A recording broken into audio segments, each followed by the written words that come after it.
It's the Worldwide Sports Radio Network. Mitchell Robinson out for 6 to 8 weeks with an ankle tear. Well, it might be a fracture. I don't know what it is, but Mitchell Robinson, we don't even know. Did the referees mess up the end of the Pacers and Knicks game 1? Jimmy Butler says if the Heat would have beaten the Celtics and the Knicks, he would have been healthy enough to win a championship, and much, much more here on the Sports Loudmouth.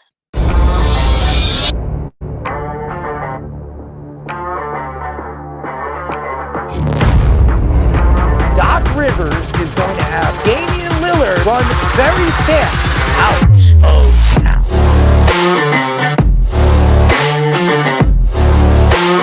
Does he help them win? You're under 500. Aaron Judge helps the Yankees win. You're paying the player $300 million. You better be sure that guy's going to help you get over the hump.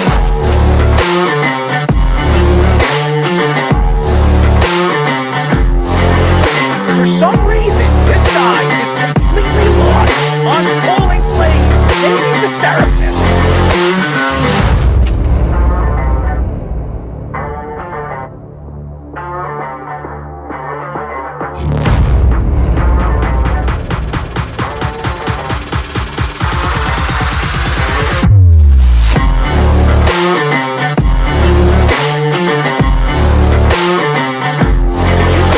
Jackson cried to the referee. No, he didn't.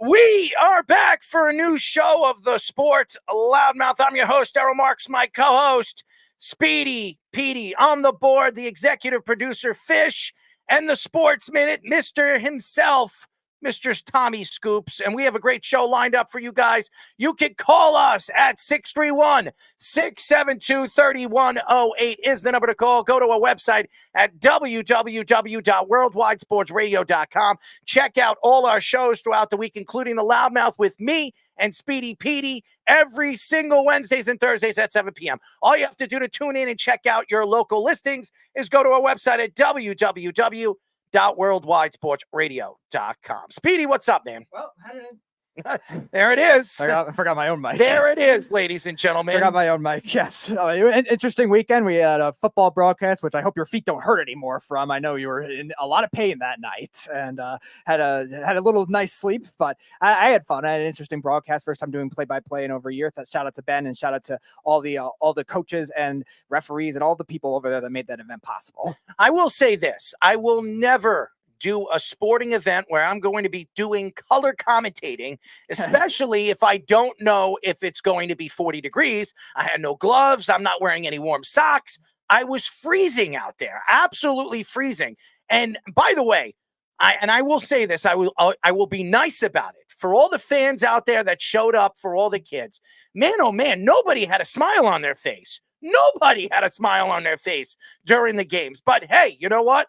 They came down. They had a chance to see some of the young athletes, some of these young football players really grow into their bodies. And I will say this, some of the 11 and 12-year-old guys, kids right there, and by the way, some of the girls, there were girls playing too, but some of the 11 and 12-year-olds look like they're 17, 18 years old. It's crazy how big these kids are. I don't know if they're drinking enough milk. I don't know what the hell they're doing, but their parents have been, obviously feeding them something, chicken, turkey, or whatever the hell they are. Maybe they're teaching them how to pluck a turkey, Speedy. I don't drink a lot of milk. So, yeah, it's true. He doesn't drink a lot of milk. No, I don't. But, obviously it was fun, and I really enjoyed it. So thank you to Ben, and thank you to all the fans that showed up there. I think it had to be about 300 people that showed up there. It was really, really fun. It was over there in Medford. It's my hometown. And I got a chance to really get to see the new field and some of these kids really grow into their bodies. So thank you to Ben and 495 Elite and all the different fans that showed up. Speedy. So we have a very fun show lined up for you guys. A little bit later at 8:30, we'll be talking to Establish the Run lead fantasy football analyst, our friend John Daigle. He's going on the 6th time on our show. It's unbelievable. He's going to break records on the show. And this guy is one of the best when it comes to fantasy and also when it comes to football. This guy knows everything, college draft, everything. And this guy is as good a fantasy guy in the business. So definitely tune in at 8:30 if you're a big fantasy player and you like fantasy sports. He's definitely the one to check out. At 9:30, we'll be talking to former Ravens and Falcons All-Pro fullback, our friend Ovi Mahali. I'm sorry. I always mess up his name, but Mahali, he's going to be joining us, and Ovi's always fun, knows his stuff, and especially football. And I'm interested to see what he thought about the Ravens draft, who a lot of people thought very, very much knocked it out of the park. Everybody is going to say that their team knocked it out of the park. And even with the Penix move, a lot of people aren't crushing the Atlanta Falcons. A lot of people are not. So, and Ovi was one of those guys that actually believed the Falcons were going to go after Penix at number 8. So, very interesting. I'm very interested to hear what Ovi thought about Atlanta's draft as well. Mitchell Robinson out 6 to 8 weeks with a left ankle injury. So, we will get into that. That is horrible news. But hey, you know what? It opens up some opportunity for Precious, who I think should be playing. I think he's been fantastic in the second half of the season. He's been really the heart of the New York Knicks, especially when it comes to the inside game that the Knicks were running. And they were running it through him and obviously Hartenstein when obviously Mitchell Robinson was out with that ankle injury. So him having another ankle injury opens up an opportunity for Precious to actually start playing again. So I'm excited about that. Did the referees mess up at the end of the Pacers-Knicks game at game 1? So we will get into that. I don't believe they did, but hey, some people are complaining about that. Jimmy Butler says that the Heat would beat both the Celtics and the Knicks if he was healthy, which means he believes they probably would have won the championship this year. I think he's out of his mind, but Pat Riley came out and said some interesting things to him as well after he opened his mouth. So I love what Pat Riley stands for, and that's why a lot of people love him. Jamal Murray throws his heat pack and towel on the court during game number 2, obviously frustrated with the Timberwolves and the way they're just completely kicking their asses. So, and that was in Denver. Now they're heading over there to Minnesota. What's going to happen over there? But I do not believe this series is over. I just want to let everybody know it's not over yet. Just because they're up 2-0 and they beat them in Denver twice, it doesn't mean. And by the way, both coaches were all over the place in that game. So very interesting. Gilbert Arenas says that the 1990s basketball was trash and the players were on steroids. Gilbert Arenas, again, ladies and gentlemen, opening his big fat mouth. Can't wait to get into this segment. Recapping Tom Brady's roast. I watched every single bit of it. I didn't watch it live on Netflix on Sunday. I was too busy doing what I've been doing over the last couple of years, is working on our product throughout the network. So I didn't get a chance to watch it live, but I did watch it on Monday, and it was funny. I will say that. Not a big Kevin Hart fan. I'm just going to mention that. But everybody that was there, Nikki Glazer, everybody, they were all funny. Even Tom Brady was funny. Peyton Manning showed up. Bill Belichick showed up. He was hilarious. So I was very happy that he showed up, and it was very fitting that they went back and forth on who was really the reason why they won all those championships. I thought they played it really, really well. So shout out to the roast on Netflix. I think they should do this more, and I think they will, because it brought in a lot, magnetically brought in so many fans to check it out on Netflix. It's the number one thing watched on Netflix this week, and I'm sure it's going to pick up more steam because a lot of people missed it. So I'm very interested to see what everybody says about the roast. They should do a roast on Draymond Green. I don't know if they're going to do that, but now there's a betting line. Somebody actually sent me something on my Yahoo Mail, and it said that what is the prediction? What is the betting lines on who's the next person they're going to roast on Netflix? Of course. And there was like a list of them. I think it was like 25 of them. And it was like 25-1, 30-1. The Rock was one of them. Michael Jordan was another. There was just a bunch of different people they had lined up. Stone Cold Steve Austin. So who's going to show up to Stone Cold Steve Austin's roast? Who wants that? Stone Cold is gone. Nobody even gives a shit about Stone Cold Steve Austin. So that's just my opinion. Anyways, JJ Watt says he wouldn't rule out making a comeback with the Texans. So is he planning to come back? I mean, there was some questions about Tom Brady as the roast. A lot of people made jokes about that, him coming back and playing for Oakland. Or I'm sorry, Vegas. And was the NHL draft lottery rigged? Which I think we all believe it was. So we will get into that a little bit later in the show. So why don't we get into it? In the last 2 minutes of the Knicks versus the Pacers in Game 1, and the NBA referees admitted to 4 total incorrect calls. Pacers guard Aaron Nesmith was incorrectly called for a kicked ball violation with the game tied before Dante DiVincenzo hit a go-ahead three-pointer. And DiVincenzo should have been called for an offensive foul as well. Pacers center Miles Turner was involved in a lot of controversy. He should have been called for a 3-second violation before Jalen Brunson game-tying jumper with 1 minute and 19 seconds to go. He was also called for the offensive foul on a controversial call that was upheld, and refs say he should have been called for another one after that. Joel Embiid tweeted about the officiating, LOL. Pacers head coach Rick Carlisle declined to talk about the officiating, saying he didn't expect his team to get any calls at MSG. First of all, and I'm going to say this, and I'm going to be very, very nice about it. The referees suck. We all know the referees in the NBA are horrible. We've been saying it all season long, and we've been saying it throughout the playoffs, especially in the first round. It was horrific. If you watch the Philadelphia series, I don't know how Joel Embiid got away with some of the flagrant calls, and he should have been thrown out of a couple of games. Mitchell Robinson, how about when he smacked Jalen Brunson in the head when the ball was already up there? And he did get a flagrant. But to me right now, you look at this series, it's going to be very, very close. I believe this series is going to go down to the wire every single game. They're very evenly matched. They are.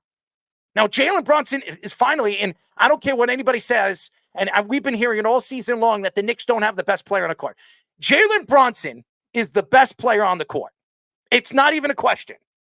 What is it? 4 40-point games in a row? Mm-hmm. Only Michael Jordan. I think 3 other players have only done that in NBA history in the playoffs. It doesn't happen every day that a player has 40-point games back-to-back games. It doesn't happen. So Jalen Brunson has been incredible. And what the Knicks and Dante DiVincenzo did to Haliburton in the first game was fantastic. They didn't shut him down, but they made him force shots that he was uncomfortable doing. He couldn't get to the rack, so he's shooting these 15, 16-foot jumpers where he's not comfortable shooting. And that was good game plan calling by Tom Thibodeau. And Miles Turner killed the Knicks in game number 1. There's no question that he did. And nobody's going to sit here and argue that he didn't. He did. And for anybody to say, including yours truly, coming out and saying that the Pacers can't play defense, well, I was damn wrong.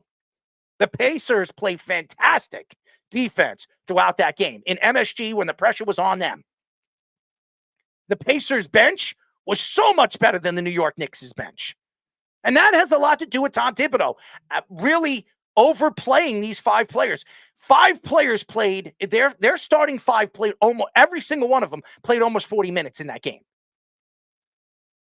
And that's a big problem because the Knicks are going to get tired in this series. The Pacers are the 2nd or 3rd youngest team in the NBA. They're a young team. Their oldest player, I think, is like 26, 27 years old. And I think that's Miles Turner. They're a very, very young team and very well coached. Rick Carlisle is a championship coach. He won a championship with Dallas. And Rick Carlisle is a more known defensive coach, not an offensive coach. It's really transitioned into this offensive style of game. But he knows how to coach defense, and he knows how to watch film, and he knows how to beat the Knicks. The Knicks cannot keep it on Jalen Brunson every single game, game after game after game. And shout out to Josh Hart, who's been fantastic throughout the playoffs. He has been unbelievable. He has been fantastic, but could he keep it up? And as far as the referees are calling, and some of the calls that were not called in game number 1, I believe the referees tonight are going to watch the game, and they're going to get there's going to be a lot of favoritism in this game for the Pacers. You're going to see early. They're going to be quick calls. They're going to be guys at the line. The NBA obviously is going to watch this game thoroughly, especially when obviously Rick Carlisle coming out and saying that he wasn't going to get the calls. He didn't believe and he didn't expect to get the calls at MSG. But I'm not going to sit here and say that was the reason why the Pacers lost the game.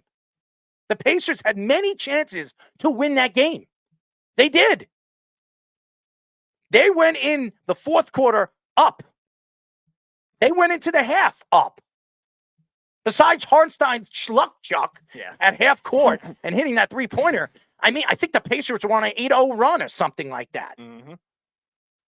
The Knicks were not playing well in this game. They were in MSG. Yes, they came out the winners and victorious. That's not going to sell me that the Knicks are going to run away with this series like everybody believes they're going to.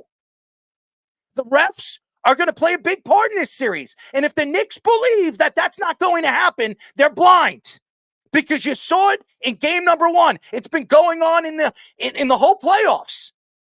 And I believe that in one way or another, maybe not tonight, maybe not game 3, game 4, or even if it goes to a game 5 or game 6, one of these games is going to cost one of these teams because of referee calls. It usually happens. Yeah, and you also look at the consistency aspect that we've seen the NBA playoffs throughout. We haven't seen this many 2-minute reports be botched in any games, too. It wasn't just the Knicks-Sixers series or even this game. There were some issues in the first series with the Nuggets and the Lakers, too.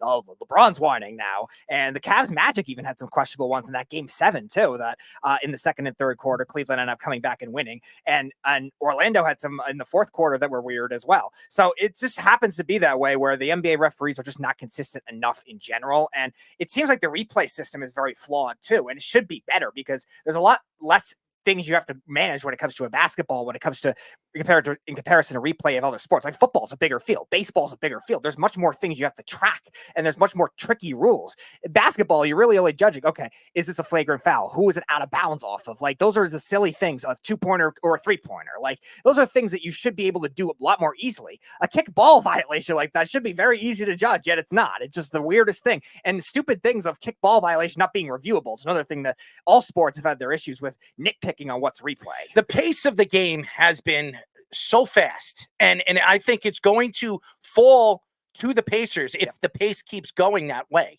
The Knicks are not that much of an older team, but they're an older team, and the Pacers are so very young, and Haliburton's so very fast, and he is going to pace himself more and more in this game, and I do not believe the Knicks are going to keep Haliburton out of these games. I think he is the second best player in this series, right behind Jalen Brunson. I think Team USA is going to, I'm not going to say they're going to regret that they took Haliburton over Jalen Brunson, but they're going to look at this series and they're going to say, you know what, if Jalen Brunson comes out the winner and puts up 40-point games every single game, they're going to question their decision on taking Haliburton over Jalen Brunson. But again, we're not going to get into Team USA basketball or the Olympics coming up in the summertime, because right now, the Knicks have a chance to knock off the Indiana Pacers and move on to the Eastern Conference Finals, which they haven't been in for a very, very long time. It's been over 20 years, 25 years, I think since 1999, which is a significant amount of years. I think it's like 23 years since the Knicks have been there, or 24 years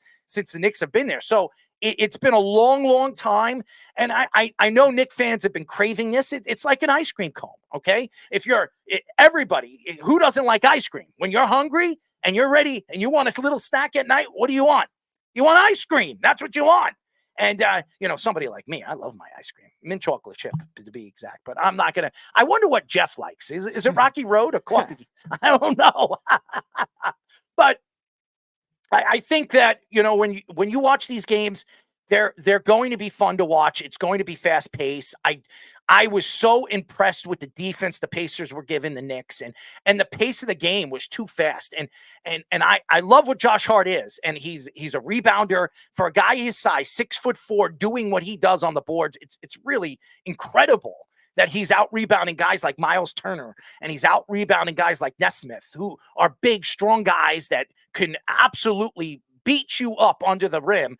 And he has been fantastic. And I don't know if he's going to be able to keep at this pace. That's what worries me. And Dante DiVincenzo, is he going to put up 20 to 25 points a game? Which he's up and down. And Dante, really, in the second half of the season, especially the last 3 weeks of the season, he was up and down. He would score 8, score 15, score 25. Score 25 and then go down to 6. He needs to be consistent. The Knicks need that secondary and thirdary scoring if they're going to compete against this Pacer team, because when they get back to Indiana, the crowd's going to be loud and they're going to have the advantage. And you also look at the bench point trajectory for the second half of the season since the trade deadline for the Indiana Pacers. And it was surprising because they traded Buddy Hield to the Sixers like they were going to be sellers. Everyone thought they were going to be a play-in team. Then they got hot, and they're top 6 pick from a couple of years ago, Benedict Mathurin, a good shooter as well. He's hurt for this series, and the Pacers are still number 1 in the NBA in total bench points per game. And you definitely saw that in this game where they were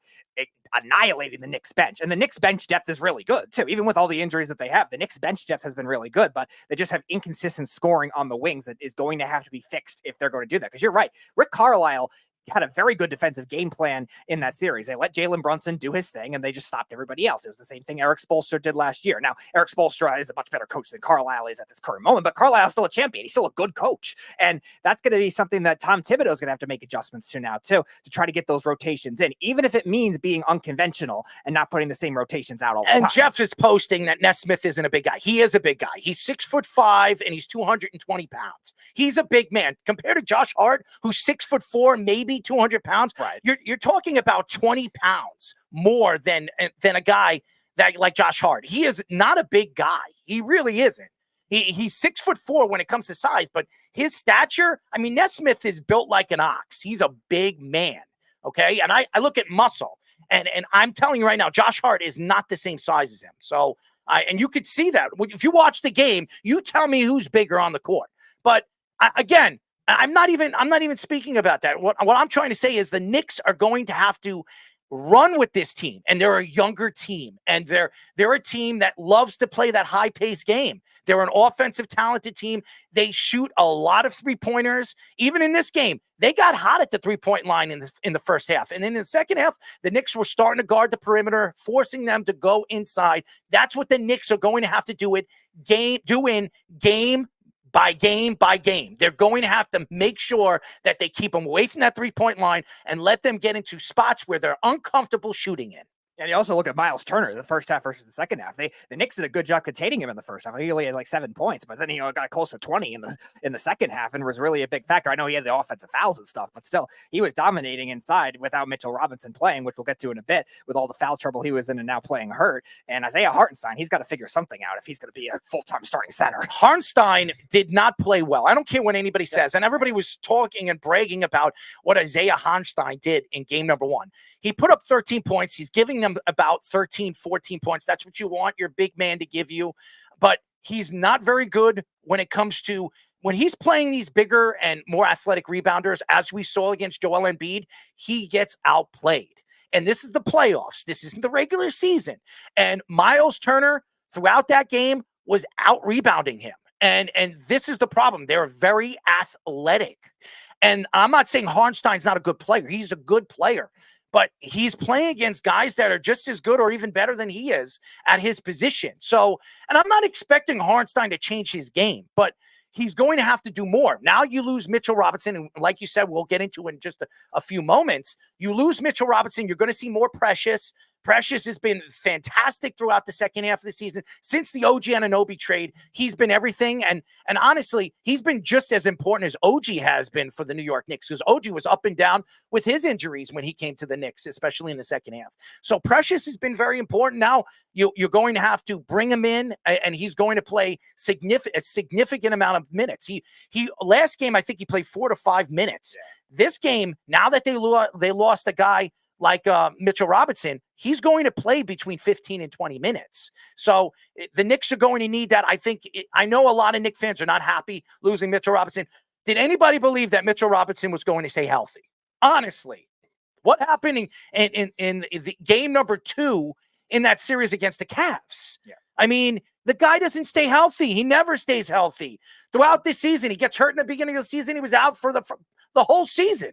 He came back, with the last 5 weeks of the season? And missed 50 games. And now he has the same stress. I think it's the same stress fracture. Yep. I mean, I don't know if he'll ever be as healthy ever again. So I expect the Knicks in the offseason to look at that position and figure out if Mitchell Robinson is the guy you move forward with, or you look elsewhere, a more younger or athletic guy that you can draft. That's where I think the Knicks need to look at in the draft this year, is look for a big man that you can get from Europe, and you can move up in the drafting and get him at number 12 or number 11, and then build him into that team and build them into that rotation. So I just think that this series is going to be a lot closer than people think. Now, I did say the Knicks are going to win in 5. I still believe they win in 5.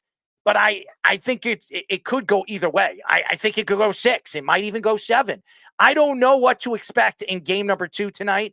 I expect it to be fun. I think it's going to be fun pace and fast pace. But I'm going to tell you this right now. If the Knicks think the referees are going to be on their side tonight after all these stories coming out, you're sadly mistaken. Keith says, come on, Errol. Did you give me my props for Knicks winning game 6 after you said I was stupid for picking them? You said you could book it. The 76ers are going to win by 10. Mm-hmm. I think Hartenstein gets all of his ability. The Pacers bench crushed the Knicks. Okay.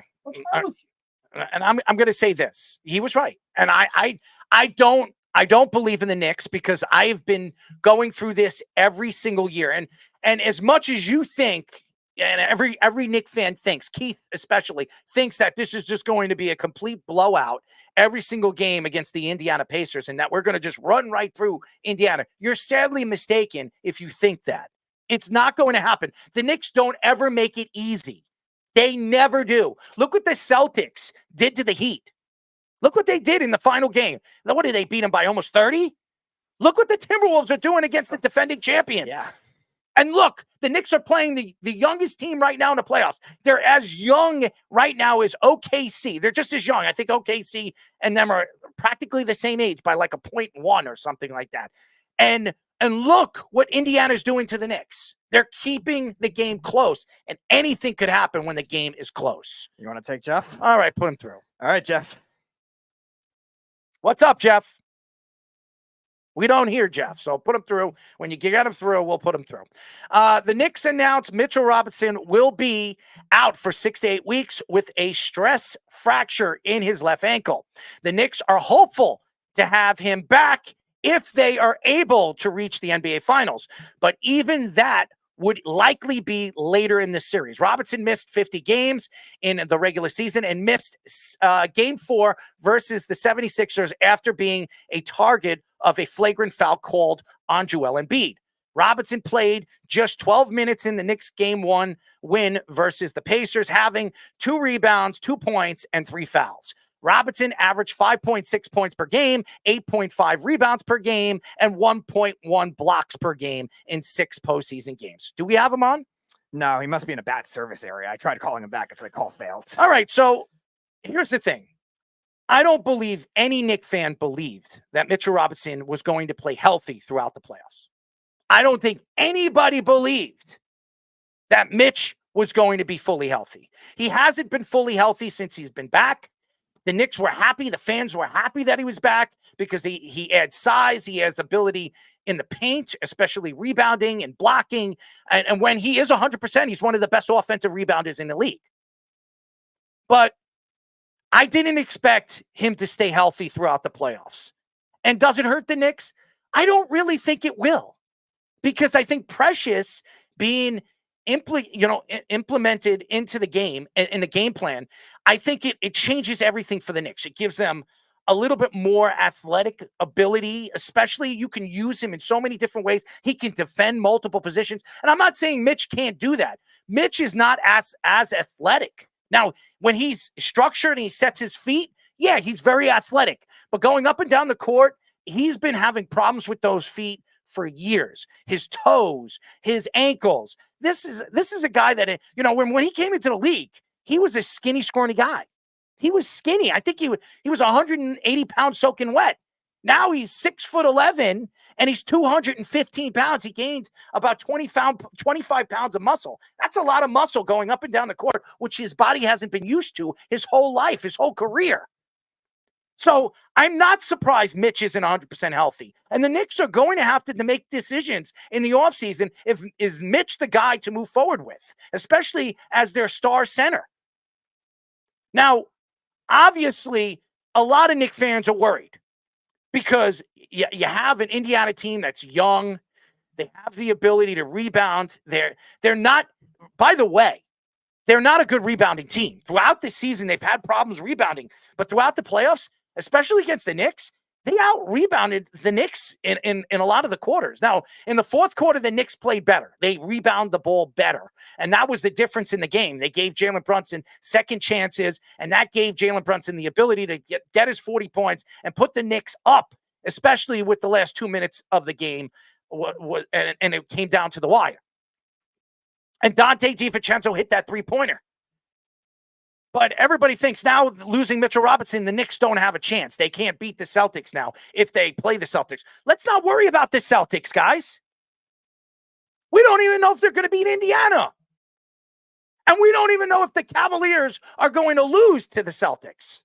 Right now, the Celtics absolutely destroyed them in game number 1. But that doesn't mean that series is over. So I know Knicks fans want to look ahead because they think Indiana's so good. So bad, and the Knicks are so good. It's not. This series is not over. Now, you look at where the Knicks are. They're in the driver's seat. If they win game number 2, they're absolutely in the driver's seat. They're going to go back to Indiana. It's not easy playing in Indiana. As a matter of fact, I don't have the Indiana Pacers record, but I can probably guarantee that the Indiana Pacers are so much better at home than they are away. They are. They're a better home team. And Halliburton's numbers, go look at, I know this for a fact, Halliburton's numbers at home are so much better at home than they are away. He puts up better numbers. Throughout this season, I watched him play at home quite a few times. He was putting triple doubles up. He was putting up 40-point games. He was unbelievable. And he's a very good rebounder for a guard. Yeah, Fish just said 26 and 15 at home. So yes, your splits are right. Just 21 and 20 on the road. So he's much better at home. And the Knicks do not want to go back to Indiana tied 1-1 because that puts them in the driver's seat. Because then the Knicks are going to have to split with them to get home court advantage again. So I think this is an important game for the New York Knicks. They do not want to go back to Indiana 1-1. All right, I think we have Jeff this time. All right, Jeff, what's up? Absolute ripoff that they just gave the MVP award to Nikola Jokic. Jalen Brunson should have won that award. Well, who came? Absolute stealing from him. Where was the voting? Where did Jalen Brunson come in? I don't know. They just gave it to Nikola. I'm Jokic, interested. So I haven't seen the breakdown of the votes. I knew Nikola Jokic was going to win. I think everybody thought Jokic was going to win. And what's that music in the background? What are you dancing or something? No, it's the national anthem. A game's about to start. You don't recognize your own country's national anthem? I'm doing a live show. I'm not paying attention to what you're listening to, buddy. You have it blasting. And I don't like the way that you're talking about our Knicks. Our Knicks are going to sweep these Pacers. Okay. Pacers stink. So he was 5th in the voting. It went Joker, then Doncic, then Shai Gilgeous-Alexander, that's ridiculous. Then Giannis, and then Jalen Brunson. Of course. And then listen, Keith is not worried about the Knicks in this series. I beg to differ. I would be worried. I'm with Keith. Yeah. Great human being, Keith Rooney. Believe in the Knicks. That doesn't mean I don't believe in the Knicks. We got the best building in sports. Who's going to come into MSG and beat us? Mm-hmm. Once we're done with the Pacers, we're going to bang out those racists from Boston, too. Let's go. Is that why you called? Let's go. Is that why you called? You want Let's to go, dude. Knicks for life. You're out of your mind. Name a better big three than OG, Hart, and Brunson. I can name them right now. Your team, your Celtic team, right there. I would. Yeah. Well, he says they only have two. Porzingis is out, and they're not my team. First of all, Drew Holiday is a pretty damn good. He's not even the best guard on that team. It doesn't matter. Derek White's better than Derek White is not better than Drew Holiday. He's not. Well, you could go look at the numbers. Yeah, right now in the series that the last series he actually played better, but that doesn't mean he's better than Drew Holiday. Drew Holiday is an all-star. Derek White is not an all-star. Okay, now Derek White just had more blocks than Giannis Antetokounmpo. We spoke about this today. Okay, and I'm not saying that he's not had a good season. He's going to be up for Defensive Player of the Year, and I didn't think that he was, but good. I was wrong about that, but I will say this, Jeff. Oh, that's growth. You can admit when you're wrong about something. I do like that. That's growth on your part. You can't. I definitely can. What have I been wrong about? Name a better big three. Oh, stop. I'm waiting. Are you kidding me? Dude, let's go to the Timberwolves. Let's go to Denver. You want to go? We could go. How about Porter? You think COVID Rudy Gobert? You think he's fun? Like, I like Edwards. He's a terrific player.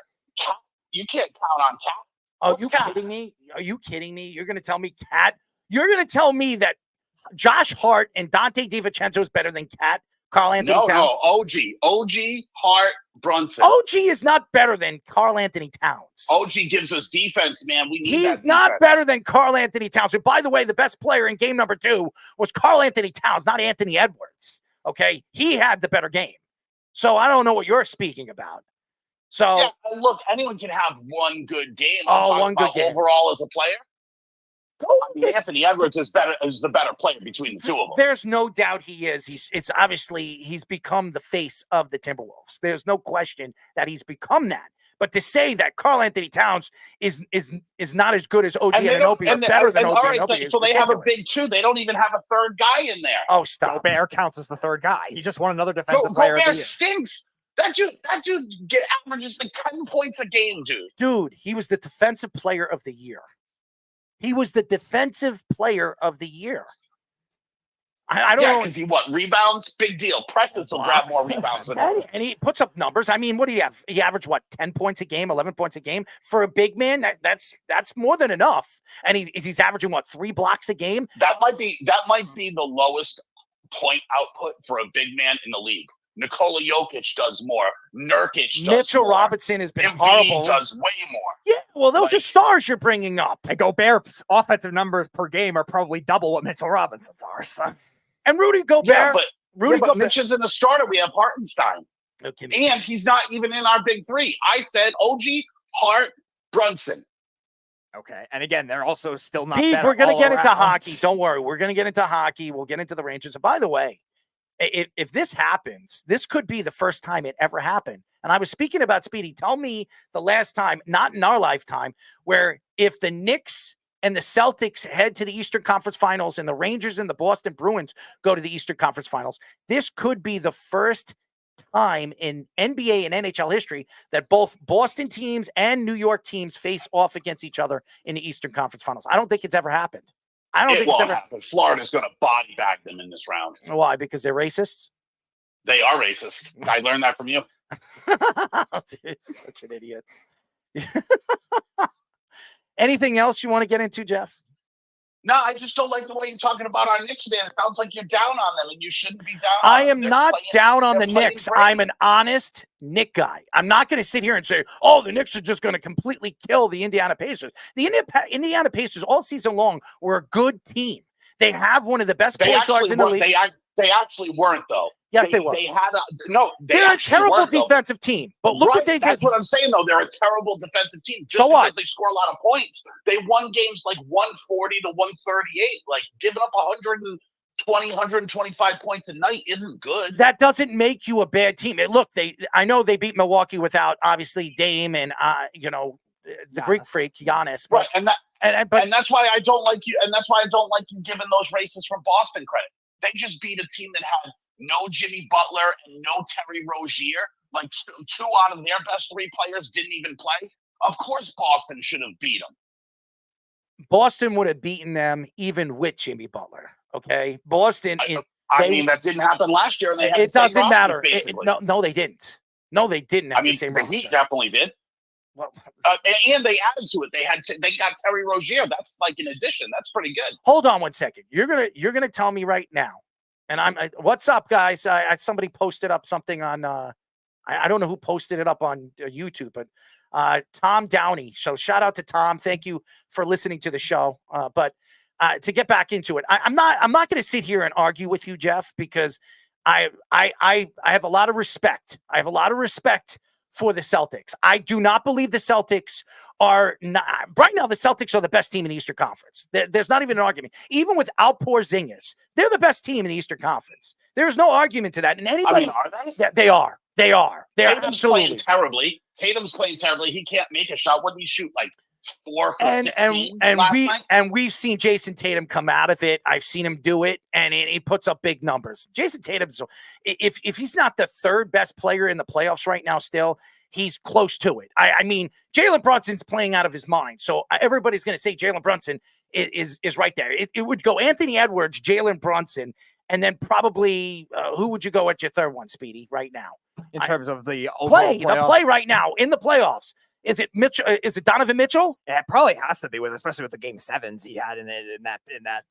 I would proffer to you it would be Derek White. No, Donovan Mitchell over that. And you look at Derek White has saved the Celtics single-handedly. Luka Doncic had some big ones too. I know he struggled in the first one this series, but he's had some big ones. And Keith, let me tell you something. Yes, I picked Denver to win. Not every time you're right, but and to say that Denver's done, I can't wait. I can't wait until game number 3. If you think this series is over, you're sadly mistaken, buddy. You're talking about a championship team. They didn't look good in game number 1 and game number 2. They got killed in game number 2. But I don't expect them in game number 3 to go into game number 3 and put up a big 0. I expect Denver to come out strong and put it on the Timberwolves. This is a young Timberwolves team that hasn't been in this position. So and they're done, buddy. Okay, we'll see. Keith, we'll see. I agree with Keith. I think they are done. I mean, you just took 2 from Denver in Denver. Now Minnesota only needs a split in Minnesota, and they still have they've still stolen home court from the Nuggets. By the way, that's a pretty big accomplishment. The Knicks, Celtics, and Rangers Bruins scenario has never happened. The last time they both played in the playoffs was 72-73, but the Rangers Bruins was not the Eastern Conference Finals. So this is the first time this could happen. Yeah. Mm-hmm. And it could happen. It very much could happen. It'll be fun. It will be fun for Boston. It will be fun for New York. And may the best team win. It'll only be fun for New York. We will destroy them. Even though I hate the Rangers. Go Islanders. It's the one New York team you're not going to help go along with. It's not the one New York team. I also am not a Yankee fan. I am a Met fan, as you know, Speedy. Oh, despite the B being a Met fan, I am going to try to drag them out of the dregs of the universe and make them a winner. So why do the Mets get a pass for the B being a fan, but not the Rangers? And well, because we all know anything he likes absolutely sucks. So it's like, it's hard. It's going to be a struggle for us to try to win something. But I was the key to victory for Georgia. They didn't win anything before I started rooting for them. And I'm hoping to do the same thing for the Mets. Leave it up to Jeff. I mean, give me another let's go.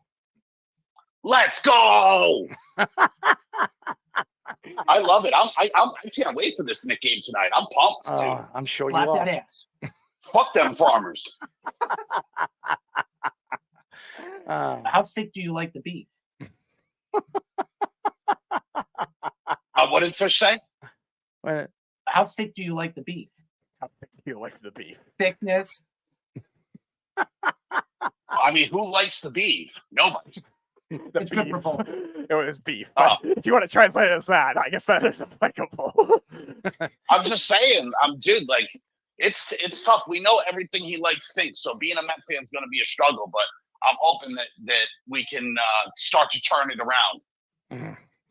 First of all, it's a long season, and it's only going to get warmer, and I love that by Fish. That is funny, man. That is a funny graphic right there. He's got your face, spinning on a record. It is funny, Jeff, so you have to check that out. But anyways, Jeff, thank you for calling. All right, cheers, boys. Go Knicks. Give me a break. This guy is not a Knicks fan. I don't care what anybody says. You could book it. He is a Celtic fan who pretends he's a Knicks fan, and he calls now because I say Boston fans are racist, because they are. It's been proven. I mean, CC Sabathia came out and said it. I mean, Nick Swisher said it. I mean, there's a lot of people that said it. Yeah, they all Adam Jones, Andrew Jones, everybody said. I mean, even I think even their own players have said that. Manny Ramirez came out and said they're very racist.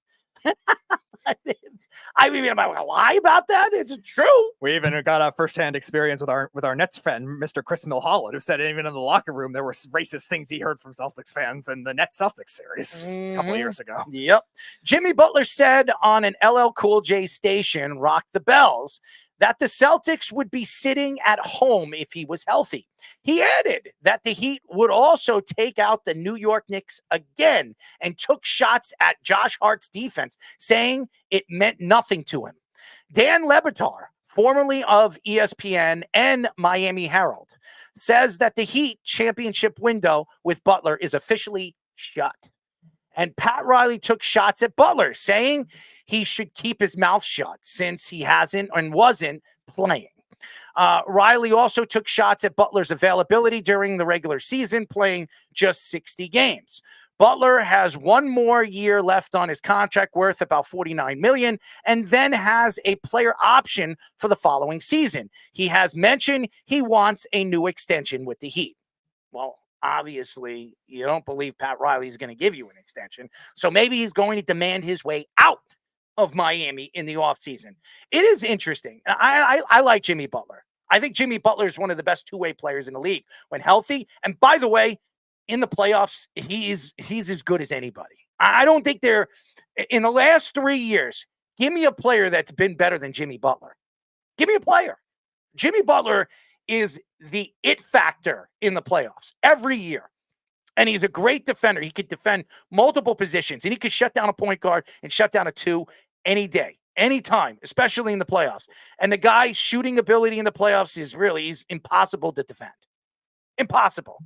But when he goes out on an LL Cool J podcast, and I'm just being honest, and I understand he's frustrated. I understand that Miami was eliminated in the first round, and he has something to say.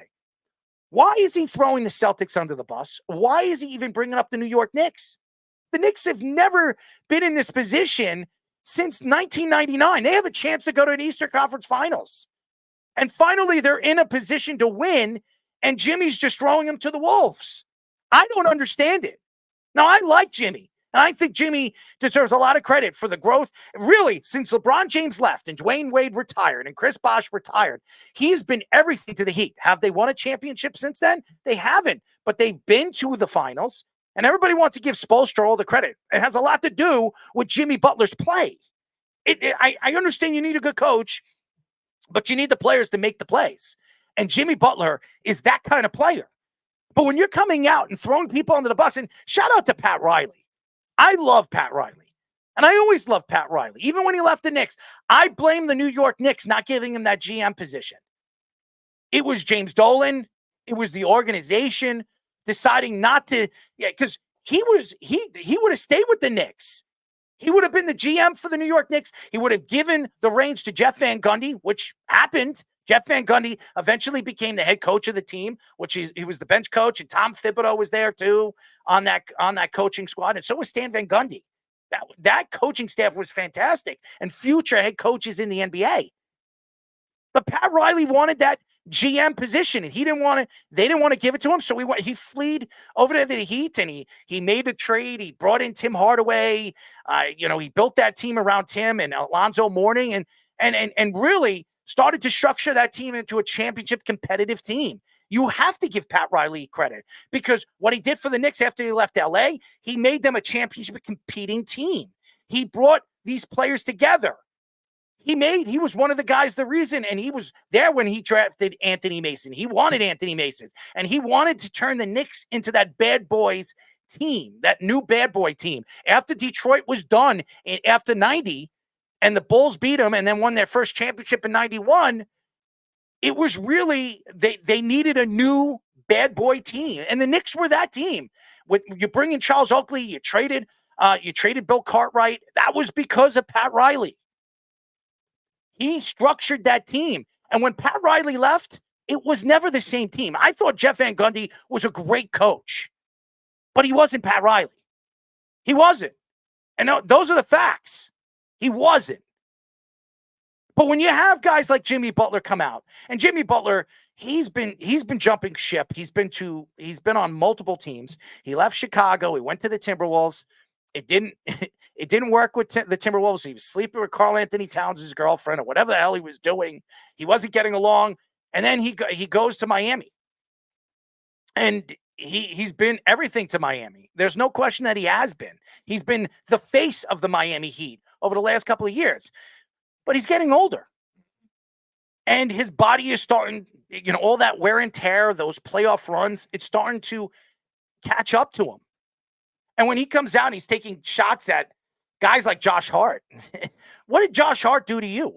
I mean, seriously, Josh Hart, I watched Josh Hart and Jalen Brunson's show, their podcast. It's fantastic, by the way. It's a great show. It's a great podcast.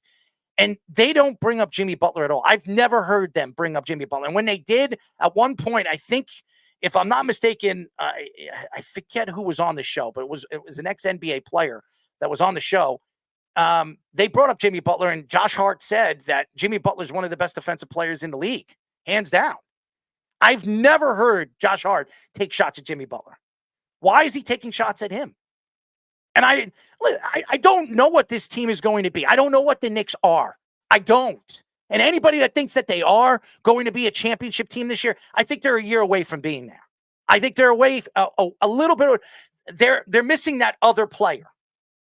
Now, I don't think Julius Randle is the other player. I don't think that other player is on this roster. That is going to be up to Leon Rose and Worldwide Wes to make that decision in the offseason. Are they going to trade those picks? Are they going to trade somebody or two players or maybe even draft picks with 2 or 3 players to bring in a superstar player to play with Jalen Brunson? I don't know. But what I do know is this team has heart. They're out there. They're working. They're pacing themselves. They got a superstar player. We have not seen a player like Jalen Brunson ever. I'm just being honest. Patrick Ewing was a sensational player. Bernard King was a great player for like 4 years before he hurt himself, before he hurt his knee. Walt Frazier was a great player. So was DeBusschere and Willis Reed. They were great players. They really were. And we go Stephon Marbury. We can go Carmelo. They were all good players. The Knicks have never had a player of this magnitude. A player that doesn't go out there and brag about his talents, that he's the best player, he's the best point guard. He doesn't go out there and he doesn't say those things. He just wants to prove his game on the court. That's what I love about Jalen Brunson.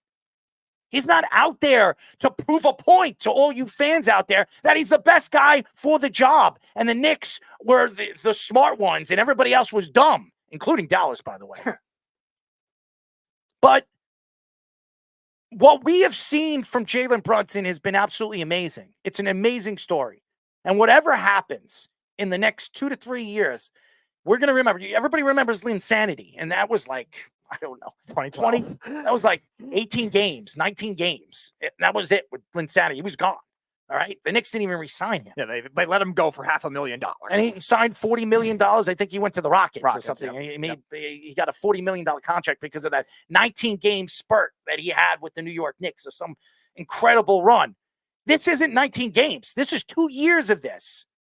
He was up for an MVP this year. Should have been a top 3. I don't understand that. It doesn't make any sense. This guy was the best guard in the Eastern Conference all season long. Might have been the best guard in the NBA all season long. The fact that he hasn't gotten any credit for that, it just doesn't make any sense. The story sells everything. But you know what? He is the best. He could go down as the greatest Knick the Knicks have ever had. Mm-hmm. He could. If he wins a championship, forget it. He is a bigger star right now than Aaron Judge. I'm going to tell you this right now. He's a bigger star than Derek Jeter was when they were a championship team. The New York Knicks have been the team of New York. I don't care what anybody says. You have the Rangers, the Giants, the Jets, the Brooklyn Nets, whatever. The Islanders, whatever. The Buffalo Bills, whatever. You want to name the New York teams? That's fine. The face of New York has been the New York Knicks. It's always been that way. And you see what the Knicks fans are doing after the games, after their wins. They're outside celebrating like they won a championship. And you look at the disrespect level that you've seen Jalen Brunson have to go throughout his career, and it kind of relates to what we were saying. With Jimmy Butler too. Like Jimmy Butler was traded out of other places because he ended up looking like a scapegoat. Karl Anthony Towns was the big star. Joel Embiid was the big star. And look at Jalen Brunson. Luka Doncic was the big star. Mark Cuban all of a sudden didn't want to pay him 4 years, $104 million. They go after Kyrie Irving, and it did not work for that first season. They didn't even make the playoffs, and the Knicks made the playoffs. They as a 5 seed. They should have beaten Miami. They didn't, whatever. But this year you're seeing the level of just taking it to the next level for the Knicks as a 2 seed was something we haven't seen since that Carmelo Anthony team. And this team is a lot deeper. This team is a lot more well-rounded. And Jalen Brunson is that star that is creating more for the rest of the team as well. Now, Carmelo Anthony was a great player, and I do think a lot of those teams that he was around were not great with him, but at the same time, he wasn't that type of player to elevate everyone else. And by the way, and Keith keeps saying, Keith, you obviously don't listen to a lot of these. The only people that are giving him respect. And by the way, I watch a lot of these basketball shows. They still think it's a fluke. Yeah, there are guys giving him respect. You have Charles Barkley finally giving him respect. He still picks the Knicks to lose this series. He also says that Jalen Brunson isn't the best player on the court. He thinks Halliburton's the best player on the court. So I don't know what you're talking about. And I've heard Shaquille O'Neal, I've heard Charles Barkley come out and say that Jalen Brunson, no matter who they play, isn't the best player on the court. And again, it's just that same old mantra. So I don't know what you're talking about. Yeah, the Knicks are going to be stuck in that. You're blind. You're another Knicks fan. That's what it is. Yeah, the Knicks are going to be in that same old mantra until they show me something. We're not going to trust them whatsoever because they're the Knicks. It's not the same case that way. They're actually a stable team. Yeah, their dysfunction still lingers from James Dolan. Here's another thing. If he's getting his respect, why didn't he get picked on Team USA? Ask that question. Answer that question. Don't even ask the question. I'm asking you that question. If he was getting his respect for what he's doing this year as an MVP, was Halliburton a top 5 MVP candidate? No, he wasn't. Who was picked over him? That's the facts. He's a New York player. That's the facts. They don't, for some reason, there's hatred for New York players. And this is a cliche of just choking in the playoffs, which still could be a thing for a lot of teams, which is fine. Being dysfunctionally run, which is still fine for a lot of teams. And the Knicks were definitely in that stretch for up until probably 3 years ago. The Knicks were still thought of that way. But still, that doesn't mean you have to judge it for what it is right now. Judge the team on paper for what it is. Matchups, the impact players that the superstar players are bringing. And Jalen Brunson in the last 2 years, we were talking about it with Anthony Edwards. We were talking about it with some of these other players. He's been one of the best playoff players of any team the last 2 years since he's gotten to the Knicks. So that kind of thing has to be put respect on a lot more. And same kind of thing with Jimmy Butler. Jimmy Butler's kind of been thought of that way throughout his career too, where he's being thought of as, all right, he's not as good as he should be because he's running his mouth with Karl Anthony Towns. He's doing all this and all that with Philly and that kind of thing. He did not get as respected for as he did. And I give him sympathy for that. But this kind of instance here, speaking up and saying, oh, we would have beaten the Celtics. Oh, we would have beaten the Knicks if I was there. You lost in 5 games to the Celtics. I mean, yeah, your presence maybe makes that series competitive. Does it guarantee a win? I don't know about that. And then the Knicks played a very physical series with you guys last year too, Jimmy. And you had your moments, but it's not like you were amazing every game in that series either. And that's why Pat Riley came out and said what he felt. And that's why I give Pat Riley a lot of credit because he didn't have to do that. And Dan Le Batard coming out and say they've missed their window. And maybe he's right. This is an older team. Maybe going in the offseason, maybe you trade Bam Adebayo. You start rebuilding. Tyler Hero, I don't know anybody that's going to take that contract. No, same thing with Duncan Robinson. So yeah, I don't know who's going to take that contract. So you're now talking about a team that is now going to be hunting for that next player, Donovan Mitchell, if he becomes available. If he's doing what he's doing right now in the playoffs with the Cavaliers, do you see the Cavaliers parting ways with him? I think they're going to do everything they can to re-sign Donovan Mitchell. And this is the problem right now. These guys don't go to free agency. It doesn't really happen. Unless these guys don't want to be there. Joel Embiid could be available. I mean, he could be available to be traded for. Yeah, what do you have to trade for? You have to start a trade package with Bam Adebayo in that case. A lot more than Bam Adebayo. Right. Joel Embiid's one of the top 7 players, top 5 players in the league when he's 100% healthy. And yes, he's a little bit older and he has bad knees, but that's what they're going to sell high on him. So there's a lot of questions here. And I think Miami is going to have to figure out, this is not Pat Riley's forte. He doesn't really rebuild. He just adds. That's what he does. And now, does anybody want to go and play for Miami? Mm-hmm. I mean, seriously. We were hearing it in the offseason. It was Damian Lillard's #1 choice. Does he end up going there? I don't know. I don't know. Why would he want to go there? Jimmy Butler's getting older. Yeah. He wants to win a championship. Does he make a difference? He went over there and played with the Greek Freak. He went to play with Giannis, one of the best top 3 players, top 4 players in the league, and it didn't work.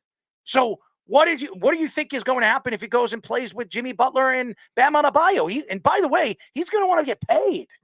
So what are they going to do with Tyler Hero? Does anybody want that contract? They're going to have to trade away a lot of draft picks just to shed that money at that point, which I don't think Pat Riley's going to want to do either. And it just puts him in a state of desperation, because if you want to appease to Jimmy Butler wants this extension, maybe he's going to demand something like that. Otherwise, he's going to force his way out. And I think Pat Riley would much rather do that than appease to Jimmy Butler with the comments that he's making right now. Why don't we go to a quick break? And obviously we have scoops with the Sports Minute. And we will get into the Jamal Murray situation, as he is just, I don't know what's going on with him. His mental capacity and his craziness on the court could cause a lot of problems moving forward in that Timberwolves series. So we'll get into the Jamal Murray thing. And Gilbert Arenas, I don't know why he's speaking. This guy who still thinks he's a Hall of Famer, I don't know what. Maybe he needs to keep his guns outside of the stadium or keep the guns in his pants. I don't know what the hell he's doing. But Gilbert Arenas says that in the 1990s, basketball was trash and their players were on steroids. I've got a lot to say about that with Gilbert Arenas when we come back. But first, our Sports Minutes with Tommy Scoops. This is the Sports Loudmouth Sports Minute. Are you ready to get loud? With Tommy Scoops. That is right, ladies and gentlemen. I am back here on a Wednesday. It's been a while since I've been back on Wednesday, but we are back for another Loudmouth Sports Minute report. I'm the man, Tommy Scoops. And starting off with the NBA, as kind of mentioned before with our very own Jeff, Nikola Jokic has been crowned the 2024 Kia MVP winner. He beat out Luka Doncic and Shai Gilgeous-Alexander to win his 3rd MVP in 4 years. Thanasis Antetokounmpo actually just announced that he has torn his Achilles and will undergo surgery. And Giannis Antetokounmpo's brother will be out for at least 6 months. In other NBA news, Indianapolis police announced that they are investigating the Pat Beverly incident after he threw a ball at a fan after the Bucks elimination Pacers loss. Police in the news release announced that they will be taking this situation and all accusations very seriously. And finally, over in the MLB, Ippei Mizuhara pleads guilty for illegal bank fraud transferring from ex-client Shohei Ohtani. Mizuhara actually will be repaying $17 million in restitution to Ohtani and still faces prison time.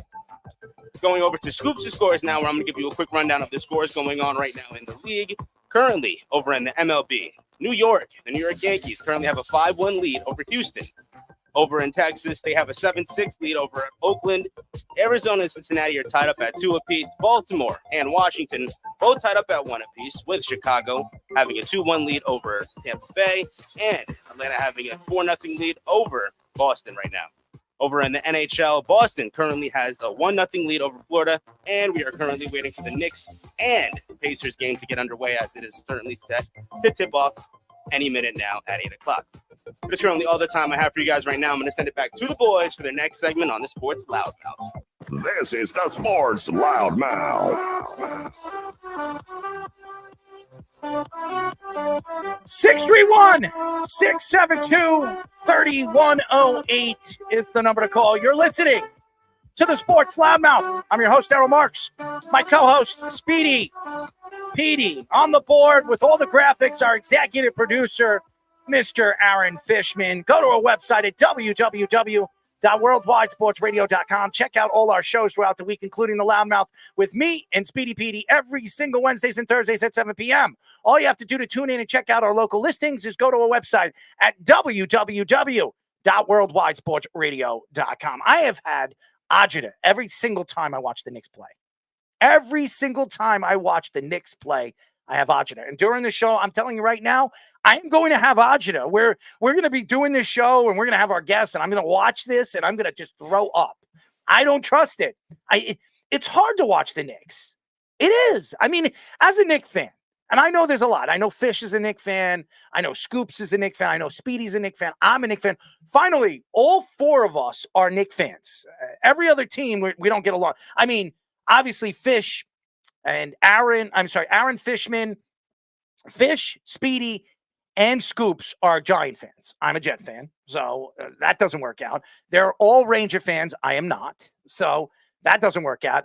And I think, if I'm not mistaken, I think Fish is a Yankee fan, and so is Scoops, and so am I, and Speedy's the only Met fan. So the only team that we all root for together is the Knicks. So I mean, it's something to root for. The Rangers are playing good hockey. We'll get into that a little bit later in the show. It's been very impressive the way that the Rangers are just running all over the Carolina Hurricanes. And that double overtime was fantastic, by the way. Kreider, obviously, Mr. Kreider, finding a way, as he always does. Playoff Kreider, most goals in Rangers history in the playoffs. He's unbelievable. He really is. And again, I still think the Rangers should trade him in the offseason to try to get as much as you can for him. But they won't, because that's what the Rangers do. Anyways, I do want to get into this Jamal Murray thing. It's been a big story. I'm very surprised the NBA hasn't suspended him or fined him. It's nothing yet. I think they did fine him. They did fine him $100,000, right? I think they just did. But let's get into it. Jamal Murray threw a heat pack and a towel onto the court in the second quarter of the Nuggets Game 2 loss versus the Timberwolves. It was thrown still during the play, seconds before the Timberwolves got a layup to put them up 54-30. Murray threw the towel at the referee, Mark Davis, who was under the hoop at the time of the play. Murray was fined $100,000, but was not suspended by the NBA, which I think is a big mistake. The Timberwolves head coach, Chris Finch, called Murray's actions inexcusable and dangerous, and thinks that Murray should have been disciplined by the NBA. The Timberwolves lead the series 2-0 after winning 106-80 in game number 2. Right now, there is no blindfold on anybody's eyes how good the Timberwolves are playing. Okay. Anthony Edwards is he's always been a star, but he's becoming a superstar. Some people would come out and say that he's the best player in the league. I beg to differ.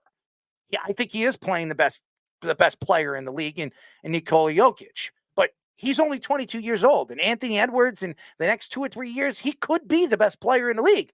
But we're watching Wembanyama. He's been unbelievable. There are players, and by the way, people forget how good some of the players on OKC is. Nobody's talking about OKC. It's all about, hey, are you watching what the Timberwolves are doing? How about the Knicks? How about the Celtics? Nobody's talking about OKC and what they've been doing in the playoffs. And I'm going to tell you this right now. They're as dangerous as anybody. But we'll get into that probably tomorrow.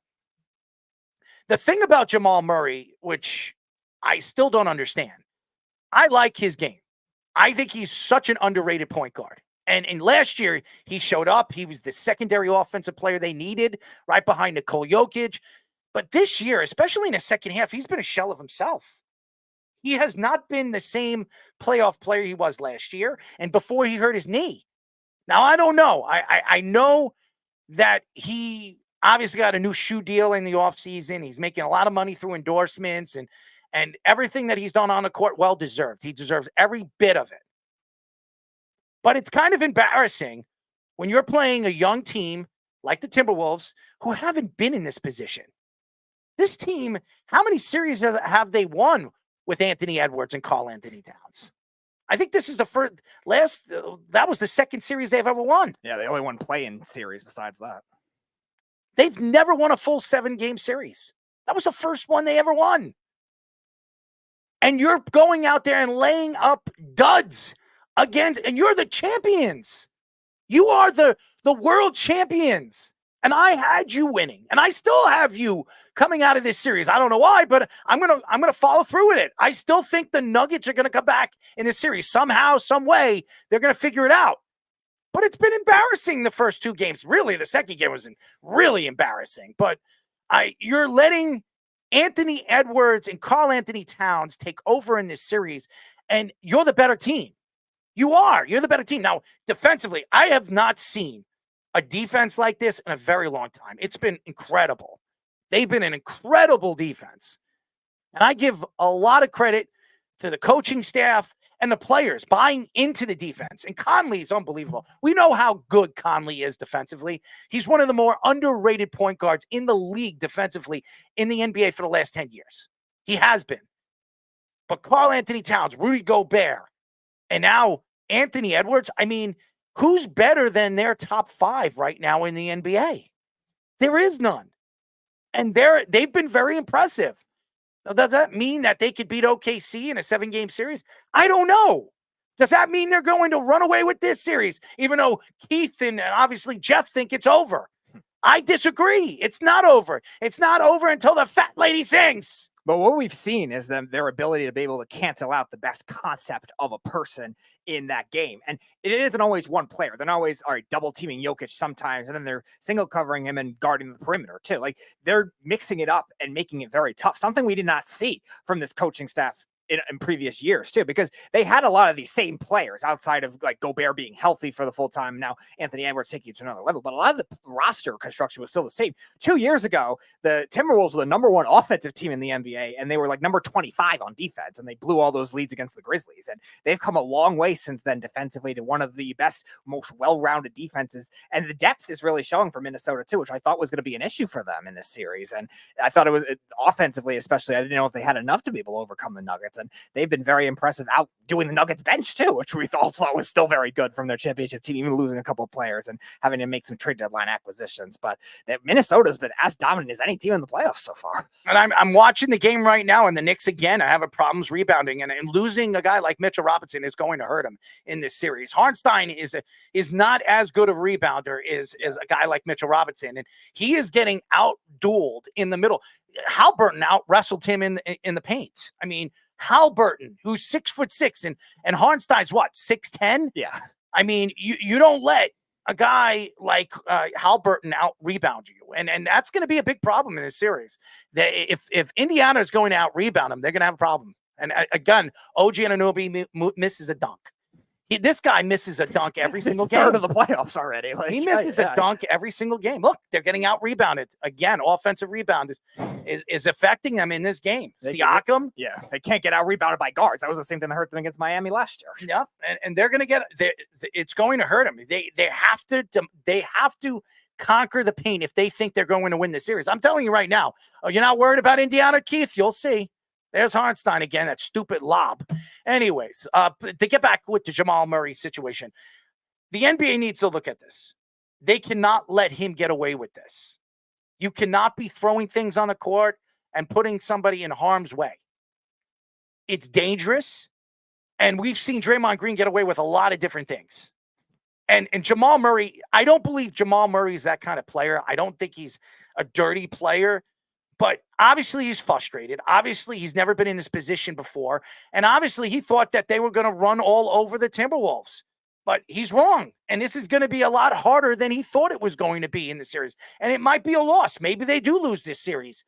But you don't do that. You go out there and you play hard, and you hope you come out the victor. But if I was the Timberwolves, I would definitely complain to the league. I would definitely have them watching. If Jamal Murray does something stupid again, right, he gets thrown out of the game and gets suspended for the other game. You cannot let him get away with this. And this has been going on. I mean, Steph Curry for years in the playoffs, when he didn't get his call, he would throw his mouthpiece and he would do things on the sidelines that we've seen, throwing at fans and stuff like that. He never got in trouble because he's a superstar player. And we could go in and out of this. We've done this before on this show, saying, well, if he's a superstar player, it's looked past that. Leagues have looked past those superstar players. You cannot let these guys get away with the stuff that they're doing. So that's my opinion towards this. And again, a lot of these NBA players are going to still be like that because these rules are not going to be inflicted on them because, they're going to get star treatment. LeBron James complaining about the refs. They're finally not on my side. Well, they were on your side for years. That's why you made it to all these Eastern Conference finals in a row with a bunch of scrubs. First of all, Keith, I'm not reading what you're posting. Just so you know, I don't read what you're posting. So I know you want to attack me like Snug and Jeff. You can keep your smart ass remarks because I don't read your stuff. Whoever reads your stuff is either my guys and Speedy. I host the show. I don't read the stuff. Okay. But I know you think that this series is going to be so easy. And so, and I know that's what you think. It's not going to happen that way. And I don't care if they win tonight. If the Knicks give this win away to the Indiana Pacers, they're going to lose both games in Indiana. They're going to lose both games in Indiana. And you watch, they'll be going back to New York up 3-1. So yeah, you are, Keith. You sit there and you kiss Jeff and you kiss Nug's ass. And I'm tired of it. That's my opinion. You kiss their asses. You want to play with their dingleberries? Go play with their dingleberries. Anyways, I want to bring the guys in. I want to bring Fish in. I want to bring in Scoops. I want to know their opinion right now. I mean, the NBA looking past this. This has been a big problem in the NBA. It's been a huge problem, and I'll go with you, Fish. What are your thoughts to the Jamal Murray situation? So I think it has to be said that Murray was trying to hit the referee with the heating pad and not Karl Anthony Towns, because he was so mad at all of the non-calls. And I think the interesting thing is, I think they're going to sweep them. I think the Timberwolves are going to sweep the defending champs out of the playoffs. And I was listening to someone today, and I've heard a couple of times in the last couple of weeks that the general manager of the Timberwolves was the guy who got all that crap for trading all those picks for Rudy Gobert. But he also was the Nuggets GM for the previous 9 years.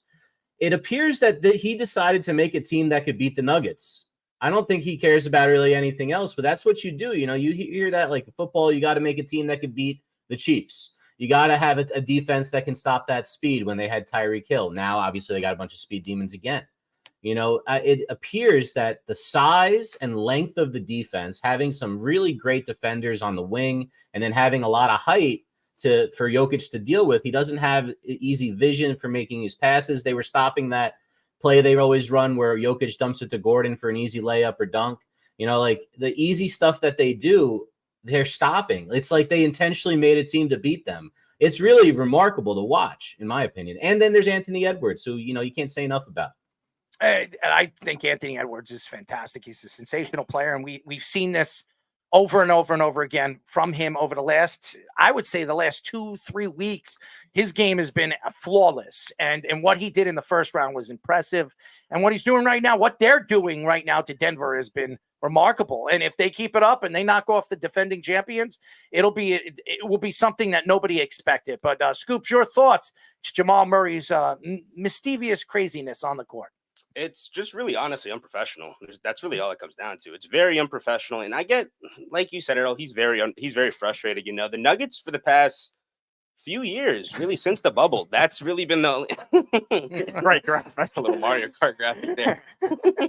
Yeah, that's literally what that was. It was like a banana peel. Like, dude, you got to have a little bit more like self-restraint. Like, if you're a dude that's just coming off of a championship winning squad, and you know, Jamal Murray, he definitely put in his dues. Like, no one's doubting that and everything. So you are kind of looked at with a higher standard coming off of all of that this past season, and in a playoffs where this team, like I said, has thrived really since the bubble, since 2020. You know, that's really unprofessional. And like I said, this is a team that during the bubble, they came back twice against 3-1 leads. You know, I mean, what if Donovan Mitchell didn't like one of the games like that, and he threw something on the court that could have gotten one of his guys hurt, or even one of his teammates hurt? Like, that's really unprofessional, and it's Jamal Murray has to do a little bit better with that. And I think the league will look at that. And again, you have to look past the star and have to understand that it could injure a player, it could injure a referee. I understand the NBA don't care much about the referees. They can find somebody out there.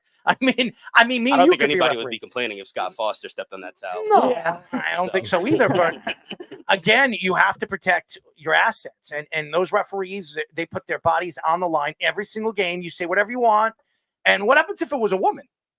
Yeah. Could you imagine if there was a woman? Well, there are women referees, but imagine if he threw it at a woman referee and it hit her. Do you know how much craziness, backlash the NBA would get from that, from all these women organizations saying, "Oh, he's a sexist" or something like that? I mean, we've seen this before, and I don't think he meant it. I don't think I'm sure Jamal Murray will apologize for this. I haven't heard anything that is apology, but I'm sure he's going to come out with an apology on social media, and he'll probably say something before the game tomorrow. But I mean, if it was a woman, he threw something at a woman. I mean, that's that's you're trying to injure somebody, and that's the difference right now. And I think the NBA needs to look at that. It's very important to keep their game moving in the right direction. And like you mentioned too, like you look at the past defenders that we've seen to do this: Draymond Green, Steph Curry, Kyrie Irving. These are all like star treatment type guys, and Jamal Murray's kind of that rising star. But you're right, doesn't have that history with the frustration either. So definitely surprising. No, it is, and the end again. I understand he's frustrated. I understand that everybody thought that Denver was going to run away with this series. I didn't think they were going to run away. No, I thought they were going to win the series. I thought it was going to go 6 or 7, and I thought Denver was going to win. That's what I believed. Now, that doesn't mean that's going to happen. Things happen, and the way the Timberwolves are playing defensively, it might be hard. But again, that doesn't mean Denver's done. They could go into the Timberwolves in Minnesota against the Timberwolves and beat them both games and go back to Denver and win this series. They can win 4 games in a row. And if there's any team that could do that, it's the Denver Nuggets. Mm-hmm. They just got to get hot. Yeah. They're not shooting the ball very, very well. And it has nothing to do with the Timberwolves defense. They're not shooting threes very well. I mean, Nikola Jokic has missed a lot of shots. And he's been blocked a couple of shots, a couple of times because he was undecided where he was going to put the ball. I mean, he would get in the paint. He looked like he was going to shoot it, and then he decides to pass it. Or he was thinking about passing, and he decides to shoot it. And they're positioned so very well. The Wolves have been very good defensively. I'm not saying that they're not, but I think the big problem is that Murray's not hitting shots, Porter's not hitting shots, and Jokic is not hitting shots. Go look at the numbers right now. I mean, I'm looking at the numbers right now in the game, and I'm trying to bring up the numbers. Actually, I had them, and they disappeared. Here they are. Nikola Jokic, and right here in game number 2, Nikola Jokic had 16 points, 8 assists, and 16 rebounds.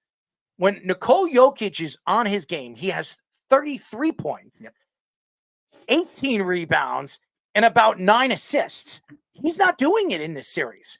Jamal Murray had 8 points, 2 assists, and 13 rebounds. Now, he had a lot of rebounds in a game, but he's not scoring a clip. You're not winning right now if Aaron Gordon is your second leading scorer. I'm not saying Aaron Gordon's not a good player. He's a good player.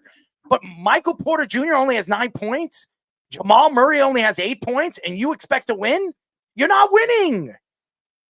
And the guy that's really been playing well for the Denver Nuggets is Justin Holiday, the journeyman, True Holiday's brother. Former Knicks Justin Holiday. Yes, I remember. Phil Jackson, Nick. I remember. I mean, he's the only one that's actually playing well on the bench for them. They're getting killed on the bench. And Denver has one of the best benches in the league. Reggie Jackson, who's normally a good playoff player for a lot of other different teams, he's been really bad too. Gilbert Arenas. Go ahead. What were we going to say? We just have Murray's stats up here. We're talking about him scoring in single digits. Like, this is a guy they need to score 21 points a game. This is what they expect from him. He was 21, 6.5, and 4 during the season, shooting 42% from 3. If he's not going to do this, how are they supposed to find the offense? We were talking earlier that Brunson is the whole offense. And as a Knicks fan, it is wonderful to watch someone be able to do this. And of course, it feels like Cinderella story is going to end at some time. The pumpkin, the carriage is going to turn into a pumpkin at midnight. But they don't have a guy like this. Jokic is a facilitator. You know what I mean? Like, maybe I'll make a graphic for it if it happens. But, I really do think that it's really up to Murray. If we see Murray step up next game, we have a series. If not, this could be over in 4. It's that bad. We'll get into the Gilbert Arenas because our guest is about to come in. But I will say this, and by the way, our guest is John Daigle. He's a friend of the show, and I think he's broken the record now. I think this is the 7th time he's on the show. All right, I thought it was 6, but it's a record breaking. That's great. And John is a friend of the show. We love what he does, and he's one of the best at what he does in the industry. But to go back to what the Timberwolves are going through, and by the way, I again. Everybody keeps talking about the Timberwolves and Denver series, but people forget what OKC is doing right now. It's incredible, and they're only going to get better. They're only going to get better. I mean, they have 8 first-round draft picks in the next, 5 years? It's ridiculous, and they've positioned themselves to go out and get any free agent they want because they still – now, Shea Alexander is going to make a lot of money. He's going to make a lot of money. And Williams, they still have time to decide what they're doing with Williams and some of their other players because they're still under their rookie contracts and they don't have to overextend them right now. Alexander's going to get a lot of money in the offseason. He's going to get paid. But I mean, there are a lot of guys. If they become a Joel Embiid, I mean, he could become available. You have all that draft stock. You could get Joel Embiid over there to play with that young team. You can bring whoever. Jimmy Buckets, if he becomes available, why couldn't Jimmy Buckets go and play over there with Alexander? I mean, I understand he's an old player, but you bring a veteran player to that young team, it absolutely changes everything for that organization. So there are other guys. Dame could decide, hey, you know what? I'm going to go and play over there. I have a better chance of winning with OKC than going and playing with an old team like Miami. Or a team coached by Doc Rivers. Or forget about it. I mean, he's not going back.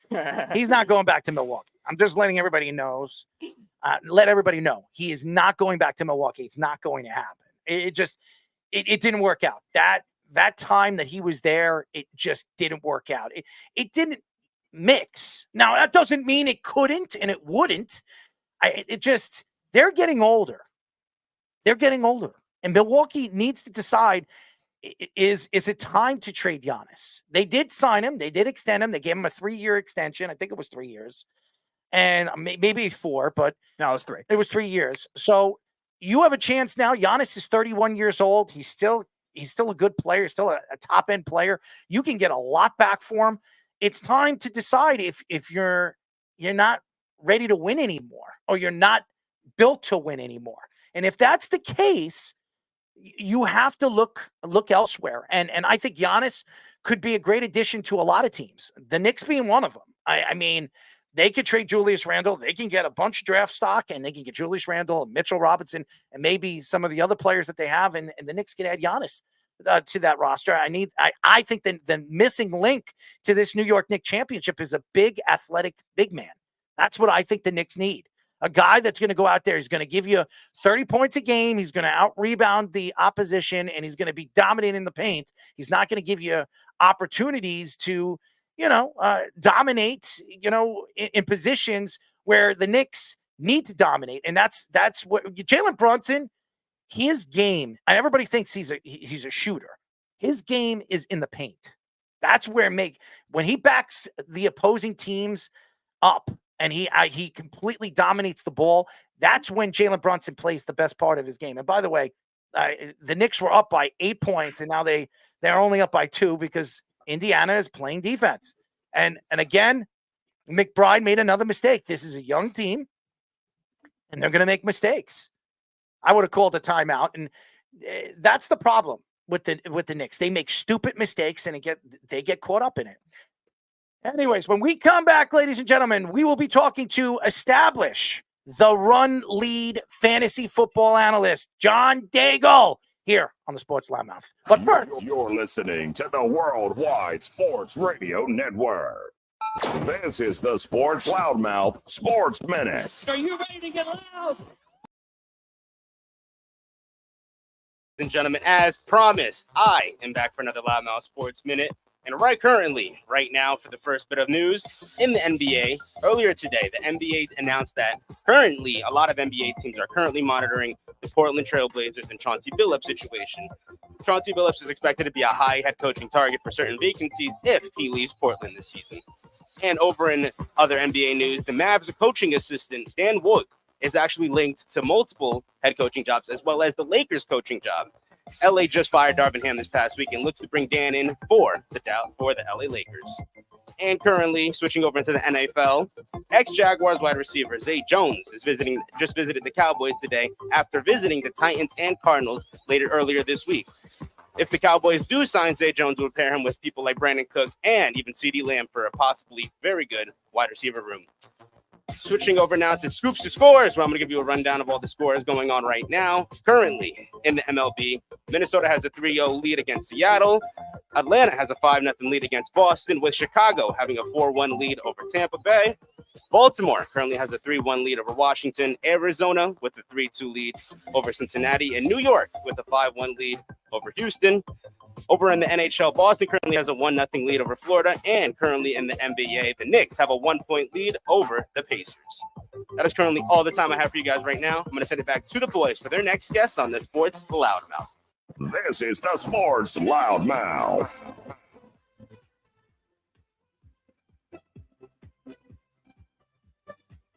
We are back, ladies and gentlemen. Speedy didn't put up our number. You can go and call us at 631-67. I don't remember the number, but you can call us. Thank you to my producer for giving me the number or not giving me the number on the feed. Go to our website at www.worldwidesportsradio.com. Check the week, including the Loudmouth with me and Speedy Petey every single Saturday, Wednesdays and Thursdays at 7 p.m. All you have to do to tune in and check out our local listing is go to our website at www.worldwidesportsradio.com. Speedy, put up the number. It is up. People. It is up there. No, it's not. It's not up there. So make sure that it gets up there every single time we go to the break so people can call the show if they feel like it. So that's something that you don't do, and I'm trying to give you information. People complain about that all the time. Anyways, John is in, and we're very happy to have him on. We are now talking to Establish the Run lead fantasy football analyst, John Daigle. John, what's up, buddy? How's it going, fellas? Usually the time of the year we all get to talk to one another. I am coming down from the NFL draft, not yet gearing up for the regular season, but you mentioned Establish the Run at the top. We did just release our half PPR, full PPR rankings. So the season will be here before we all know it. Well, I can't wait until the NFL season. It's getting really, really close. The draft is over, and now we're going into OTAs. We have rookie camps, and I'm watching the Jets. The what do they call it? Jets 24 or whatever the hell they call it, Flight 24. Mhm. And I'm getting the opportunity to get to see some of the ways they drafted and the ways Joe Douglas went after some of these free agents in the offseason. And I know you're a big football guy, and going into the draft, what did you see the Jets doing? I know a lot of people came out and thought that the Jets were going after a wide receiver or tight end. I think they surprised a lot of people. I wasn't surprised, but they surprised a lot of people going after Olu, who was a fantastic offensive lineman. I think might be the best offensive lineman in his class, which has been a very deep offensive line class. What were your thoughts to the Jets? Did you think the Jets were going after a wide receiver or tight end? I thought it was going to be either an offensive lineman or tight end. Apparently, we found out afterwards, at least they said. Every team says odd things after the draft. But Joe Douglas said that the Brock Bowers thing was nearly a smokescreen. They were just going to go offensive line the entire time. And honestly, it's what I thought they needed to do because we're looking at a 1-2-year window for Aaron Rodgers. We all know the offensive line, even after Aaron Rodgers, since he only played one snap, got injured, we all know they were a major issue last year.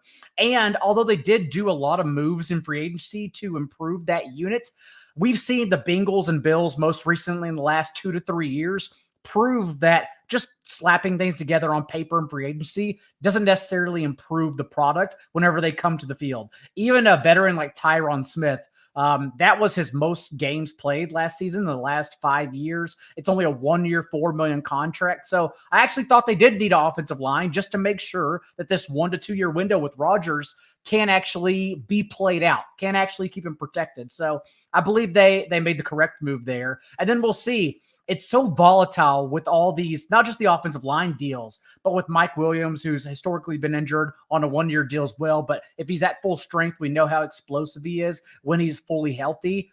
They're a fascinating team, honestly, because they range from the typical 4 to 6 win Jets to a 13-win perennial division contestant. So I'm excited to see if it all comes together, at least beginning in training camp. So the Giants, everyone was wondering if they were going to trade up for Drake May, possibly draft a quarterback at 6. They were interested in JJ McCarthy. They ended up going Malik May versus keeping Daniel Jones. What are your thoughts to that? Do you think they made the right decision? I do, yes. And everyone really, I know the quarterback rumors started swirling in the twilight hours, and I didn't even have a good draft betting weekend. It's gotten a lot harder the last 2 years, but I did have JJ McCarthy over 5.5. That's one bet that really saved my ass at plus money in the last 48 hours, just because it seemed like we could whittle out McCarthy from the Giants process. And if that was the case, then we knew the Cardinals weren't trading with the Vikings, because the Cardinals, if they didn't get either Marvin Harrison Jr. or Malik Neighbors, someone was getting fired there. They literally couldn't afford to trade down to 11. It made no sense. And from there, we also knew Harbaugh was going to take whichever offensive lineman he liked the most. Joe Alt was a chalk. Alt got there, but they were just going to take whatever lineman they needed the most, they liked the most at number 5 overall. So I luckily backdoored JJ McCarthy over in the last 48 hours, and I was very happy with that. But the Giants, I also think it's very clear, one, that they took on Daniel Jones last year. We were all questioning why at the time. I understood they were in purgatory. They really had a choice of having no quarterback or at least a league average at best is what we think Daniel Jones is for a few years. And they kind of had no choice then but to give him a little bit of extra money and be strapped down for 2 years with him. But very clearly, it's all gone wrong. I don't think they're interested in anymore. I think they're looking for that long-term answer. And honestly, from what I've heard behind the scenes, like, it seems like if Drew Lock's going to play well the first month, as Daniel Jones continues to rehab from last year's injury, it may be Drew Lock's job this year, quite honestly. So I think we're still looking at a rebuilding team. And so Malik Neighbors' choice didn't really surprise me, since he's much better than I shouldn't just say slot receivers. He's much better than the guys they typically target, but that is the kind of guy they target. Someone who can get open over the middle of the field and then turn up field to create yards after the catch. That's what Malik Neighbors is. We are talking to the establish the run lead fantasy football analyst, John Daigle. I said establish the run. Anyways, there was a surprise in the first 10 picks, and everything kind of fell exactly the way everybody thought everything was going to fall until the 8th pick. And Michael Penix fell to Atlanta, and even Kirk Cousins, all over social media, was like shocked. Everybody was shocked that Michael Penix was going in the top 10. On my draft board, he was probably in the second round, early second round. I didn't even think he was getting drafted in the first round. I didn't think there's a lot of questions to Michael Penix and his game. What were your thoughts? Did you think that Atlanta was going to sneak in there and draft a quarterback when everybody was saying it was going to be a defensive lineman? Absolutely not. The only wild card I had them doing was drafting Rome Odunze if they wanted to add to their 3 wide sets, which we know Zach Robinson, new offensive coordinator, is going to run heavily there, since that's just the Sean McVay tree, since he comes from Los Angeles. That's exactly what Kevin O'Connell did when he went from Minnesota. That's exactly what we believe Zach Robinson will do with Atlanta. So to swoop in and then grab a 24-year-old quarterback with multiple knee injuries in his past was very odd. I wouldn't even say I hate the pick from a process standpoint. I don't necessarily hate the player if they were to do that. My issue is they should have chose one or the other. Like right now, Best Ball, for example, on whatever platform everyone plays on, Underdog, FFPC, the list goes on. We draft as if we're right because we're playing for millions of dollars. And so, like, if I draft a quarterback in the first 5 rounds, whether I think that quarterback is actually going to be a top 5 option, like, I have to treat him like that, and I can only draft 2 of them because I used high fantasy football draft capital on them. The Falcons gave Kirk Cousins $100 million guaranteed. It's basically a 2-year contract, and we've seen all kinds of deals now escaped out of, whether it's Matthew Stafford's, Jared Goff's, Matt Ryan, Carson Wentz, Todd Gurley. We've seen that the NFL now, you can separate with literally any contract you'd like to. Russell Wilson this past year. I'm not so much worried about that, but it does make it complicated since we're looking at 30 plus million next year, not this year. Next year, they'd have to take on in dead cat money if they were to release or trade him overall. And so to give Kirk Cousins $100 million, it's guaranteed, and a 2-year deal essentially, and then also to draft a 24-year-old quarterback who we then think he may not start till he's 26, 27, again, multiple injuries. The process just wasn't right at all. It's like they made the Kirk Cousins deal, but didn't bet on Kirk Cousins. It's so odd. And so that's where I think they did wrong, not in just drafting Michael Penix, then letting everyone throw their player take out there. So Marvin Harrison getting drafted by the Cardinals. We've seen this a lot in fantasy football, these super athletic wide receivers getting drafted as early as the 3rd round. We saw that with Julio Jones. We saw that with Jamar Chase in his rookie year. Like, where you're seeing fantasy projection wise for somebody like Marvin Harrison Jr., who's with a good quarterback in Kyler Murray, but on a really bad team. And I was just adjusting some tears behind the scenes before I came on. So, like y'all, I'm trying to get off work and watch the Knicks game, but I'm failing at that. So, I will say right now, Marvin Harris Jr. falls around the wide receiver 15-16 range, in tier 3, basically, behind Debo Samuel, Jalen Waddle, a couple of those, Devonta Smith, a couple of those other guys that are jammed in around there. And I think the offense is going to have a lot of success. Not only does Kyler Murray stand alone as a sexy option because he adds a rushing floor with his legs, but unlike Bobby Slowick, a lot of people gave Bobby Slowick, the Texans offensive coordinator, for anyone listening, a lot of praise. But I thought he underwhelmed, and really the only game he played to win in without running on early downs, forcing CJ Stroud into long third downs that Stroud overcame just because Stroud is like the GOAT. That's the only reason the Texans offense looked so great, because Stroud was that great.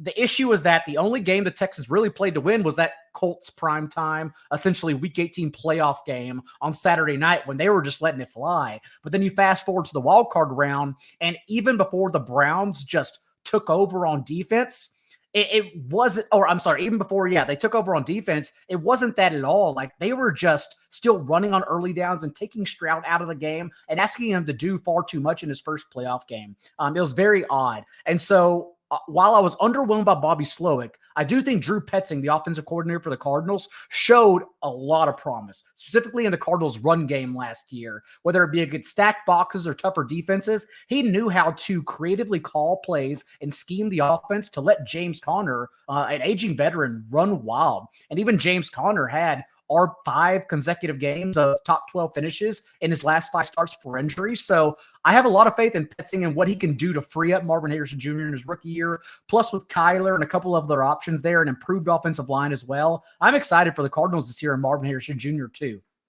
We are talking to Establish the Run lead fantasy football analyst, our friend John Dago, one of the best in the business. I'm telling you right now. I don't know if you don't follow him, shame on you. All over Twitter, his YouTube channel, they're fantastic. Everything that he does is fantastic. Must listen, must check out. So I'm telling you guys. But there is a team, the Eagles, that I thought really won this draft. Everybody keeps saying this team, the Jets had a good draft. This team, everybody had a good draft. You don't know what these guys are going to be. But the Eagles needed secondary help. And boy, oh boy, did they land it. They added Quinyon Mitchell in the first round at number 22. I think some people think he could be one of the best corners that since really Sauce Gardner. And then at number 40, a guy that I believe was in my first round. I was very surprised he fell to the second round, Cooper DeJean, who was fantastic over there in Iowa. What were your thoughts to their draft? And a lot of times guys like Cooper DeJean only fall out of the first round due to their medicals. But that one was odd in particular because he was cleared at his pro day and then, of course, went on to burn a rough 4.340, just a super athletic guy. I think the reason he fell out was because teams were not sure if they would have to declare him at cornerback or if he was a hybrid nickel safety, but the Eagles didn't care, and rightfully so, because he's a first-round talent. He's a top 32 talent that should have gone on Thursday. The Eagles just took him understanding they had a need, and then also to get Quinyon Mitchell, as you mentioned, small school Toledo got cornerback, but super athletic man-to-man individual. So I thought the Eagles did amazing, as they typically do, because they just take all the advantage. Howie Roseman also knows how to pick up conditional picks. And so whenever he's wheeling and dealing on day 2 and 3, it usually comes with picking up 3rd and 4th round conditional players and just trying to backdoor multiple picks in later years as well on day 2 and 3. And that's what he did again this season. So I thought he did amazing. And not only that, but a lot like how, I'm throwing out Josh Allen, the Bills offense down the stretch. Like, they looked better, but under Joe Brady, there's still a lot of concern that they went far too run heavy and took the ball out of the best player's hands. With the Eagles, Jalen Hurts, it's probably going to get lost since, our attention spans just get worse due to TikTok and headline news now overnight. But Jalen Hurts, it's ignorable, honestly, what happened down the stretch with him while dealing with concussion and that ankle injury. He slipped in his last 7 starts to 6.5 carries per game. For record, prior to that, he was at 12.5. Like, that's not who Jalen Hurts is. Not only that, but he was only completing 55% of his passes for 6.5 yards per attempt. He was bad at passing as well. That's not who Jalen Hurts is. So I'm expecting both the offense, especially with Barkley underneath now. I still don't think Barkley is going to live up to what will likely be into first, second round turn fantasy status, because we know that Tush is getting pushed in Philadelphia. But to help out with the soft hands underneath, just to let Hurts dump it off, an option he hasn't had in the past, that's really good for Hurts and the Eagles offense. So overall, the Eagles have definitely won the offseason, in my opinion. Yeah, they don't have a Boston Scott to steal Giants touchdowns from Saquon Barkley. Right. Saquon will just run all over them. And also losing Jason Kelsey, it does affect them. I mean, they didn't really fill in that spot in the offseason. I didn't see much. And I thought going into this year's draft, they were going to look for somebody to fill in for a guy like Kelsey. I mean, you're not going to find a guy as good as Jason Kelsey. And with the Kelseys, especially Jason, I do believe that if something happens this year, I could see him coming out of retirement and going right back in there, especially if they're a contender. So I know everybody thinks that you might have seen the last of Jason Kelsey. I don't know about that, because what I've heard, his father came out and said, usually when a guy wants to retire, they lose a lot of weight. But Jason Kelsey is still pretty damn big, and he's still eating like a horse. So I don't know if we've seen the last of Jason Kelsey. Just hope that the horse doesn't poop into the streets of Philadelphia, because then their fans will just. Oh, he'll probably eat it if he's hungry. I mean, everybody else does. So I wanted to ask about the Bears. I know you say you're not a Bears fan, but I know you were growing up. And Caleb Williams, obviously, DJ Moore, Keenan Allen, the big offseason that they had. So where do they rank now into the status of the NFC? Obviously, that division being very good with the Lions, the Packers, what they did in the playoffs this year, and just the NFC as a whole. It's going to be fun to watch, at least, because, whatever everyone thinks about Romo Dunze, whether he can get on the field, we know, first of all, they're going to be a significantly pass-happier offense this year. Not only because they just added a couple of very important offensive pieces, but because they're changing offensive coordinators, and the way these guys mesh is also going to be very important. Like DJ Moore last year was top 5 in yards per route run against man coverage. Keenan Allen, a slot receiver, was top 5 against zone coverage in yards per route run. And Romo Dunze led the whole nation, the FBS, in catches 20 yards deep and contested catches. He's just a big play specialist. So to put all 3 of these guys on the field together, also having now been to a WNBA preseason game here, I got swept up in the Caitlin Clark storm. Also, I went to a Cubs day game the other day. These guys are all hanging out everywhere. They are literally in the suites at every single event together. Caleb Williams, Keenan Allen, and Cole Kmet. I haven't seen them leave each other's sides all offseason. They're clearly getting to know one another. Not only that, but behind the scenes right now, we're getting the schedule releases, everyone knows, this upcoming Wednesday. But right now, just based on their schedule, not weekly, but just overall who they're going to play, the Bears have the 7th easiest passing schedule. So I genuinely think they are going to compete. Now, it's odd because, like the Jets, the Bears are perpetually cursed. It just seems like nothing, even when they get it right, they can't get it right. But remember, whenever Jalen Johnson, elite cornerback who they re-signed this offseason, whenever he was healthy down the stretch in the second half of the year with Montez Sweat from week 9 on, that Bears defense was top 3 in most stats, including EPA per play and limiting opposing explosive plays through the air. So honestly, they have an amazing unit on both sides of the ball right now that you can drop into the NFC North and let them compete. So I think they are going to surprise a lot of people given the schedule, given just everything else in front of them right now. And I think they will be competing for the NFC North title. As everybody knows, we are talking to Establish the Run lead fantasy football analyst, John Daigle. John, you look at the league as a whole, and we've gone into this, and we talk about fantasy all the time. And going into this year, it's wide receiving happy. And Devontae Adams decided he's come out and said that he wanted to stay in Vegas. He's happy in Vegas, but I beg to differ. I think who's throwing him the ball this year? Aiden O'Connell and Gardner Minshew. I mean, there's nobody throwing him the ball. Yeah. And if Las Vegas starts the season really soft and they go 1-5, you're going to hear rumblings that he wants out of Vegas. If he does, could you see a team like the Jets go after him at the trade deadline? And if he is available, what do the Jets have to give up to get him? It's a lot of money still to take on, because remember, whenever the Raiders initially took him on, which was not Antonio Pierce's choice, although any coach would be more than happy to say they were the ones to take on Devontae Adams' contract to begin with, but that was the team, obviously, who then gave him $100+ million. So it'd still be a lot. I still think it would be probably a third rounder. Think a third rounder, maybe a second and a fourth or a fifth, something like that. I don't know if it'd be the Jets. Maybe Aaron Rodgers does have that pull, especially because the last two, triggers he pulled, whether it was Alan Lazard's contract or Randall Cobb, Mecole Hardman as well, his choice, those didn't go too well. So maybe he tries to make up for it this offseason. If they do start off poorly, I could see both sides having a mutual agreement. They're all adults over there. Antonio Pierce is a player's coach. He'll definitely listen if Adams just says, I would love to go compete somewhere with the quarterback I want to play with. I could see the Jets being involved. I could see the Cowboys being involved. We all know they don't mind splashes, at least in season, because this offseason, obviously, they haven't done a single thing that matters whatsoever. But yeah, I could see a couple teams being interested, but only if the Raiders were to struggle. We know what the Raiders are going to do. They're going to come out and play the same kind of ball that did the last 2 months last season.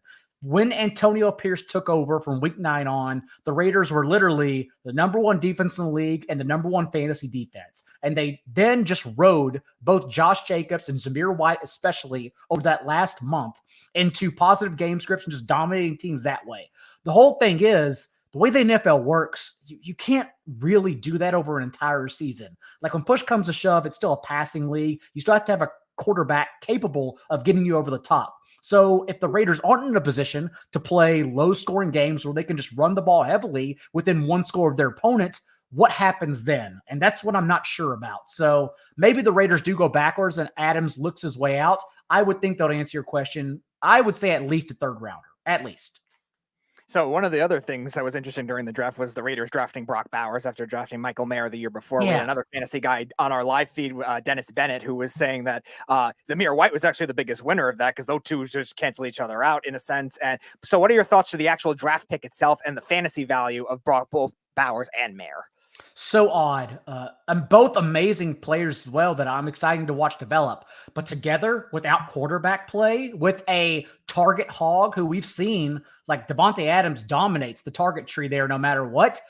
I don't know how both grow, both Bowers and I just don't know how they grow together, honestly, as receivers. They're obviously both going to be on the field blocking quite a bit, but who is going to dominate the other? I'm just not sure. Having said that, it is the best 12 personnel. It's the best 2 tight end set since Aaron Hernandez and Rob Gronkowski, absolutely for sure. It's just a matter of, again, how involved will they be at pass catchers with one another? I think it's worrisome for fantasy in particular, but it's exciting to see play out. Yes, Zamir White is absolutely the winner there, especially since all they did in the draft was add a 6th-round small school Dylan Labe, who was a return specialist in college. I imagine they drafted him solely to test out the new kickoff rules and see if he can succeed getting more carries that way. Raiders love getting random return specialists. Yes. By the way, just for all the fans to know that Jalen Brunson was taken out of the first quarter. You hurt his hand. Oh, no. Yep. So I don't know what's going on. That's not good news, and nobody's coming out. So usually when you're not hearing anything, that's bad news. So it looked like you hurt his hand. That's what it looked like. I don't know. I mean, that's not good news for any Knicks fan. If the Knicks lose Jalen Brunson, the season is over. There's no way. There's no way they're winning the series. The Jets and Bears being cursed. That's also just nothing can ever go right for the Knicks ever. Yeah, I mean, it's horrible. It's a horrible, but again, this is going. I told everybody, there's no guarantees that the Knicks are going to run away with this, and everybody's going to say, well, if Jalen Brunson was in this game, it would be different. Yeah, but it's not, and that's what happens in basketball. That's what happens in sports. You lose a player, Aaron Rodgers, and the season's over. That's what happens. But it's horrible. Hopefully, he comes back in the third quarter. But it doesn't really look good. I've heard that his father and one of the other Knicks assistants are not on the bench either. So that's not a good sign. Not good. It's not a good sign. So I don't know. They're playing hard. I have to give them, but they're making a lot of mistakes. Josh Hart, he's complaining a lot on the, but he's the one that's making all the mistakes. So I don't know. Anyways, finishing up with you and John. By the way, if anybody hasn't checked out John's, his information, his fantasy football stuff, you can go and check it out. Establish the Run, lead fantasy football analyst John Daigle. He's been on the show quite a few times. But John, you look at the offseason. Who are your winners and who are your losers? And obviously, with all the moves that some of these teams made, who do you think is the contender to compete against Kansas City? Kansas City added themselves a pretty good wide receiver in the draft. They needed to add a speedy guy, another Tyreek Hill. They landed one, but and everybody expects them to be as good as they were last year, even better, because now they have actually a weapon that can go out and go get the ball. Who do you think in the AFC can compete with Kansas City, and who do you think in the NFC is going to compete with Kansas City? AFC is always fun because with Joe Burrow, hopefully at full health, Josh Allen, and whatever the Bills are, I'm still not sure because Keon Coleman, although the interviews are a lot of fun, and I really hope he succeeds because he just seems like a good kid and he's really funny. He definitely has a questionable profile. Whenever you're overly dependent on contested catch touchdowns in college, it's usually a sign, at least it's been historically, that you can't separate. And it's really harder to carry that trait over to the next level. And that's really what he was at both Michigan State and Florida State. So we'll see how he pans out as a rookie, not to mention the Bills are missing roughly 50% of their defensive snaps from last year. All the guys who were just snap hogs are gone. So what does their defense look like too as they try to rejigger that whole thing? I'm not sure. They're going to be such an interesting team this year, again, because I was also down on their offense under Joe Brady as more of a run-heavy team. So we'll see. But we do know the AFC is always going to be fun. And speaking of, let's get to my winner. I really do think, as you mentioned, Xavier Worthy going to Kansas City, but really it's Patrick Mahomes because although he is Patrick Mahomes, and everyone knows who he is, and everyone usually gets excited about having him in fantasy.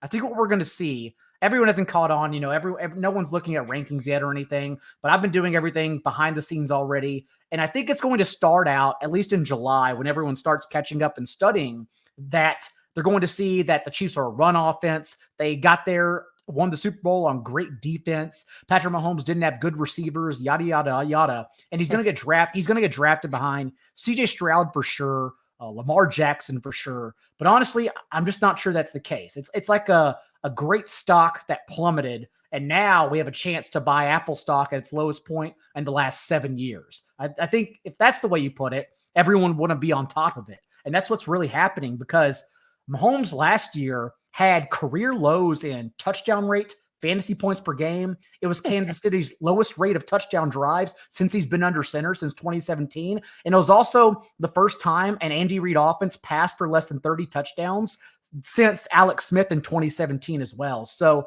like everything should honestly, those are numbers I cite, not because they just happen, but because they're numbers I look at every year because they regress. Like they're numbers that typically bounce back. And now we have a chance to get Patrick Mahomes at his lowest stock ever in his career with those numbers expecting to bounce back. So I do think Mahomes and Kansas City's passing offense, Xavier Worthy included, Marquise Brown included, because I do think we are going to get a 4 to 6 game suspension for Rashee Rice. And that's the case.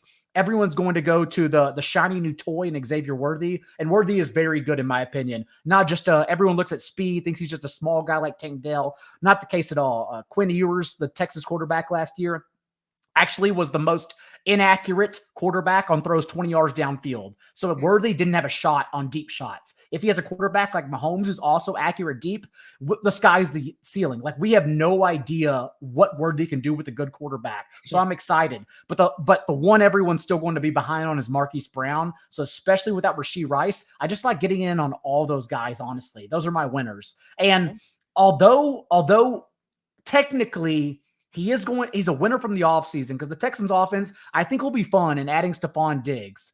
It's going to be bold, I know, but I do think CJ Stroud's going to be overvalued in fantasy football. I love Stroud. I hope he succeeds. And also because this is a take that could easily just get jammed right back down my throat and I'm completely wrong. But remember, we're still playing a game. We're still playing fantasy football. And the game dictates us to have multiple outs to get there. And I'm talking about rushing quarterbacks. And last year, CJ Stroud was not a rusher, only 2.3 rushing points per game. And if you look back over the last decade, to be a top 5 quarterback, which is what he's being drafted in best ball right now, that's how everyone's going to treat him, is the QB 3 or 4 off the board over Mahomes, alongside Lamar Jackson, over Anthony Richardson, who Richardson only played 4 games, but he still led every quarterback in rushing points per game. So he can definitely get there as well. But CJ Stroud, usually you have to average over at least 3 rushing points per game. Stroud did not do that. So the way people are drafting him, he has to have 4,500 passing yards, which only 7 quarterbacks have done the last 2 years, because zone coverage goes up every season. Literally, the last 5 years, zone coverage has gone up each year, which means more safeties are playing and limiting explosive plays. So it's harder for quarterbacks to just pass and get there. They have to run in fantasy football.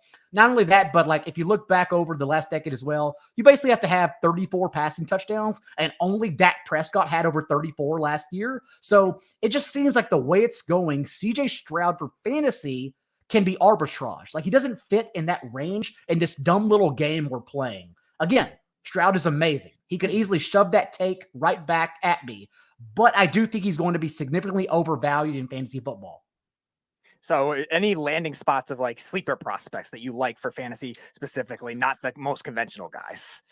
What's funny is that I know this class was being touted as one of quality, but I think that was overblown. It's one of quantity, not quality. They have a lot of depth pieces that have a lot of question marks. So the fact we at least got a Ricky Pearsall in night 1, even Xavier Leggett, even though oddly enough, Xavier Leggett is the same profile of Jonathan Mingo, where he was literally a 1-year breakout player. He averaged 10.5 yards per game for the first 4 years of career. And then the 5th year, as a 22-year-old, had 1,200 yards. Usually when that happens, like a one-hit wonder, that one season is an anomaly for that player coming into the NFL. It's really the course of his career that usually dictates how he's going to play in the NFL. So not good for Xavier Leggett, but first-round capital is important. That means teams valued him as a top 32 pick. So he at least has that going for him. I guess the sleeper, though, that I think everyone should be noting is one Roman Wilson for the Steelers, because without Deontay Johnson there is truly a path. We look for opportunity. There's truly a path for Roman Wilson to open in 2 wide sets. So any rookie on the field, and that those round 11 through 15, wherever he's going to go in your league, because not many people are going to have heard from him, that's going to be a good spot. So I think Roman Wilson landed in a really good spot. And then also for a running back, I don't know if y'all know Kamani Vidal for the Chargers. 6th round running back. If you weren't watching, you don't have to. No big deal. It's my job to watch the 6th round, not yours. But he was actually a great prospect with amazing, I won't bore everyone, but he had a great advanced metrics, and he just needed to land in a spot, again, that had a direct path to opportunity. And right now, in that zone running scheme the Chargers are about to have, yes, it does have a few favorites in Gus Edwards and J.K. Dobbins, but again, we've seen those guys not be workhorses and not stay healthy. So Vidal being the team's 3rd running back, I do think there's a real chance we're going to get him in the last 2 rounds, and he's a guy you can stash and end up using down the stretch as someone who's really making an impact. So that's someone I'll also be touting heavily come August when I come back and join y'all again for everyone to draft. Well, we're going to get you on before that happens. Yeah. I will say that. But we love you, man. Keep up the good work. And your product is as good as anybody out there. So we love you. 7 times, man. You're breaking records, baby.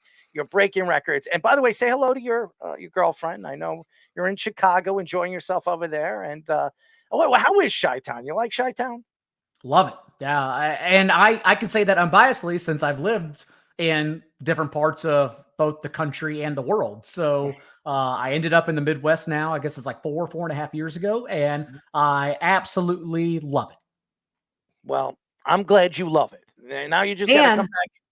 And since our plans fell through last August, I will say I'll also love the dinner we're going to have this August because I will be back for sure.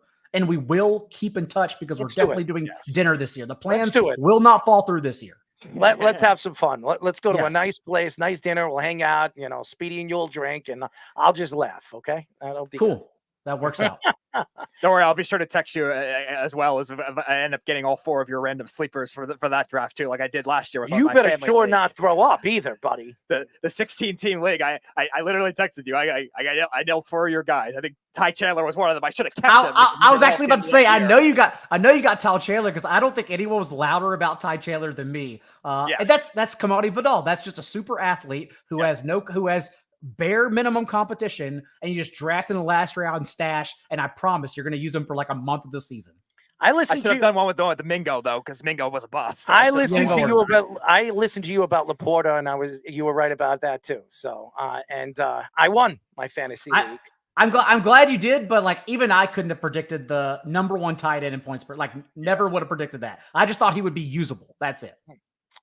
Well, we appreciate you as always.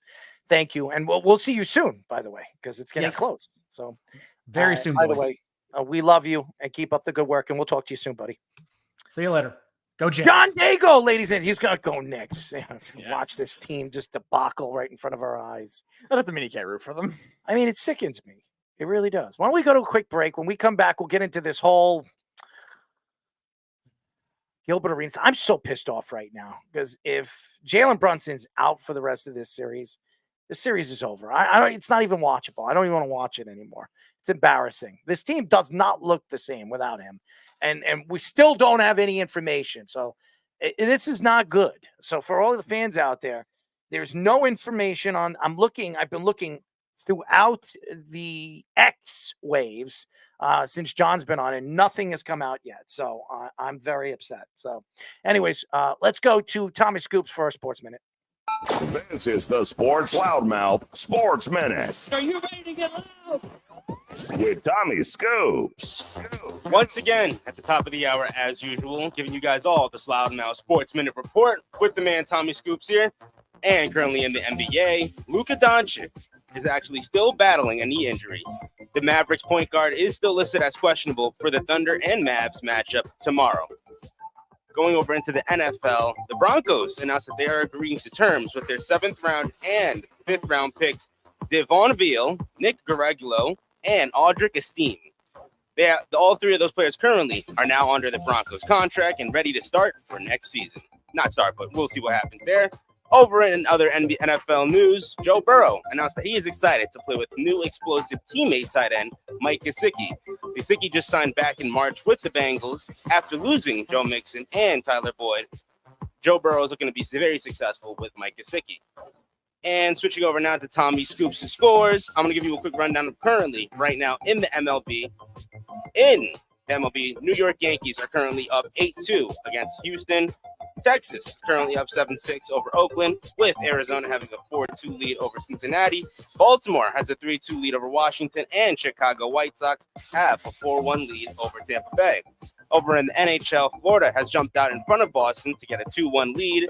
And over in the NBA, currently at halftime, the Pacers have a 10.73-63 lead over the Knicks. Currently all the time I have for you guys right now. I'm going to kick it back to the boys on the Sports Loudmouth. This is the Sports Loudmouth.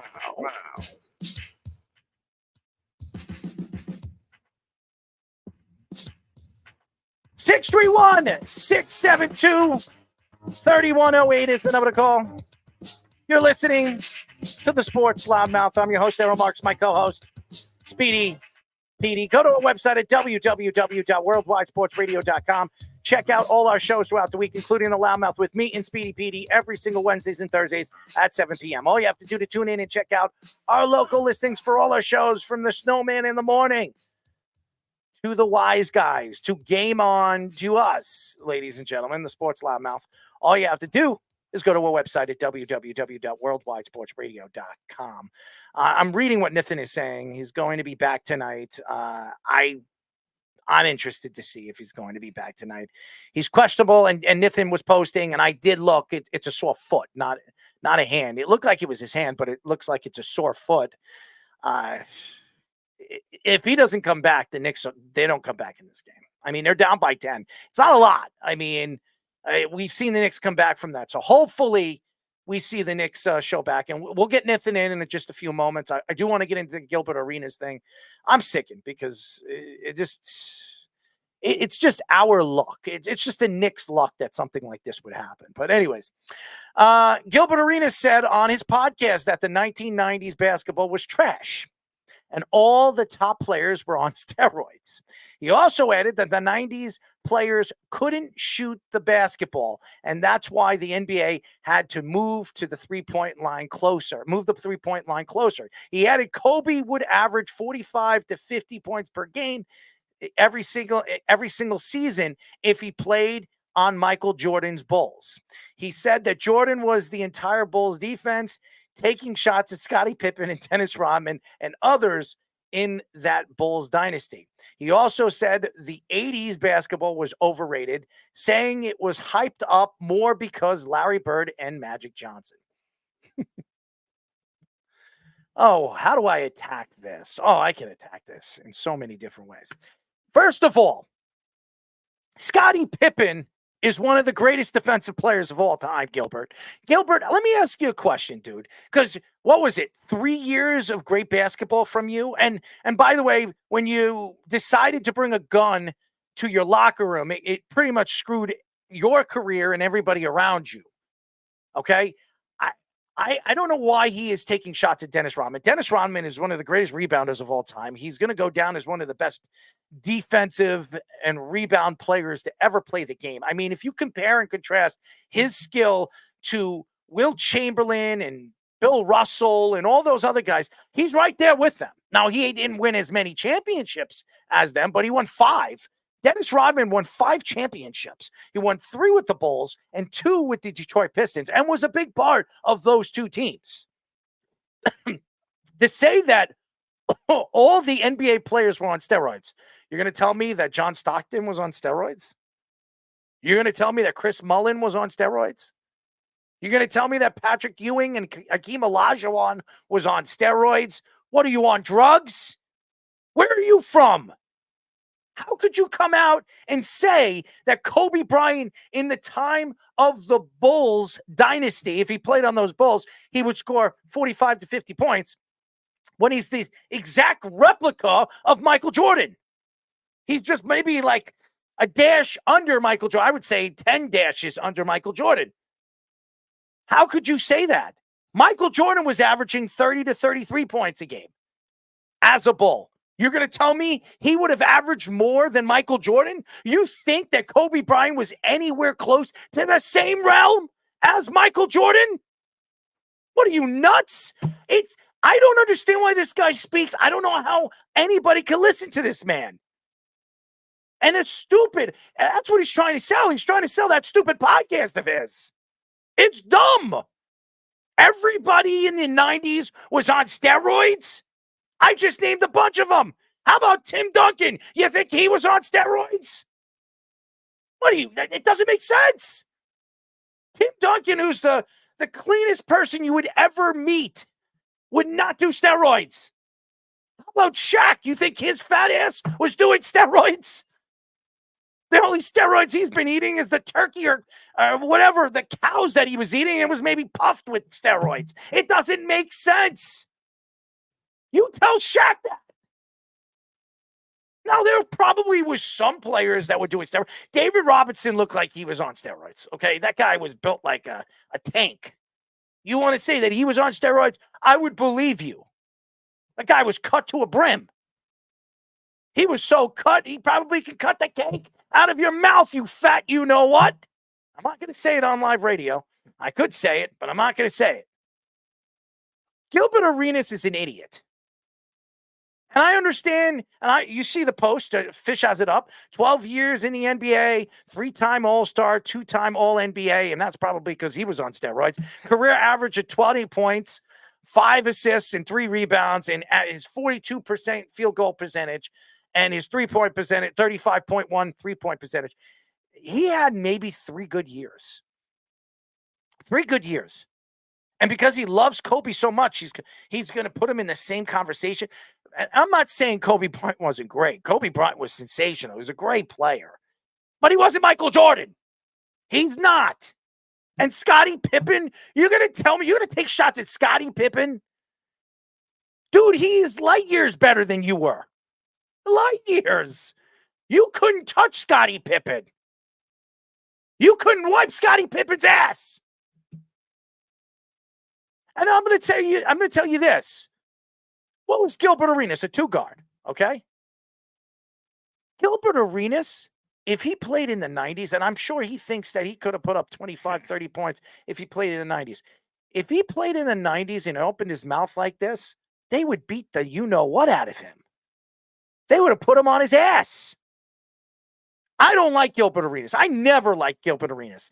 He's a smart-ass punk who sits there on his podcast and likes to throw people under the bus. I've watched his show. He's just like Draymond Green. He wants to open his mouth, and whatever comes out of it, people want to pick it up. They want to scoop it up. Hey, maybe you should go to Philadelphia. They might eat it up. It's garbage. It's not sellable to the fans. And to say that 90s basketball wasn't great, it was trash. 90s basketball was the best time for basketball. As far as I'm concerned, I was alive, Gilbert. I've been alive in the 80s. I was born in 82. I started watching basketball in 86. I watched the 90s basketball. 90s basketball, you could sell it, you can bank it, is so much better than the basketball now. That's why you have Adam Silver coming out and saying he wants to bring back 90s basketball. He wants to bring back that top-end defensive side of the ball. Why is he doing that? Because the game has been really for babies, crybabies. It's a crybaby league now. Oh, you fouled me. Oh, my God. Put me on a foul line. I shoot a 3 with 3 seconds left, and I put a finger on you. I'm at the friggin' foul line shooting 3 shots and ruining that game. It is horrible. I don't like the game right now. I don't like the rules. They're athletic. They're sensational athletic players. LeBron James is a beast. Russell Westbrook's a beast. I've watched these guys. They developed. James Harden, athletically gifted, no question. They came into the league. But you know what? The game was different in the 90s. It's different. And for you to take shots and say that every single NBA player was on steroids, I would love to hear what Charles Barkley has to say about that. Well, now the real question, where is Gilbert Arenas rank in terms of the athletes that should be roasted? Let's do a roast. Let's reach out to Gilbert Arenas. I would love to roast Gilbert Arenas. I would love it. Get me on the phone with Gilbert Arenas for 5 minutes. I guarantee you it would take 50 seconds to piss him off. He'd hang up the phone. 50 seconds. Not accurate. 50 seconds. As he's yelling at me on the phone, trying to tell me, what do I know? You never played in the NBA. How would I know? I know a bunch of NBA players are Hall of Famers that would smack the you-know-what out of you. Smack the taste out of your mouth if you said it to them in person. Yeah, Tim Hardaway, who was on our show last year, said that even though he played in the 90s and that was he was on steroids too. Oh, yeah, allegedly. Yeah, totally. But come on, even though he played in the 90s, he said the 80s quality basketball was like the best one. We've had a lot of basketball analysts that have said that too. Like the 80s quality with the balance of the rules too was very good. And the balance, I mean, the Celtics and the Lakers were like the dynasties fine, but they were still competitive basketball, good basketball across the league. He's an idiot. There's nothing that sells me anything that this guy he is probably on drugs. I honestly believe that Gilbert Arenas is doing something. Gilbert, send me what you're actually smoking, what you're drinking, whatever you're taking. What do you have? Maybe you're popping something. I need some of that. Give me some of that. Because if you actually believe that all the 90s basketball players were doing steroids, I have a bunch of basketball players that I know that played in the 90s will have another thing coming to you, my friend. There's nobody that actually believes Gilbert Arenas and his take on that. And by the way, Scotty, Rodman, all these guys. And by the way, Ron Harper, remember him? Remember Ron Harper? I remember Ron Harper. Ron Harper is one of the most underrated defensive players of those Bull teams. He played for many, many different teams. He's one of the best underrated defensive players of all time. He was on those Bull teams. I'm going to tell you this. If Ron Harper played you one-on-one, he would shut you down. He would shut you down, stuff you down, stuff you up, whatever you want to, stuff you like a turkey. Idiot. Keith says Jordan would average 50 points a game today. He could probably do it now. LOL. Arenas is hitting the pipe, and Arenas knows he's lying. You got it right. He's just trying to sell his podcast. And shout out to Chris William Wynn as well, new commenter. If by steroids he means Jägermeister and champagne, then okay. LMAO #90s hoops. You could tell that Jalen Brunson, he is shooting the ball. You can tell he's hurting. You can tell it. He's shaking his head. He's going to play. He's going to try to play. I'm interested to see how this is all going to last. They're going to play really tight on him, and they're going to test his foot.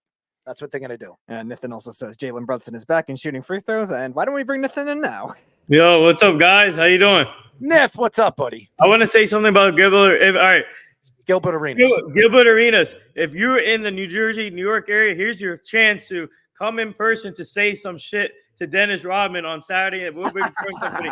I'm challenging Gilbert Arenas to come to the Woodbridge Brewing Company on Saturday to say shit to Dennis Rodman right there on Saturday. This is your chance, Gilbert Arenas, to say something in person to Dennis Rodman at the Woodbridge Brewing Company. I hope you're up for the challenge.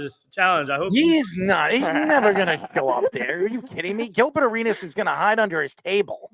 He's going to hide under his desk. There's no way he's going to go over there. Dennis Rodman would smack the whatever out of his mouth. I mean, he can eat a hamburger, smack that out of his mouth. It's like he'd probably throw it like a Frisbee, his big hands. But honestly, it's just so stupid. I agree with Keith. He's trying to sell his podcast, and it's just despicable. Why do you bring up 90s basketball? Dude, you never even played in the 90s. I mean, what was he? When was he drafted? When was Gilbert? I want to say he wasn't even a 90s basketball. But how would he know? How would he know? It just doesn't make sense. Oh, what was he? What? 2001. 2001. 2001. Keith also says Ron Harper was great. If he didn't have bad knees, he would have been one of the greatest players ever. They should sit Brunson and take the loss. He also says about the Knicks game. His son is playing for Rutgers now, Ron Harper Jr. Yes. Yeah. Chris also says, let's be honest, Gilbert is the king of hot, preposterous takes with the 100 emoji. And then Keith says, LMAO and some blow. Yeah, you wouldn't rule that out. Listen, whatever blow he's on, give me some of that. I mean, that's got to be right off the key, man. I hope Jalen Brunson is okay. I think he'll try and play through the injury, and obviously he's a player. He's a decoy right now. Yeah. He's not even shooting the ball. So but I think that's smart. Yeah, he's been a decoy. Yeah, Dante needs to step up. Dante definitely needs to step up for sure. All those wing shooters need to step up. And also Alec Burks, he needs to. That was a foul. I don't know how they didn't call a foul on that. That was a foul. Yeah, I told you guys that they're not going to call any fouls on the Pacers because of what happened. They need Alec Burks. Tom Thibodeau needs to play more of his bench with all the injuries. I don't know why he's being so conservative with the bench, especially in the playoffs. And he needs to unleash everyone in the bench right now because Jalen Brunson's just facilitating. So you can tell there's something wrong. He's not shooting the ball. He's just I see him and if they're going tick for tack in this game, they're not winning this game. There's no way. Winning game 2. They I don't know. Somebody needs to take over, and they can't depend on Dante DiVincenzo needs to take over. Well, he's shooting the ball. I mean, he's been doing it. He's scored the last 5 points for the Knicks, but they don't play defense. They're not playing defense, and they're not stopping them. So they keep coming down and shooting up threes, and they have Jalen Brunson on. I know Knicks fans are happy about that, but it's not It's not the same Jalen Brunson. So it's you. I can tell you right now, he is on the court to be a decoy. That's what he is. I don't even think it's his foot. I think it's his hand. When he was walking off the court, he dialed up his hand. So if it's his foot, why didn't he shoot the ball? You know what I mean? They should suit up Spike Lee to give them some spark. I think it has something to do with his hand. I think he jammed his hand. Maybe Gilbert Arenas should inject steroids into all of them. Maybe it'll make them play.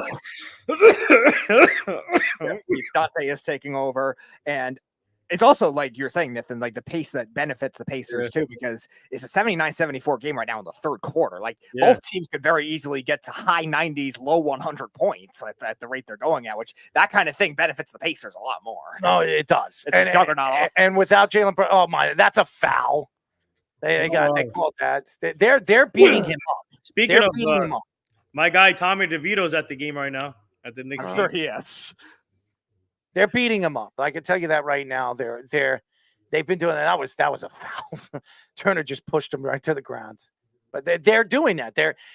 Everybody knew that Indiana was going to play tough on them tonight, and what they need to do is they're going to do everything they can to knock out their best guy, and they're doing it, and that's why they're in this game. If Jalen Brunson didn't go out in the second quarter, this game might be the Knicks might be up by 5 or 6.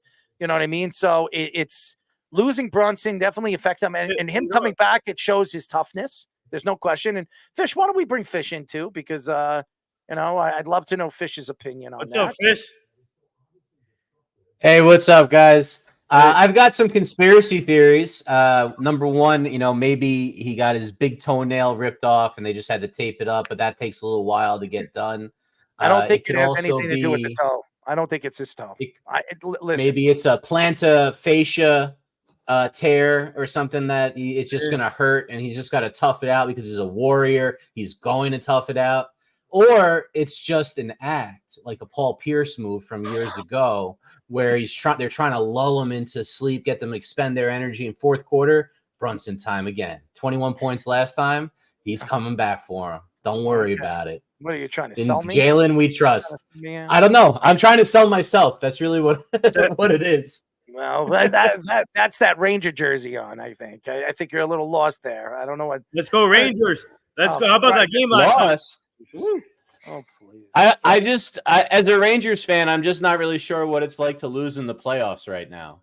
I forgot what that's like. How about that game last night, huh? How about that game last night? Hey, man. I'll tell you what, watching Lafreniere. They're 6-0. I've been very impressed with them. They're 6-0 in the playoffs. In the playoffs, the way that he has to mirror what he did. He didn't really score in the first series, but didn't really need to beat up the washed up Ovechkin Caps. It was, which brings me so much joy. But at the same time, it's watching the Rangers, watching Igor really thrive. First half of the year struggled. It's come on really, really hot in the playoffs, and that's what you need to win in the playoffs is a hot goalie, and who better than Igor to be that hot goalie? I need some Kentucky Fried Chicken, baby. I'm watching these commercials. My mouth is just dripping. I just want to let Knicks. All right, calm down. It's a commercial. Where were you? The Knicks aren't sponsoring Kentucky Fried Chicken. I'm watching the Kentucky Fried Chicken commercial. You're ruining this for me. I'm all about my mouth watering. I want that buttery bread. Oh, I want those. You have to get roped to the food art. Yes, I do. I do. We should do a food eating contest on the show. Food challenge. Who's going to defeat our Fish, man? All right.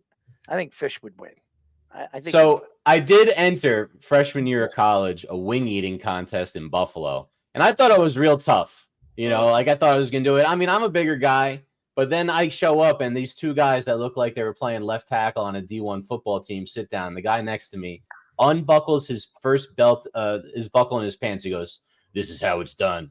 And I stood no chance at all. I thought I did well, but it didn't matter. All I got was like a bottle of Frank's Red Hot or something in the end. But a little you like Frank Speedy? That was my one chance. They're part of the Frank. It's not. That's not the meat part, the thick part. What do you like? He's talking about hot sauce. Pay attention. I'm speaking about Franks. You like Franks? You like yes, Frankfurter? I do. Or you like the little Frankfurter or the big Frankfurter? The regular size. You like them? You don't like the little, what do they call them? They're fine. What do they call them? Pigs in a blanket. Pigs in a blanket. You're like, They're fine. It's like the outside though with what normally would like be it peeks out. Have you ever tried this? Have you ever taken one of those little frankfurters and like you cut off the bottom and you just like kind of push it and the frank to like sticks out on the top? You ever try that? No. You got to try it. I mean, it's something. You tell me what it looks like when it comes out.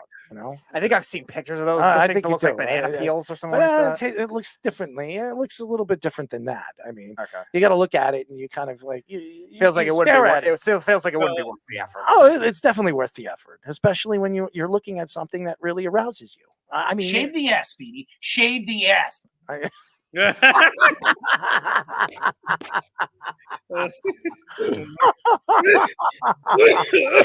Oh man, but little Speedy, you have to be happy about what's going on with your Rangers, man. You have to be going and happy. I mean, seriously, if you're a Ranger fan, and yes, where's the beef now?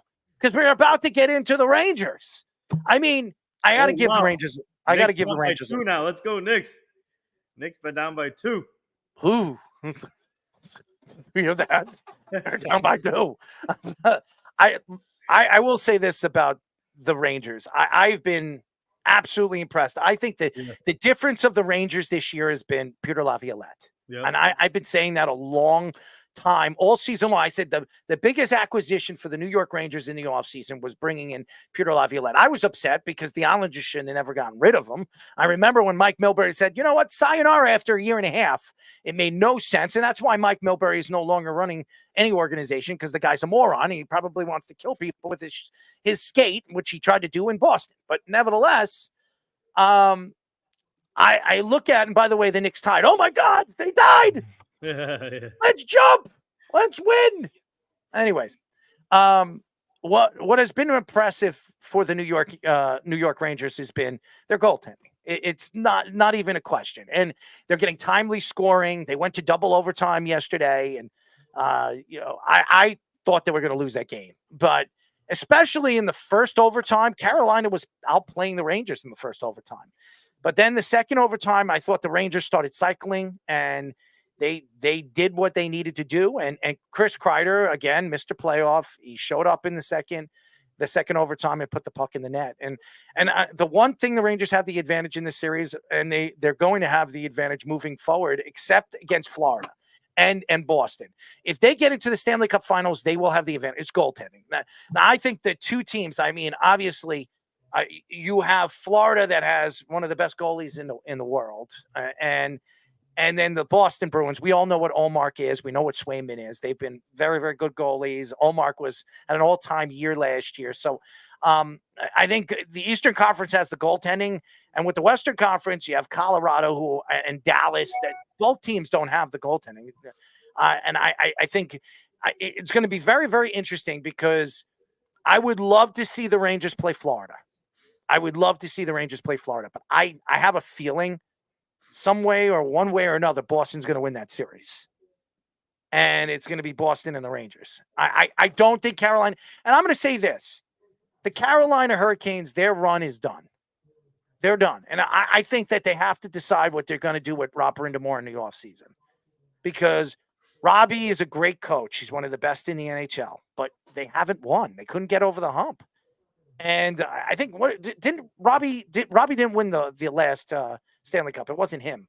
Robbie wasn't. Yeah, he was on that team. Was he? Was he as coaching? a player? He was. No, as a player. No, he. No, I'm talking about coach. They never went to the Stanley Cup since then. Yeah. So Rob Brind'Amour is. I think he's a great coach. I think there will be teams lining up for him, but I think he's gone as far as he can with this Carolina Hurricanes team. I really do. They haven't found a goalie. I mean, Frederick is a good goalie, but can't stay healthy. For years, they've been playing 3-4 goalies, and they can't get over the hump. And their goaltending, they have a tremendous defensive team. They really do. They have a bunch of all-star defensive players, and Aho's a fantastic player, and they have all this talent there. But there's just something that they're missing. And when you look at teams like the Rangers, I don't think there's anything the Rangers are missing right now.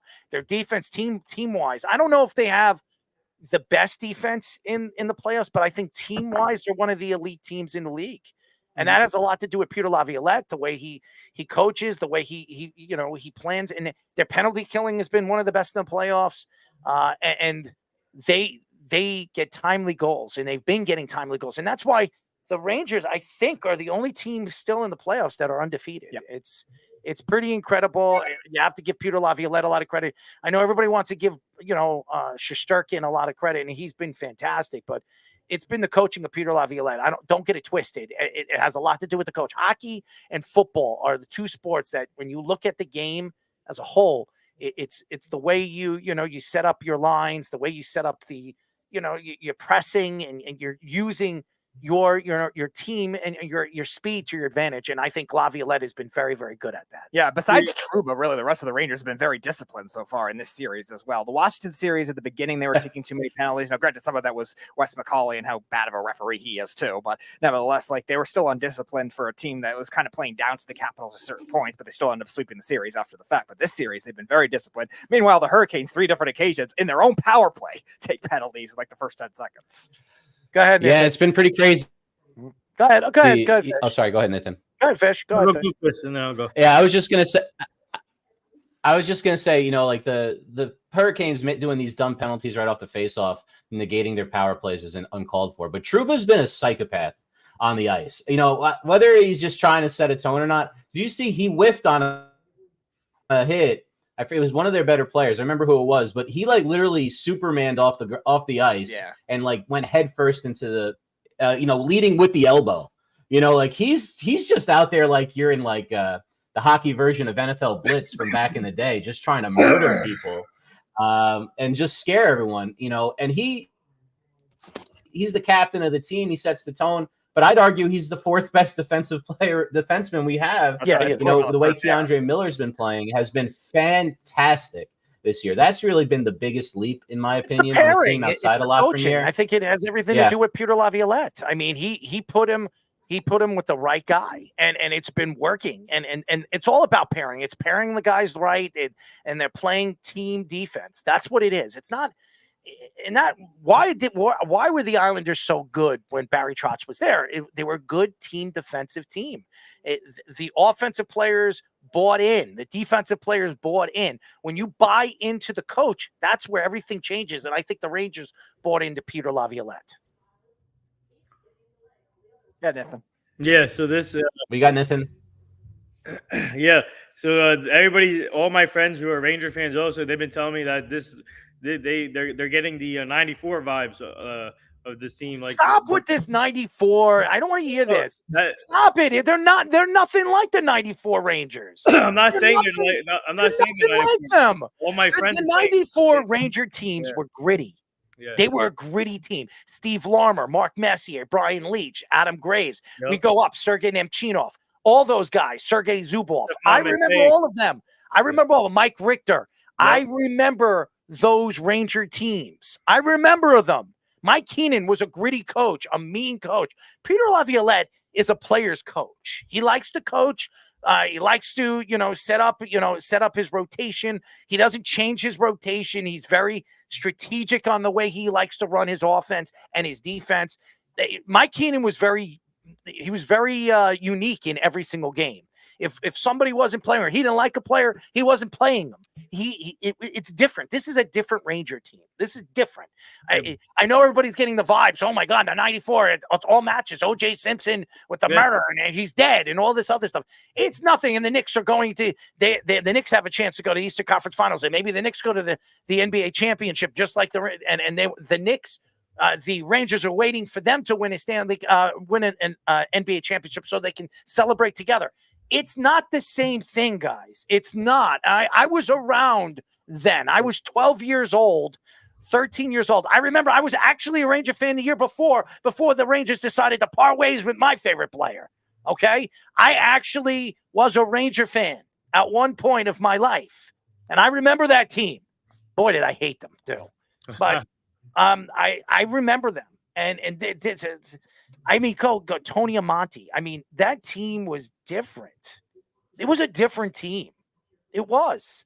But that doesn't mean that the Rangers can't do what they did in 94 this year. They can. This is the best chance the Rangers have to win. Yep. And it's crazy to say that because they had how many coaches in the last 7 years? And both of them, Gerard Gallant got him far. What's his name again? Vancouver coach. Ben Vigneault. Alain Vigneault. He got him into the Stanley Cup Finals against LA, and they lost in Chris 5 Quinn. games. Or no, Quinn, Lost right? in 5 games. Coach Quinn? What's his name? No, they didn't do in the playoffs besides the COVID year with Coach Quinn. Yeah, Coach Quinn But sucked. Vigneault got this cup the first year, and then second year to the Eastern Conference Finals, they lost in 7 against the Lightning. I would rather watch a dead turkey coach that team than Dan Quinn. Okay. I always got fired by the All great right. San Jose Sharks. I honestly, Dan Quinn is horrible. And where is it? San Jose now? No, they fired him. Oh, thank He's God. gone now. I mean, that's Jeff's best buddy. He actually played hockey with him. Oh my God. I He'll go mean, back to Really? you or something like that. That's funny. I mean, look, he was one of those guys that the ownership was convinced, oh, we need the college guy to get them to work harder because they've been lazy. We're going to go back to brass tacks. That doesn't work in professional sports, like especially hockey. It just was a horrible match, I thought, but nothing as bad as Gallant basically shaming Panarin, the best player on the team, and like ruining like the vibe and everything they did last year. It's so wonderful to watch Panarin play well. Best player in the. Well, let's be honest here. The best all-around player on that team is Zibanejad. Okay, I'm just. I understand when you look at his points and you look at his goal scoring ability and what he does when it comes to points. He's fantastic. He's a great offensive player. But all-around game, I want Zibanejad. If you were to, I'm an Islander guy. Okay, if I were to pick a player right now that I want on my team, I'm taking Zibanejad. That's who I want because I want a two-way player. I want a guy that can penalty kill. I want a guy that can go and score goals. I want a guy that can do everything, and he could win faceoffs. He could do everything. That's who I want. That's just my. It's hard to argue with how good Zibanejad is. He does go through some stretches where he's only successful in the power play, but I really think the thing about Panarin, I mean, like, what do you have? 120 points this year? Yes. Or we came in 5th in the league? Dude, 4th in the league? fantastic. I mean, that's out of control. Yeah. He's an alpha. It's the most since Messier. Is that right, Petey? Yes. I believe. Yeah. So Adam Graves had a good year in 94. I think he scored 50 that year. Yeah, 52 or something like that year, I believe. Yes. But it's really nice to have the offensive guy. You're right. What the interesting thing is about the team this year, it's you have these different skill sets. You're absolutely right. Zibanejad is this amazing two-way player with the best hair in the league since Yager in his younger days. Martin he had nice hair too. Come on, Marty. True, good point with Marty. But I mean, come on, the Yager. It's how about my hair? I have beautiful hair. I mean, how would my hair flop? Yeah, I remember Yager played in the 90s. Maybe they have to drug test him. Maybe Gilbert Arenas thought he did steroids. The wavy flop. All my hair, the wavy flop. He's still playing somewhere. Yeah, with that or Czechia now. Look at that hair, man. Look at this thing.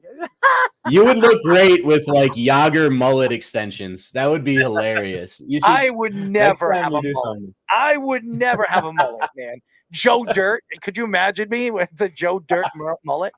I mean, come on, man. I would look horrible with a mullet. I tried it one time, by the way. I tried the Aaron Judge mullet. Remember that? He has that mullet look. So I tried that one time, and then it got so long. It didn't look good on me, man. It didn't look good. Honestly, I looked like I was gay. I did. I looked like I was gay. I seriously. I'm not taking. I don't care if you're gay, guys. Anybody, I'm not trying to take shots at you, but I did. I looked like I was gay. So I had to shave it off. I didn't shave it. I had to cut it. I had to, it looked like a little penis. I did. I looked like a penis. It looked bad. I was getting like this little tail over here. It didn't look good. I mean, look at this guy. I mean, look at Scoop. Scoop's got nice hair. Scoop's got nice hair. I'm going to contact Jeff Ross. I'm going to bring Jeff Ross on the show, and we're going to do a roasting session with Jeff Ross here. Oh, I would love Jeff Ross on the show. Oh, my God. He's the best. Comments from Chris Wynn. I want to picture Errol or Fish in Ron Duguay lettuce. Ron Duguay. Okay. That's another great hair guy. Ron Duguay. I'll give you guys 3 guesses who he's dating right now.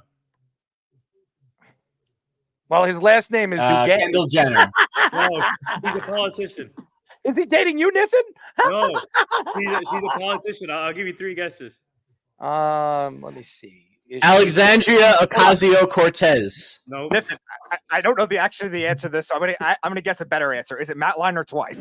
Okay, Tommy just said it. Sarah Palin. There you go. Wait, he's what? He's dating Sarah Palin. Ron Duguay. He's dating Sarah Palin. Yeah. Oh, she's not bad. I'd like to knock boots with Sarah. Yeah. Bend her over the That's, table. Show her a thing or two. Sarah Palin is good. I'll show her. I'll show her the Twin Tower. You know? Sarah Not the Palin. towers. She still Speedy, got we'll it. have She to still bring got the it. towers together. Sarah Palin still got it. Sarah Palin. You want to do Yeah. the Statue of Liberty together on her? What? We'll do the Statue of Liberty. I do not know what that means. We'll do this. There's definitely some kind of five-hole joke. We'll Right. demonstrate it. We'll do it together. You know. Oh You're my gonna God, rebuild the OG's out Statue now. of Breaking Liberty? news. OG's out now. OG Abenovi's out. What? Yep. Uh, Breaking news.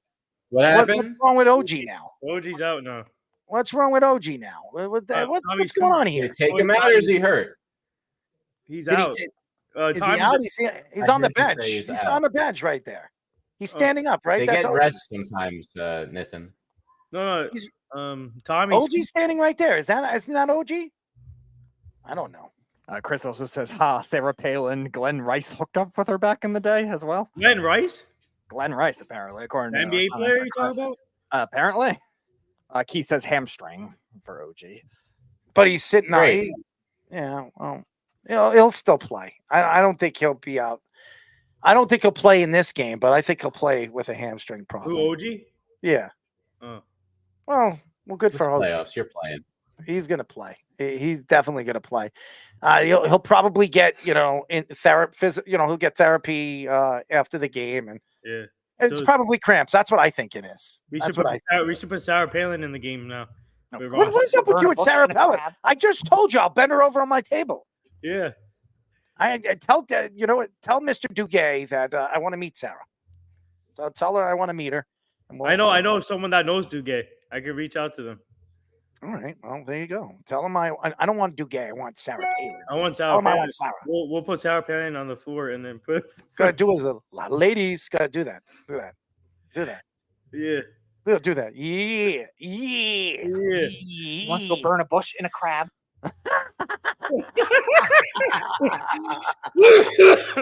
Oh man. Double penetration on Sarah Palin. Double penetration. Nathan, What happened? Nathan, So Obi is not what in are effect you right doing, now. He says man? He could be back in about a half hour. So if we get all our stuff done, we could have him around 10:15 or so. Who? Obi? All right. Let's get into the JJ Watt thing because I want to get into that. The Houston Chronicle reports that JJ Watt would consider returning to the NFL to only play with the Texans. He was a teammate with the Texans head coach DeMeco Ryans for the first year of his career in 2011 before Ryans signed with the Eagles. He told Ryans not to call him unless he's absolutely needing him, but would be there if he ever did call.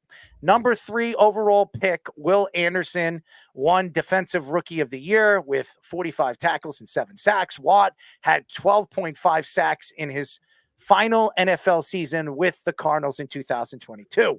Watt had 101 sacks and 531 total tackles in 10 years with the Texans. Let's be honest. JJ Watt is a washed up player. Okay, I'm not taking shots at him. I know in 2022 he had 12 and a half sacks. He's been away from football for a year. That's a long time. And when you step off the foot, look at Deshaun Watson. He's a quarterback. He stepped away from football for almost a year and a half, and he's a shell of himself. He's not the same player he was with the Texans. He's not. Don't lie to yourself. He's not. And Cleveland has to pay him for another 5 more years, the idiots that they are.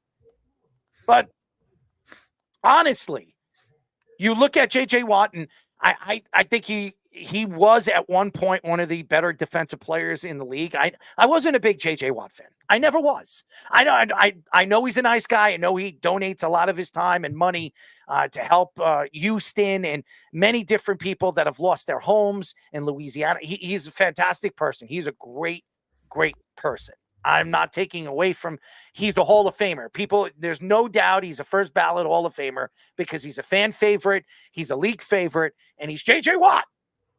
But he's nowhere close to what his brother is in TJ. I mean, TJ is on a whole nother level. He is a sensational player, and I'm not taking away from what this family is. I mean, they're very unique, and they're not human. They're not a human, bunch of boys. Okay, but I cannot see D'Amico Ryan reaching out to J.J. Watt and asking him to come back. I do not. Now, J.J. Watt was a good tight end in college before he decided to move to the defensive side of the ball. Now, if they lose a tight end, if they lose Schultz, or they lose Evan Jordan's their other one, was pretty good for them last year too. They just added, Diggs. They added, weapons all around. I can't see them bringing him back as a tight end. I just don't see it. Now, J.J. Watt coming out telling you that, and him coming out and saying that, he's smelling, he misses, the camaraderie. He's smelling the path back to the NFL, as well as, Tom Brady has over the last. He's been on a podcast the other day saying that if the opportunity comes, he'd come back to the NFL. And it's a joke, because at Tom Brady's roast, how many comedians said that, Tom, let's hope that you don't come back. We don't need another comeback. Okay. But again, these guys, when they're great and they love the camaraderie and they love that winning, opportunity, and Tom Brady has won 7 Super Bowls. Why not go after an 8? An 8th if the Patriots, demand him to come back, I could see Robert Kraft, because when Ross went over there and started to talk about massage parlors, you see Tom Brady, that was the only joke that Tom Brady got up and kind of whispered into Ross's ear, stay away from that, but shut the fuck up. You know what I mean? That's what he pretty much, I read his lips. I don't say this on a radio show, but that's what Tom Brady said. So I'm just speaking the truth. If Robert Kraft came to Tom Brady and said, we need you, I think Tom comes out of retirement. I don't care if he's getting paid $330 million from the Fox Sports, and he's going to be great. I think he's another Tony Romo. He knows the game. He sees the game. If there's anybody that can do it and succeed in doing that, it's Tom Brady. But J.J. Watt is a guy that he's been on the CBS. He's been on CBS, the panel over there. He's done some play-by-play and broadcasting. I think he just needs to stay away from the game now. I think he's done. He lost a lot of weight. I don't know if anybody's seen J.J. Watt. He's dropped about 40, 50 pounds. To get back into football, football stance and as a football player, you pretty much have to gain that at least 20, 25 pounds. It's not easy to gain that weight. J.J. Watt is 35, 36 years old. He's getting up there in age. His body's starting to, break down. I think JJ just needs to stay away from the game. And I just think that. Yeah, I also looked at the opportunity for him to come back. I was thinking maybe could have been at defensive tackle too. He's at 300 something pounds in his day, but if you lost 40 pounds, you're not gonna be able to play defensive tackle at that high. Did you see him? Have you seen him? I haven't seen him, but if you haven't seen him on if he lost Pat McAfee show, no. If he had lost 40 pounds from his playing day, he was about. I don't know how much he's lost, but he's lost a significant amount of weight, muscle weight and weight. God, just look at him. Go check out his picture. His face, you could tell he lost a lot of weight. Even if he lost half of that, though, you're not going to be able to play defense. Well, he didn't lose any in his pants, so maybe you should ask him that. Regardless, him losing that much weight is not going to allow him to even do defensive tackle, because the Texans also just signed Danielle Hunter this offseason. Hey, JJ, is your sausage still 30 pounds? In Texas, there probably is, but nevertheless, Danielle Hunter going alongside Will Anderson that's the combo that they're going to try to go by. So if JJ Watt signs with the Texans, he's going to be a rotational defensive end, just as a power guy, maybe to spell Hunter, who's a speed guy. And they have enough depth now with the rest of that linebacking core. DeMecca Ryan's built this defense, and some of their defensive tackles are good. I'm not saying that Fadasaki's not good. Khalil Davis, who they drafted last year, is a pretty good player, but that's not the obvious strength of the Texans defense when you look at their secondary and you look at those edge rushers. So that's what you look at to say those are the spots that's lethal part of this Texans defense. So I was thinking if he was going to come back, it would have been maybe to play more rotational on there. You need to lethally inject him over there in his sausage. What do you think? Ask Gilbert Arenas. He thinks everyone's on steroids. All right, we just got news on OG. He's out for the rest of the game. Yeah, well, we figured that. Yeah. But that doesn't mean he's going to be out for this series. I expect OG to come back. It's probably a hamstring. He'll get therapy and he'll be back. He'll probably be limited in game number 3, but he will play. I guarantee you, OG Anunoby will play in game number 3. But do I think it does You happen, know- though? It's another thing that because DeMeco Ryans has done this common trend with it, he's bringing back a lot of his own guys. They signed Aziz Al-Shire, who was a former 49ers linebacker this offseason. They've signed a lot of their backup defensive backs with the 49ers. So I do think it definitely could happen based on the familiarity of that. But you can't expect him to be the J.J. Watt of old and expect him to get 12 and a half sacks. You just want a high pressure rate, some power, some good leadership is what you're hoping. Look, you know what he wants. He wants the Eric Weddle off your couch and play in the Super Bowl move. You know, Yeah, that he didn't wants. work He's like, either, look, by the I way. gave you. It didn't work at all. You know, and Speedy, you're right. If he came back, it would be because one of those DNs got hurt. He couldn't play tackle anymore. I think, you know, you're selling him a little short though, Errol. Like I think he was a more impactful player than TJ Watt by a lot at his prime before he got hurt. He was like defensive player of the year or up in the running like 5 years in a He row. would get 3. He would go off in games against, offensive lines that were horrible. When he played the Jets, he would have 3.5 sacks, and then he'll play a good offensive line like Indianapolis, and he'd get smothered. Okay. I thought he was highly overrated as a defensive lineman. Now, his brother, that guy could play against anybody. That guy is a beast. TJ Watt, But the thing, by far, it's not even close. It's not even close. You can't even compare the two. well, I have it side by side. It looks like statistically TJ Watt's going to have more sacks, but I don't think they play the same position. No, they And don't. That's the thing I wanted to mention is Watt, if you remember, they put him in almost every spot in the front 6 or front 7 and had him rush from different angles, have him play against different matchups. He was constantly triple teamed, and he still would get through. And he obviously played on offense as well, as you mentioned. He was one of these guys, as a coach, you're just like, this guy impacts the game so much that there's no value that you can't place on him. And TJ Watt's one of the best defensive ends in the last decade. And there's no doubt he's going to probably be a Hall of Famer too. But he didn't do all the things TJ Watt did and command all the attention that TJ Watt did on different parts of the line. And it just made him more useful for the Texans until, later on he got hurt. He became more of a specialist and he really wasn't the same guy anymore. And I think he had a shorter prime because of that. But we forget because it was right before the Aaron Donald, came into the league and started dominating. It was really the J.J. Watt show for years. And I just remember being like marveling at just how he could do literally everything on the field defensively. So I think he was amazing. I love the aggressiveness of Jalen Brunson. You see how crazy he's going. I love it. I absolutely love it. And he's right. They're playing really tough on him, and they're hitting him. And look, the Knicks are getting beaten up in this game. They're getting beaten up in this game, and it's not good. Hopefully OG will be back. It is a hamstring. I don't think he tore a hamstring, but he probably pulled it, and he's going to have some therapy. And they need OG. They need. And by the way, Miles McBride in this series has been absolutely horrible. He's been horrible in this series. He's forgotten how to play defense, and he can't shoot. So I mean, they're using him too much. But anyways, what's Nathan back with softball? Huh? Softball conference tournament coverage, Nathan. You weren't covering the whack or whatever, the MAC. Yeah.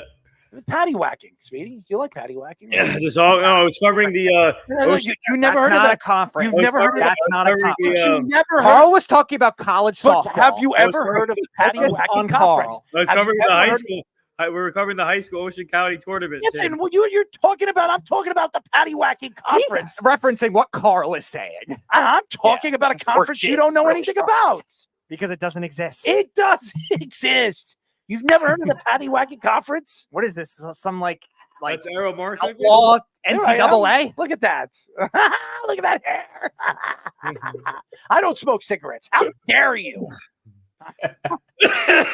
What the hell am I, man? I look like Michael Jackson Jr. Joe Dierte right there. Not Joe embraced. Dierte. What was that? Oh my goodness. That's What was Arrow that? Mark. That's interesting. That is interesting. Speedy, you like that? Carlos says, and no, not college level, but high school. Keith also says, Nathan is going to wind up in prison for raping farm animals. Not embracing your nonsense. Keith, All right. Good one, Keith, what the Scoops. hell? All right, let's get into the whole roasting. The Netflix roasting of Tom Brady on Sunday night was very successful, consisting of 19 people roasting Brady for about 3 hours. We should roast Keith and all your fans here. We got to roast your fans, Jeff, especially Jeff. You got to roast him. You want to spank Keith? Spank will let, No. Keith will let you spank him. Spank it. There you go. Spank it Keith, right. man. Beady. Drew Bledsoe said that his favorite wine is world-class Cabernet, Yep. whereas Brady was where's the flag? I don't know what that meant.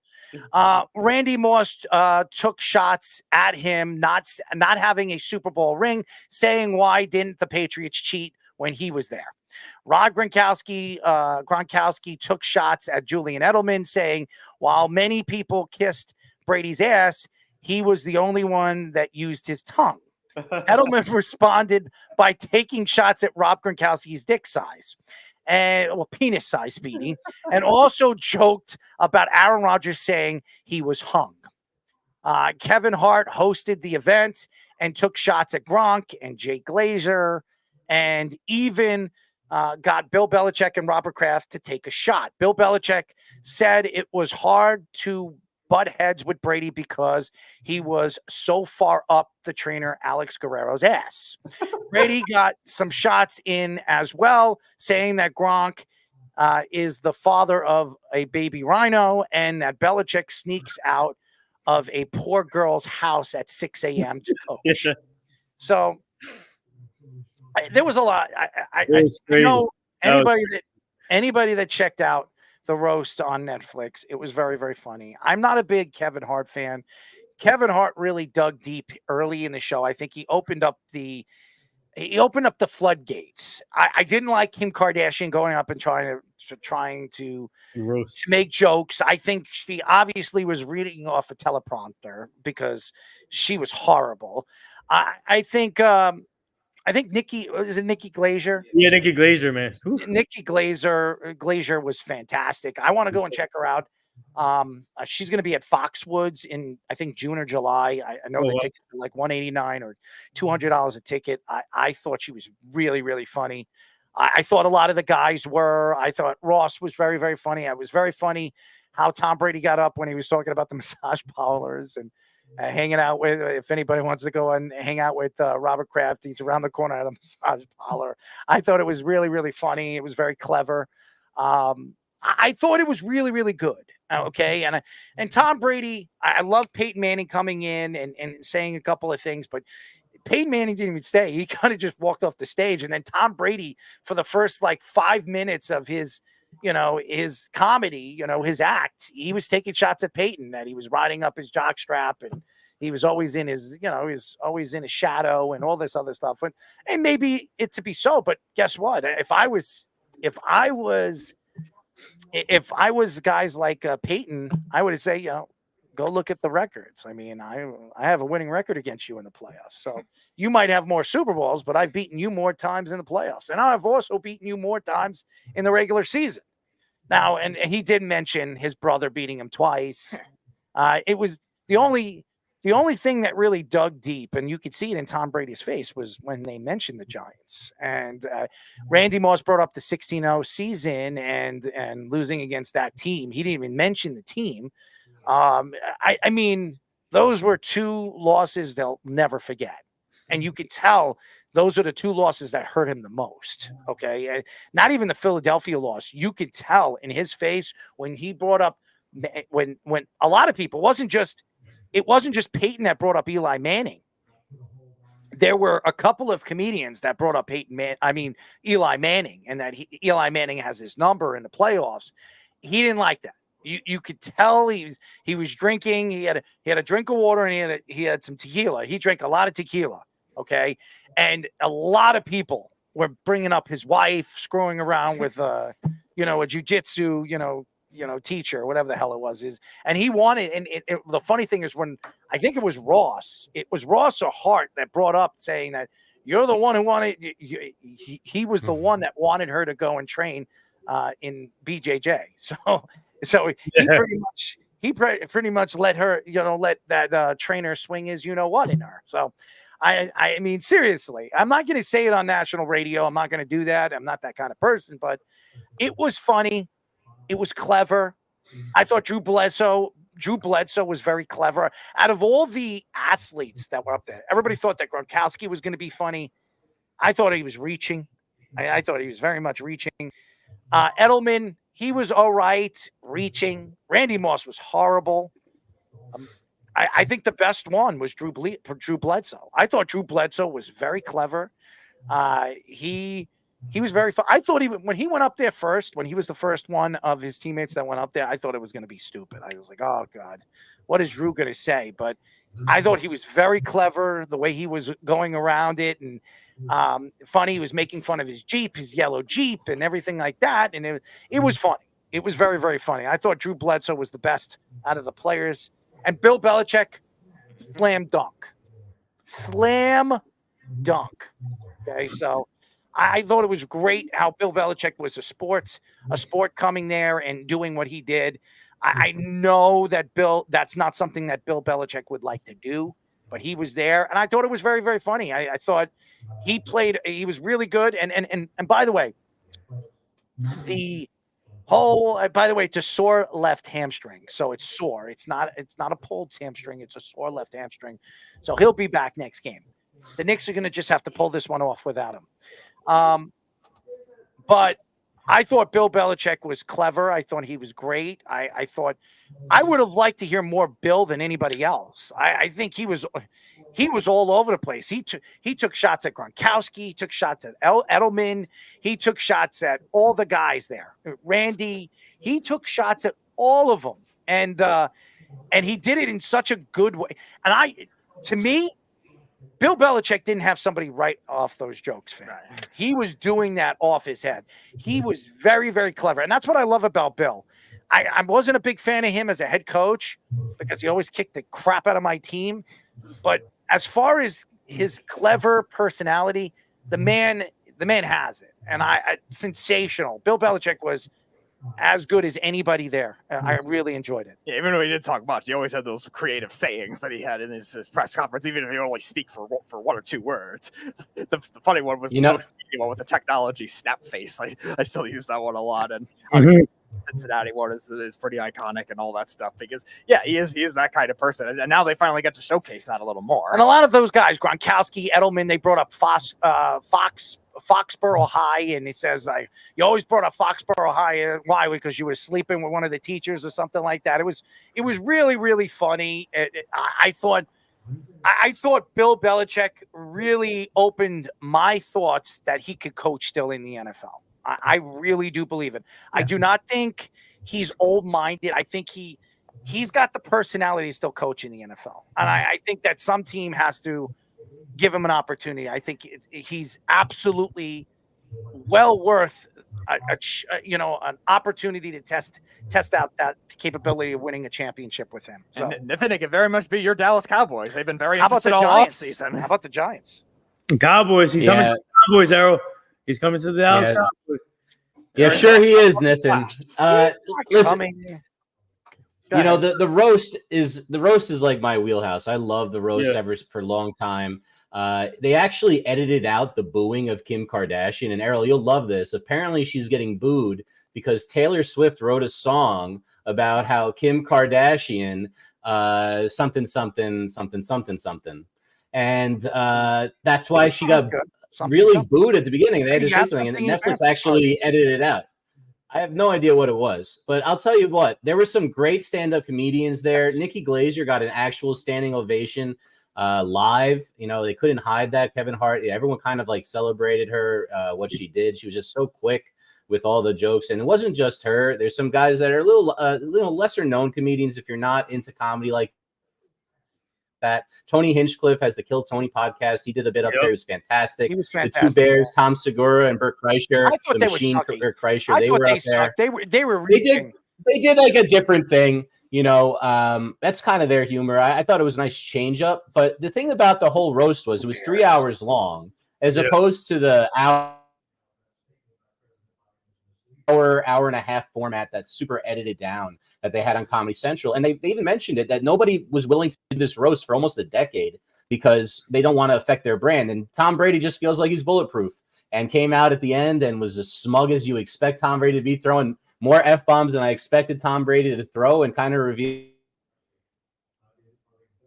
a little bit who he is, especially after about 7 tequilas. It was really cool to see. And Belichick crushed it. He got introduced by Ron Burgundy, which was hilarious. And he said that Ron Burgundy's the only member of the media he respects. Which oh was my God, Will nice Ferrell way to do it. horrible. Oh, well, if you have to like the character. I love Will Ferrell. I didn't love what he did. I was not fond of what he did on the stage. I thought he was one of the worst out of all the comedians. Brittany's favorite actor. Well, Brittany hates it. The worst.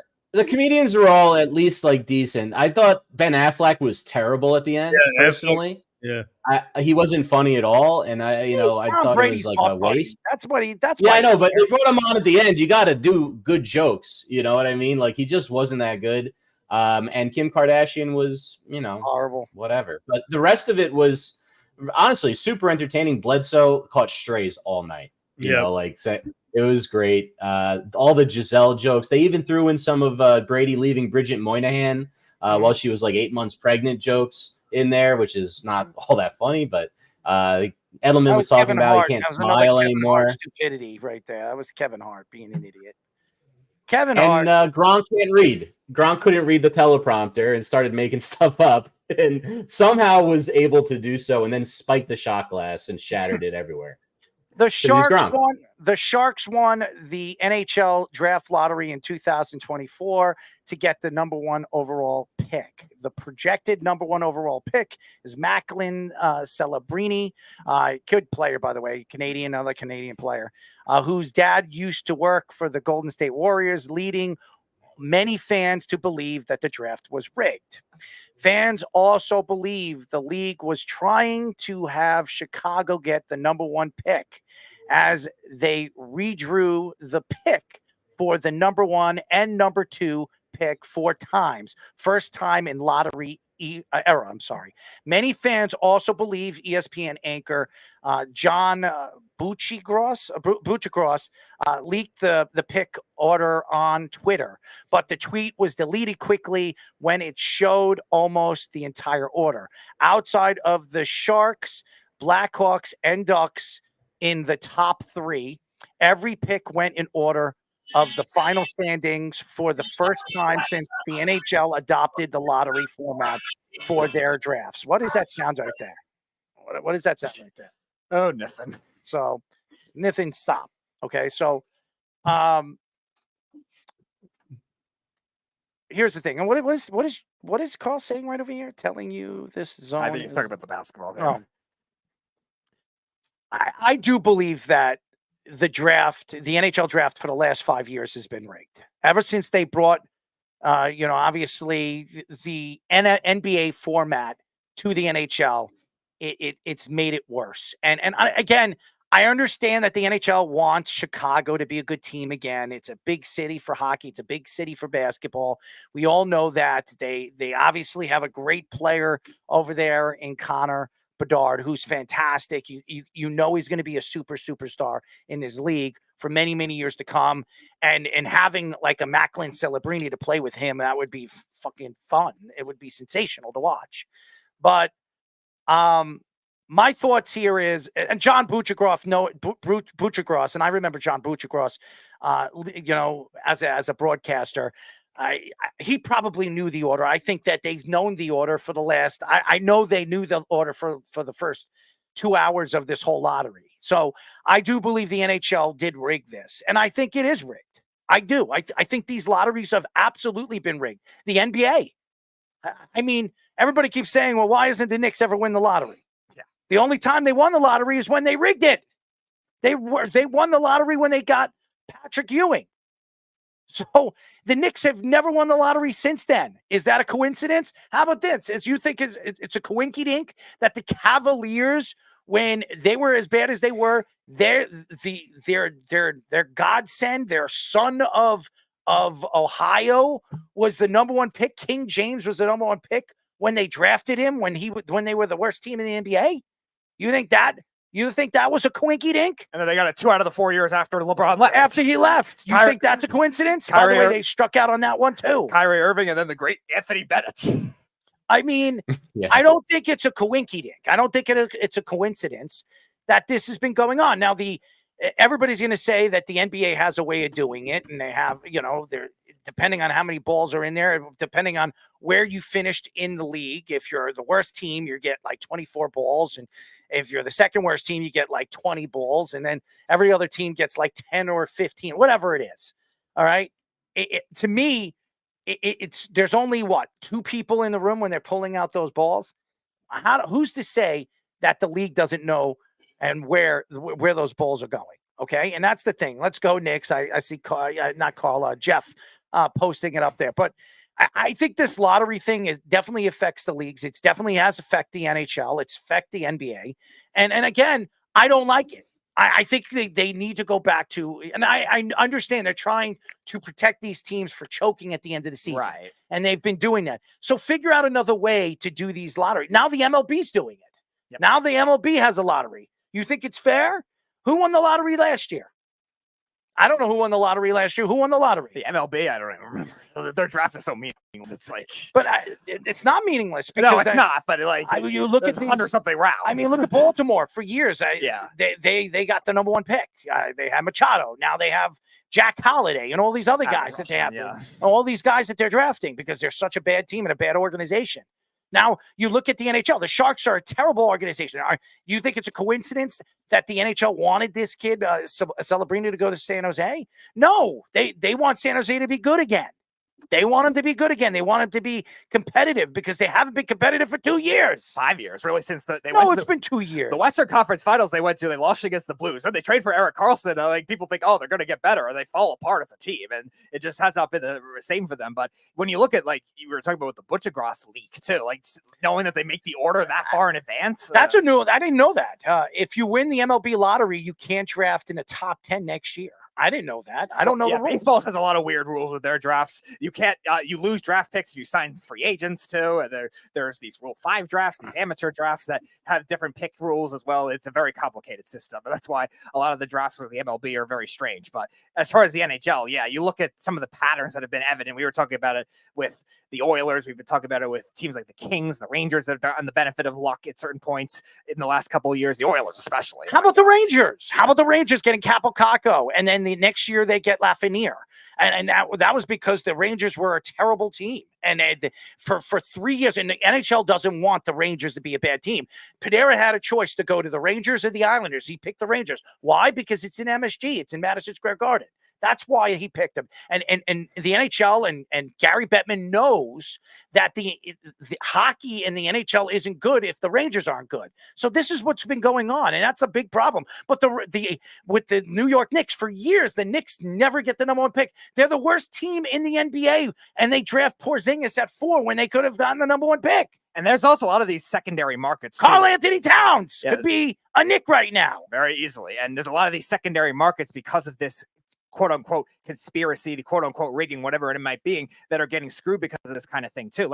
How bad have the Columbus Blue Jackets been for a while? We've never seen them get the number 1 pick since Rick Nash. So Anaheim is another one that they got number 2 last year, but besides that, they've been in the top 5 for a lot of the lottery process, and they've fallen back. The Coyotes, another one too, because they're a smaller market. Now they're in Salt Lake City. A lot of people thought that was another thing they were going to rig for. They were going to give them the number 1 and the number 2 pick, like the Kraken got the number 2 pick and drafted Matt Beniers. So there's a lot of theories to this kind of thing, but I think with the way the NHL has grown in other markets now, that they don't have to do this as much as they should anymore, because southern markets have gotten good. Newer markets have gotten good. Look at a team like Vegas, especially with the way they've done now with the Kraken as well. And the southern markets too, the Florida Panthers, the recent success. I don't like it. I don't like this lottery. I don't like anything. I've been complaining about the NBA for years.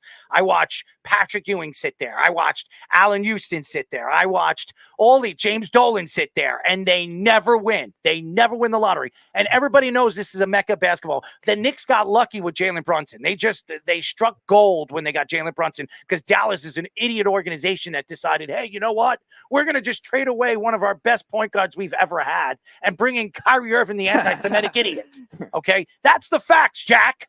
I mean, you bring in Kyrie Irving. Now, Kyrie Irving's a great, sensational player, one of the most talented players I have ever seen, but he has a big mouth. You have a guy like Jalen Brunson who's very, very quiet. He just goes out there and plays the game. Wouldn't you want that player? I would have given Jalen Brunson the 3-year, $55 million contract, then sit on my ass and say, you know what? I'm going to spend more money on Kyrie Irving and have to deal with his craziness. So. And then we were talking about it last week with the Suns. A lot of these teams have gotten into that process where they have to have that flash now. And the Sharks, I think, were one of those teams in the NHL. They were homegrown for a while with a good core. Then that core got old, and they saw all of a sudden went for those big swings, like I was talking about with Carlson. And remember, they were the runner-up too for John Tavares. They were the runner-up for Artemi Panarin. Mm-hmm. They give Panarin the most money, more than the Rangers did, and they didn't want to go there. It's just they built such a toxic point. So maybe they think, okay, this kid is going to rebirth like they did with Thornton. And that core, Marlowe and all those guys, because remember the Sharks had some very sustained success for a while too with the LA King. Before the LA Kings, it was really them running California. They never won the cup, but they were always in it. And now, like you said, with the Blackhawks especially, they definitely want them to come back with Bedard. What is Carl saying over here? What is he saying over here? I'm texting Ovi right now. Oh, it has to be a conspiracy that Nathan is continuously on the show. Ovi said he'll be in about 5 minutes, by the way. Who said that? That's Carl. Dude. Yo, Carl, get the fuck out of here, Carl. Come on. I know more shit than Carl, by the way. He's just messing with you. Don't worry about it. Carl, I know more shit than you, Carl. Come on, say something. Stop. No fighting, no arguing. He's just messing around with you. This is what Carl does. Going back to the lottery system. Speedy likes fingers in his his rear end. No, I don't. Yes, he does. I don't know. How thick do you like the beef?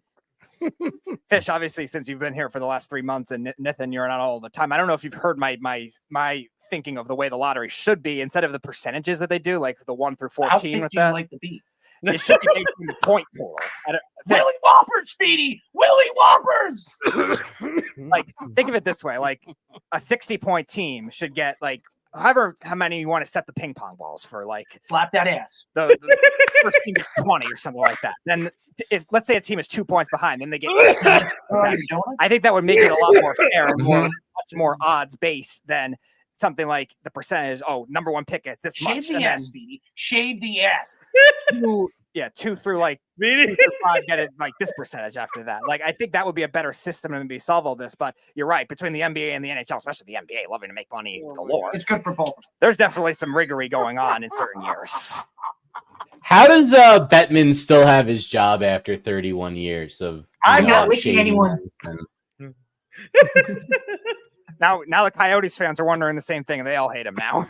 Oh God. Yeah, the Utah polygamists. And listen, it's I think the lottery system. It's interesting. I couldn't really figure out with all the drops exactly what you were saying, Speedy, but I do know that at least in basketball. I mean, I look, Kako wasn't the guy that we thought he was. We hoped at number 2. Lafreniere is turning into a guy for sure at this point, but it took a little while. And some guys are ready, right from day one, like McDavid was amazing immediately, and that guy's going to be in the Hall of Fame. Sometimes it hits in the lottery, sometimes it doesn't. Last one in the NBA, I remember, is when the Knicks won too many games at the end of the season and ended up with Porzingis instead of Cat. And it would have been an interesting change of places if the Knicks ended up with the more ping pong balls and would have had a chance to have him. He is heated right now. Oh my God, is he heated? He is heated because they're saying that he dribbled with 2 hands or something like that. Jalen Brunson has 25 points. Crazy. Yeah, he hasn't played. Because the word jizz is really structured. What was he saying? He carried or something? Hardenstein's almost got a triple double, by the way. Who? Isaiah Hardenstein almost wow.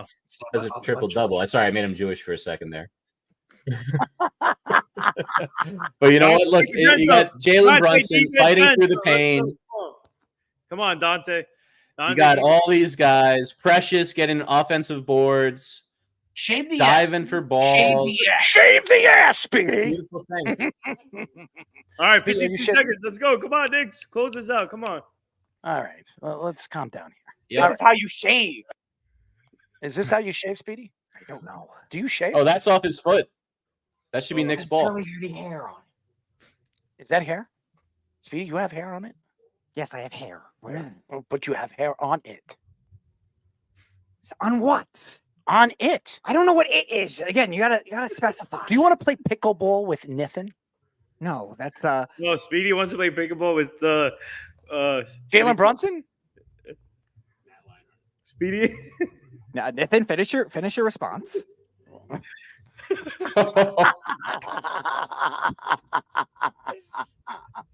Good for you. Good for you or good for me? Speedy wants Oh, to play. no. Speedy wants to play pickleball with Ron Duguay. No, that's your territory, Nathan. No. I want to hang out with Ron. You and Sarah do- Palin, Nathan. That's your team. Listen, Nathan, I want to hang out with Ron and do a lot of gay things, you know? We'll hang out with Sarah. We'll bend her over. Yeah. We'll roast Tom Brady's ball sack. Oh, Ovi. Oh, Oh, sorry, man. we'll bring Jeff Ross. I'll bring Jeff Ross on the show. You'll bring Jeff Ross here on this show. Look at Ovi, man. Look how clean cut this man looks. You want to do a Jeff? You want to bring Jeff Ross on here one day, and then we do a Yeah, roasting. let's get Jeff Ross on here. Why not? We'll do a roasting session. Sure. We'll roast Jeff Ross. But let's go to a quick break. When we come back, we'll have for one more time our boy Mr. Scoops with the Sports Minute. This is the Sports Loudmouth Sports Minute Are you ready to get loud? with Tommy Scoops. Tommy Scoops, of course, back to give you guys all one more quick rundown of the sports minutes with, of course, as I just mentioned, Tommy Scoops, of course. Who else would it be? But going into the first order of business in the WNBA, Angel Reese has actually expressed how excited she is and looking to keep the same competitiveness in the WNBA. And especially, main goal is to increase league star power within the WNBA. Over in the NFL, many believe that Netflix can host one of the 2 Christmas games for the NFL in the future. With Netflix recently hosting notable events such as the roast of Tom Brady, as the boys were mentioning, and upcoming Jake Paul and Mike Tyson fight, as well as WWE making plans to move Monday Night Raw over there, it is looking like a very good spot for the NFL to land their Christmas destination on. Going down into Scoops' scores right now, we only really have 2 games going on. Over in the NHL, we have Edmonton with a 1-0 lead over Vancouver. And, of course, as you all know, Indiana and the Knicks are actually squaring off right now. The Knicks have a 127 lead, 127 to 118 lead over the Pacers late in the fourth quarter. That's currently all the time I have right now. I'm going to send it back to the boys for their next guest on the Sports Loudmouth. This is the Sports Loudmouth.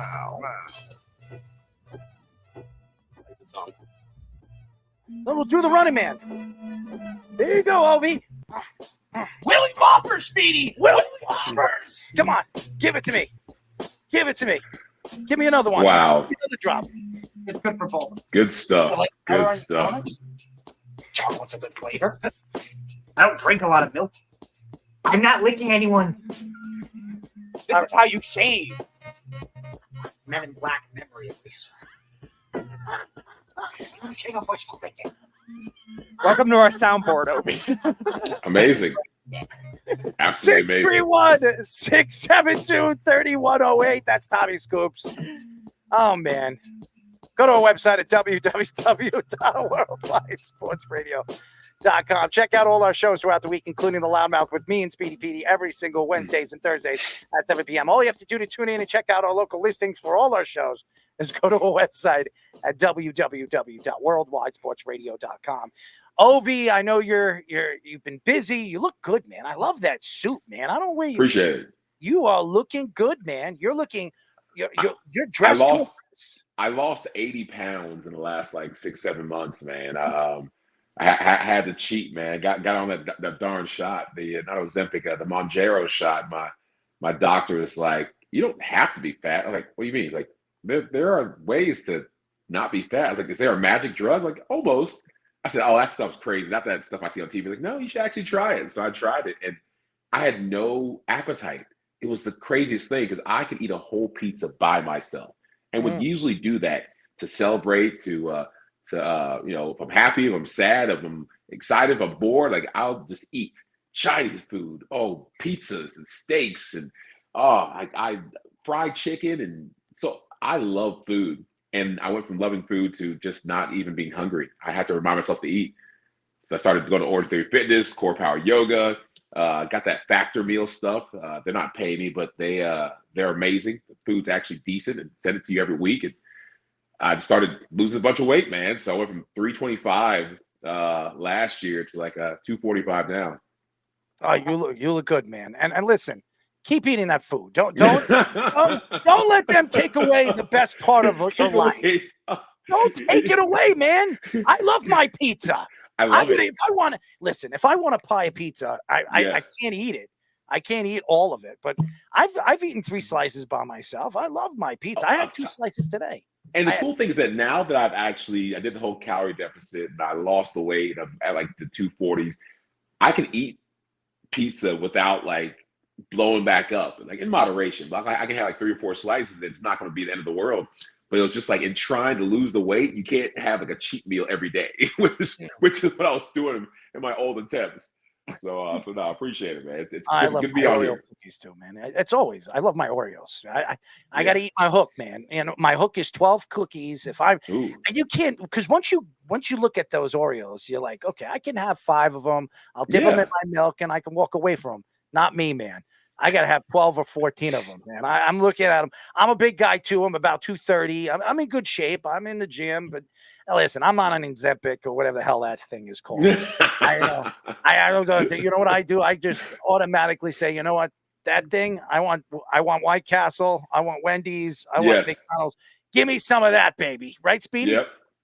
Yeah, so I know Mikey C likes his Oreos. Well, but I'll tell you where you know where he likes to put those Oreos. I don't think Ovi wants to hear. Yeah, that. Ovi had to deal with enough here coming into the soundboard as it was. Good. Give me that again. It'll never be as bad as that Tom Brady roast. Good flavor. Like nothing you guys can say can be as bad as that roast. I watched it like 2 days ago, and I was just like, how much money do they pay this man to come on there and get battered and beaten and demolished for not like a 30-minute special or an hour special, hours with an S, capital S at the end. And I was like, dang, it must be like tens of millions of dollars, because I wouldn't take that. I mean, because even after a while, like the 28th like Giselle joke, I'm like, shit, this guy's going to lose it. He's going he has that serial killer. There's one joke about him being a serial killer. I'm like, yeah, he'll kill you. Like he kills people on the field. He will kill you. But it was hilarious. That's Aaron Hernandez.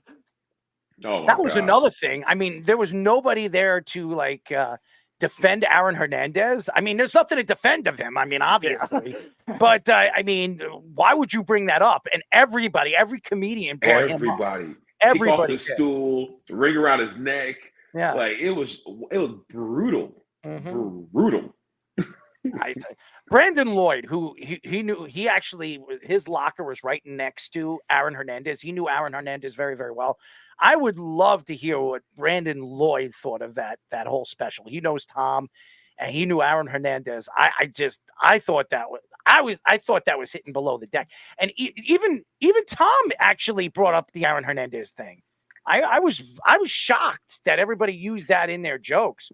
I didn't think that was funny. I just everything that he did and all that, Bill Belichick didn't bring that in his jokes. I know he was a little bit, he wanted to stay away from that. That was not funny, but that's just me. I didn't think that was funny. But Ovi, why don't we get into it? Because you were a Falcon, and there was a lot of questions on their first pick at number 8, and that was bringing in Michael Penix Jr. when they made a move. They brought in a guy like, Kirk Cousins, who they gave a guaranteed $100 million to, and they signed him a 4-year deal. It didn't make any sense. Nothing made sense in that move. Why did you, and I know Speedy told me that you thought they were going that way.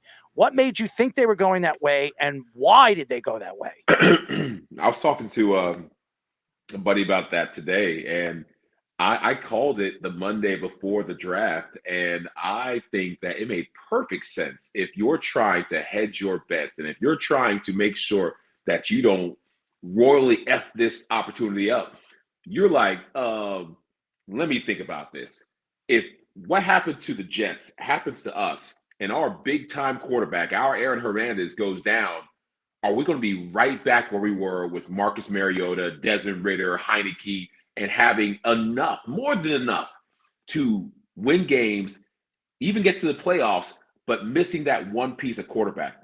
Are we going to put ourselves in situations where we're one play away, one position away from winning, but we don't want to double up because that's crazy? Why would you have two great quarterbacks when that's the most important position in the NFL? That's the position that we needed so bad. That's the only position that kept us from going to the playoffs year after year. Why would we get two quarterbacks? It says not the Falcons. It's Terry Fontenot. So it's like, I'm going to get the best available player. And if that happens to be a quarterback that we had as one of the best two quarterbacks in the league, I'm picking him because Kirk Cousins is old. Kirk Cousins has an Achilles. Kirk Cousins also is a human being and an NFL player that bleeds blood and can be broken. And there are a lot of people who want to break him. And I just don't see how a defensive end is going to have the same impact that if Kirk Cousins went down, Michael Penix would have. So I called, they're going to get a quarterback. They're going to get Penix. He's absolutely amazing. He's somehow weirdly flying under the radar with all this quarterback talk. And he's somebody who would fit well right here in Atlanta with the Falcons. I'm like, they're going to pick Penix. Terry Fontenot is not going to roll that dice and say, you know what? I want a defensive end. I want to get somebody to get after the quarterback and miss out on a game-changing franchise-like talent. And he did what I thought he would. He picked Penix. But the funny thing was that I got a chance to meet Kirk on the draft day. We were at the Falcons Mercedes-Benz party. Mm-hmm. And I saw him, and obviously he doesn't watch our podcast. He doesn't know. And he's like, good to see you, man. And we're talking, and we're connected, and we're shaking hands and stuff. And we crossed over a little bit. And I'm like, man, Minnesota's cold as heck. How'd you live there? We're just small talk. And then we go up on stage for the Falcons fans. This is a big event at the stadium. And they interviewed me and John Abraham. We were the two former players there, a bunch of current players, shaking hands, kissing babies. And they're like, Ovi, you're a former Falcon, first Pro Bowl fullback in the Falcons franchise. And, one of our Falcons legends. Tell us, what do you think the Falcons need to do in order to get to the next level? Who should we draft? And I'm like, I'm thinking in my head, we should draft Penix, but Kirk's like right there. I'm like, we should get Kirk some weapons. I'm like, we should get Kirk Cousins some weapons, not draft his replacement. And they're like, yeah, we should do that. Get a receiver or a defensive end or somebody. But yeah, then they chose Penix, and it was interesting because everyone's like, oh, Kirk is pissed. I don't think he's happy about it, but he's a professional, and he's somebody who understands that in this football world, they're always drafting your replacement. They're always trying to hedge their bets. And with his $100 million guaranteed, I don't think anyone should be crying for him. Now, his team, his PR team, his marketing, his agent, his whole crew, they're pissed. They're probably the ones pushing out all the, oh, Kirk's not happy and Kirk's upset, because they were looking forward to having the whole Atlanta fan base to be theirs and to quietly and carefully and, introduce themselves, be, waving at events, going to Boys and Girls Club cheer dinners, the quarterback for the Falcons. Now people are like, oh, which one? Penix or Kirk? Oh, the quarterback of the Falcons is here. And so now it's two quarterbacks that are introducing themselves and that are, endearing themselves to the players and to the fans and to the city. And that's not great for his team. Football-wise, it's one quarterback. It's not even close. It's not if he throws an interception, they're going to start chanting Penix. Oh, if he has a bad game or two or three, Penix might come. That's not going to happen. That's not ever going to happen. It's going to be the Kirk Cousins show for a solid year straight. Now, if he just bombs every game this year, they're going to go down swinging with Kirk and maybe think about it next year. But there's no way that he's on a short, medium, or any leash whatsoever. We are talking to former Ravens and Falcons All-Pro fullback Ovi Mahuli. I'm sorry, Muhali. I'm sorry. I always mess up. It's been a while. Ovi You know what it is, Ovi?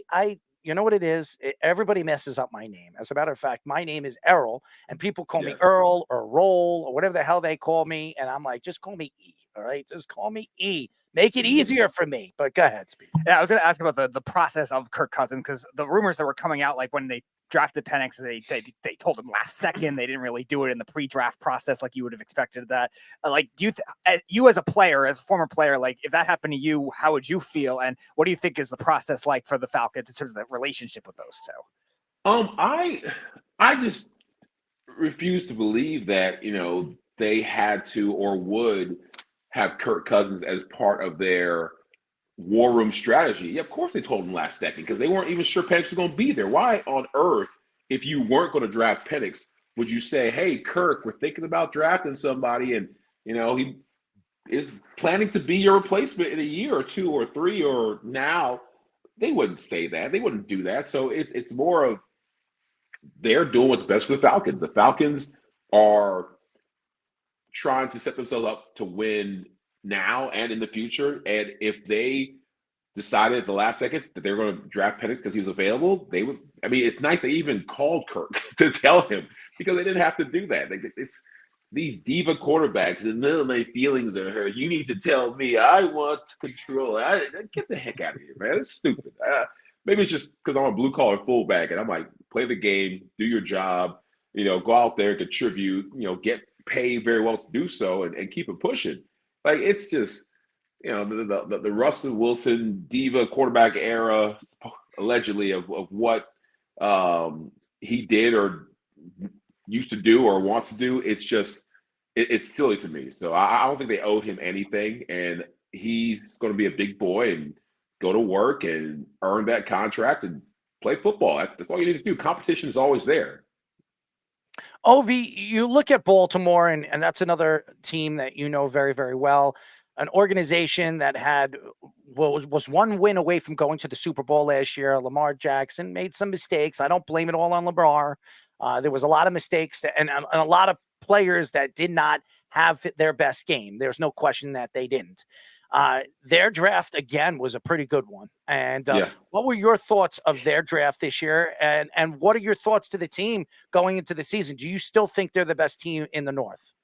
They are, and it hurts my heart. I'm a purple suit on today. People's like, oh, you're up in Baltimore today. I'm like, no, I like the purple suit, but I'm always up in Baltimore and Atlanta. Lamar's my guy. He's my boy. I talked about him in my speech today. I got a chance to do one of his college games when I was doing work with ACC Network and Raycom. I called a college game and doing research on Lamar back then when he was special in college. I remember saying, like, this guy is not just going to the NFL. This guy's going to win Super Bowls, whatever team drafted in the NFL. And it was elated when the Ravens drafted him. And less than elated year after year, seeing him get so close, not having all the weapons, try to put all the pieces together, and never really getting there. But he's a guy who is going to win a Super Bowl because he's not stopping until he does. And I think the pieces they got at the draft are going to help him do that because, again, he has that Tom Brady-esque type of crazy drive. He has like the crazy eye. He is so determined, so motivated, so dedicated, and the play, not the one they lost, but the one before that, where he went into the locker room at halftime, you saw him hot. And I was like, don't do this, Lamar. Don't you lose another one. Give them some talking points and say, Lamar can't win the big one. Lamar can't get over the hump. Lamar can't, raise the level of play. Because they were waiting. Like, they're sports writers, you guys, everybody was waiting to write that narrative, because that's a narrative they keep on pushing when I don't think it's the case. But unfortunately, the facts speak louder than what the real situation is. So I was like, don't do it. He went there, got there by his ass, and got them to come out there swinging, firing, won that first playoff game.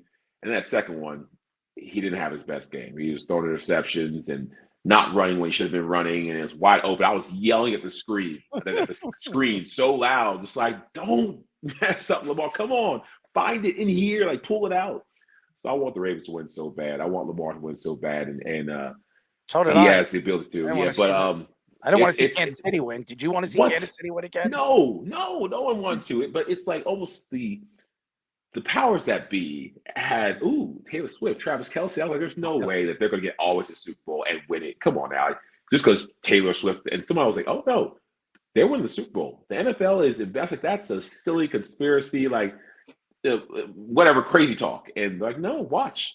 And he told me that early on in the Swift Kelsey thing. I'm like, okay, dude, whatever. And then slowly and surely, and things kept on falling. And they won the Super Bowl, and he was just like, I'm not gonna tell you I told you so, but I told you so. That makes me sick. Tyler Bass purposely misses a field goal for the Bills to rig that conspiracy more. Yep. Oh, the whole thing. I've been saying it. I don't care what anybody says. The Super Bowl is rigged. I don't care what anybody says. All the calls were going to Kansas City in the second half. Was that a quinky dink? So that's just my opinion. Yeah, so I was gonna ask you, like, as a former running back, like that was the other big problem with the Ravens in that game. They ran the ball only 6 times in the game total, and then they finally bring in Derrick Henry in the offseason. They almost traded for it at the trade deadline, and obviously the longevity of the running back position. Like, what are your thoughts to him? Like, he's been injury prone a lot. He's now 30 years old. How good of a fit do you think that could be? Let's see. Yep. Did we lose you? I can hear you now. I lost you. I was asking about Derrick Henry, about the fit. Like, what do you think about that at 30 years old? Yeah, no, I think you get people who are motivated. Again, I talked about before how Lamar is crazy motivated. Derrick Henry is as well. The man wants a Super Bowl ring, and he's one of those people that, like Adrian Peterson, when Adrian Peterson was in his 30s, he was still crazy effective. He was still running people over. He was still finding ways to go out there and break 50-yard runs like at 30. Like, I think Derrick Henry has the same staying power. There are some older running backs, some of the greats that played into their 30s and were still effective and were still key contributors. I think Derrick Henry can do that. And not only that, but he's another veteran that can bring people to just do the little things, the intangible things that will help them on the field. So I like the pick. I think that's not necessarily what we were missing. I think we had a pretty strong run game, and I don't think we didn't go to the Super Bowl. The Ravens didn't because of lack of a running game. But he's another weapon. I mean, look at these clips right now. Like, why would you want that guy on your field? Having Derrick Henry and Lamar, it seems like an embarrassment of riches. So I like the pickup. We are talking to former Ravens and Falcons All-Pro fullback Ovi Mohali. Now, Ovi, the Jets drafted a guy that I really, really liked, and I got a chance. I didn't know much about him, and that was Braylon Allen, a guy that is built like a fullback. He's 6'1", 6'2", 235 pounds. He's built like a fullback, and everybody tries to figure out who is he compared to, and honestly, he compares. If you would ask me, he compares me to you. I don't know if you know anything about Braylon Allen, and if you do, what are your thoughts to the kid? The kid is unbelievable talent, big, strong, can run through defensive lines. He's a fantastic talent that the Jets added to in the 4th round. Do you know who this kid is, and what do you think of him?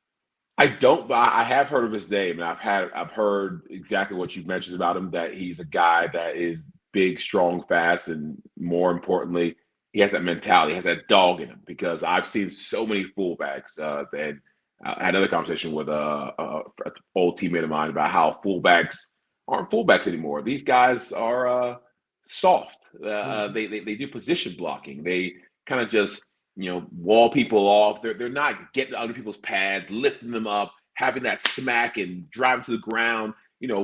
Talking track. Like, it's just the days of the Lorenzo Neals and the Max Strongs. Even though Allstott was more of a runner, even he had some great fullback blocking. The days of those big, thick, 2 neck roll fullbacks out there crushing people. I don't see that as much. And so with their pickup, he has that mentality of an old school fullback, and at least someone who likes contact, someone who craves contact, someone who wants to bang their head in the locker and just take it all. I was crazy. I had to be crazy to survive for 10 years almost in the NFL. And I had this insane confidence that everybody was mere mortals, and I was a fullback god that was out there with lightning coming from my feet when I stepped on the ground, and I was just somebody who I was not to be played with. It was fun because that's not me at all. But that persona, that personality, that character that I took on when I played, oh man, it felt good. It felt so good, and it played out into where I was trying to punish people. I was trying to discipline people. I was trying to embarrass people. And fullbacks now, man, hit the block, and a nice little pop and done. Like I'm popping, I'm hitting, I'm staying, I'm driving, I'm talking trash afterward, I'm pushing, I'm getting real close to a penalty, sometimes getting a penalty. And we were that nasty group when, at least with the Ravens and with the Falcons, we had some great offensive lines and swagger for days. And that's how you do the run game correctly. You got to be the bully, because defense, the ones usually got the swagger. They're the ones usually talking trash. They're the ones, out there swaying and talking. The groups I worked with, Baltimore and Atlanta, we had all that. Like our offensive line, they were crying. You guys are dirty. Leave our knees alone. Oh, ref, he did this. Ref, he pushed me after he got it. Like they were the ones crying, and we were like some big hogs walking back to the huddle, saying, "Let's do it again." You're in good shape. You're in good shape. So what we could do is we could bring you on the field, and All right. we'll get Speedy. We'll put some pads on Speedy, and you can beat the hell out of him, and you can use him as your rag doll. That'd be fun. What do you think, Speedy? I haven't hit somebody in like over a decade. It's crazy. Like Speedy and Arrow, you guys understand this, being such physical specimens that you are. Speedy isn't. Yeah, I mean, that's like 140 pounds soaking wet, this kid. Yeah, there's some small receivers and NFL players that are fast and quick and strong. So I'm sure Speedy is. I mean, look at the name. He's got to be quick, fast. No. Speedy, why don't you tell him? What do you think you can run a 40? I have no idea. Probably like 8, like an 8, an 8.1, an 8.2. Yeah. I mean, there are offensive linemen that could outrun him. I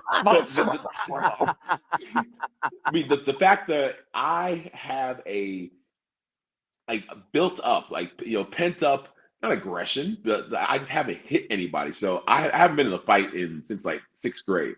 But I was telling my wife, if anyone actually tries to fight me, it's going to be really, really bad, because I haven't let out this aggression and this built up, I got to knock something out or hit something in a while. So, good for me and good for them. I'm not a violent person. Well, Errol, I know what you really want, because he's a Raven. I know he'll want to do it to a Steeler. Maybe you want him to knock out Russell Wilson. That's a good idea. Man. I can't stand Russell Wilson. Russell Wilson is interesting. I mean, again, I wasn't in the locker room, and I've seen rumors start, so I don't know if all that stuff was true. But if it was, he was a jerk. He sounded like an a-hole. Like Marshawn Lynch talking about, he called him from a blocked number, and that's just even one time. Like if any of that's true, and people could change, but that's just such an a. I couldn't even imagine Matt Ryan or Michael Vick or any of my quarterbacks be like, "Yeah, I'll call you back at a blocked number." What? Or have he talk to my people? And so that makes Russell very unlikable. He has a very, not punchable face, but a sackable face. But supposedly he's changed and he's turned over a new leaf, and we'll see. And his teammates can speak for him, because the only leaf he's turning over every single night is Sierra's. Some great leafs. That's a pretty good leaf. Hopefully I can jump over him and land on that leaf. He's winning. He's winning in the game of life right there. But I was gonna say, even like all the comments he was making, I influenced all the African American quarterbacks. Like that, there were other guys before. You played with Steve McNair, Obi. Like I'm sure, you could. Yeah, it was weird. Like it was really weird. But what I do, I'm as a sports analyst person, like you fellow people, I am very curious to see if that, not gamble, but how the Russell Wilson and the Chicago quarterback, what's his name? Caleb Williams. Or Justin Fields. Justin Fields. How the Russell Wilson, Justin Fields in Pittsburgh is going to play out, because both guys, is it Russell's job? They say it's Russell's job, and it should be, because Russell's more accomplished than Justin Fields. But if he messes up, how short is his leash? Like the Kirk Cousins Penix thing is much different than the Russell Wilson, Justin Fields thing, because if Russell struggles early, I feel like his leash is long, but it's not infinitely long. If he has a couple of interceptions, back-to-back games, 3-4 losses, Justin. And Fields was supposedly good enough to be a starting quarterback somewhere. People were talking about taking him as the starter. We were talking about taking him as a starter. There was a whole period of time to where Falcons fans were like, why aren't we getting Fields? Why aren't we trading for Fields? And it just shows how desperate we are. It shows why we took Pettis, because we would take anything. Not that Fields is as anything, but we just wanted better than Ritter, better than Heineke, better than Marcus Mariota, and that's how thirsty these fans are. Which is why I'm like, don't blame us for getting two good quarterbacks because we haven't had one in years. Mhm. We are talking to former Ravens and Falcons All-Pro fullback, our friend Ovi Muhali. Now, Ovi, I just want you to know the House of the Dragon next month, second season, baby. I'm can't excited. wait. I am excited. I can't freaking wait. Like it's so good. Like one of the best moments in my life was when I was in Chicago, 2014, 15 or so, working with Sports Illustrated, doing my 120 Sports, now Stadium type thing. And I learned all the sports. I was sitting here up late watching hockey and doing baseball and trying to like understand like golf. And I wanted to be an official real sportscaster, like, Ryan Clark, and do all the sports. And so I'm up there late and everything else. But Chicago was crazy cold and they had snow days, like not one or two. Like we had a week snow day. We had one week where it wasn't even a snow day. It was so deathly cold, -30, polar vortex. No snow on the ground. It said stay home. Just stay home. Like all the pipes are frozen. Like if you go outside and you breathe for 5 minutes, you'll die. And so I stayed home for like a week, and I was like, what do I do? And then someone's like, oh, you should catch up on Game of Thrones. And like it was like 2015. There were like 3, 4, 5, 6 seasons already there. That binging session was one of the most enjoyable binging sessions I've ever had in my entire life. It was just, I had my popcorn, had my beers, I had my pizza. I was just day after day, like wake up, go through a bunch, like go to sleep, go through a bunch. And it was nothing to do but Game of Thrones, and not having to wait for the next episode, the next season, the best ever. So for anybody who hasn't watched Game of Thrones, if they get a chance to turn on to it, like that's one of the most enjoyable experiences they will have in life, because the ups and the downs and the backstabbing and the theater of it all. The best part of Game of Thrones was really the last two seasons. The last two seasons were the best. Yeah. But everybody was telling me, like, you got to get through the first season. The first season's always the boring one. But once it was a binge. I want to actually go on another binge and watch it again. You know what? I don't have much time as I did before, because but I definitely want to do that and go on other binge. Like my other series I loved, it was Walking Dead, but it got like real repetitive because there's only so many times a zombie can come out and you can find the encampment and you go to the prison. Oh my God, it's overrun, or you find a new place and it's safe and everyone loves it. Oh my God, the zombie's overrun. There's a horde. And it got too repetitive. But you know what I heard? You know what I heard? Breaking Bad is a good. My parents love that. Everyone says that. I couldn't watch it. Like maybe it's just it needs to get an upgrade. Like the picture was so grainy and just so bad. And I couldn't. I watched the first episode. I'm like, when does it get good? Like this is all right.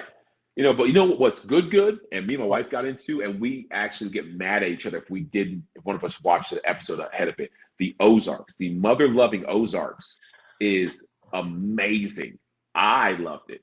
I thought it was just their twists and turns and people getting their brains blown out and the drug money and the cartels and the run. I love the Ozarks. After the first season, I was like, I can't get into it. Really? Oh, I can't. We got into it. We definitely got into it. You know what it is?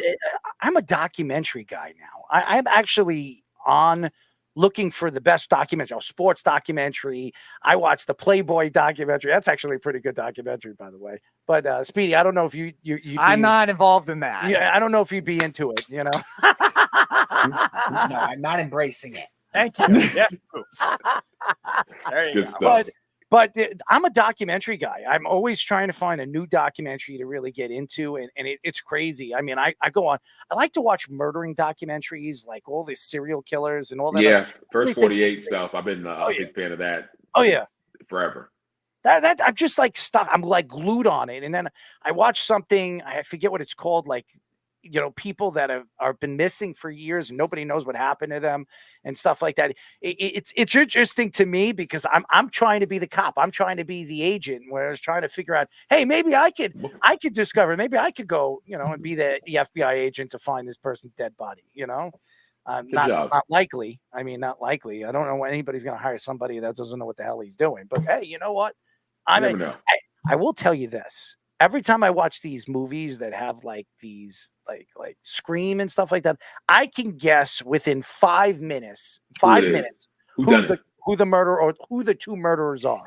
I can guess it with everybody. I'll never forget. I went to see Scream. What is it? Scream 4. And I told my girlfriend within 10 minutes, I said, this guy's the killer and she's the killer with him. And she's like, oh, we'll see. And she's like, how the hell did you know that? I was like, oh man. She's like, you saw this movie. I was like, where the F am I going to see this movie? So, but after that, I'm like, you know what? I'm not watching these movies anymore. They can come out with 6 or 7 more. I will not go to the movies to see it. So yeah, you should. It's the same thing every time. Yeah. You know what? Speedy, it's the same thing every time I look at Speedy. I mean, look at him. Look at I don't know how that possibly correlates, but okay. C was transition. Well, what we got to do is, Ovi, we got to get together and we got to take him suit shopping, and we need to get a purple suit for this guy. You need to get him a shave. He needs to clean up a little bit, shave in different areas. If you know what I mean. That's not his brand. Like Speedy's brand is that. That's Speedy's brand. Like I would embrace a purple suit though. I would not. Looks like Moses or Jesus Christ. That's his brand. Hey, his brand is you take what you get. You don't put your fits. He's like, I'm showing up. I'm gonna be me, and that's all you got. Like that. I respect that brand. Like I don't give a f about what you want me to wear, how you want me to shave my hair. I'm gonna wear this hat. I'm gonna get this green sweatshirt. I got to get whatever I feel like today. So I've had those moments where I've wanted to do that, but I'm not as brave as Speedy. So the funny thing is, he gave me this hat. So I did.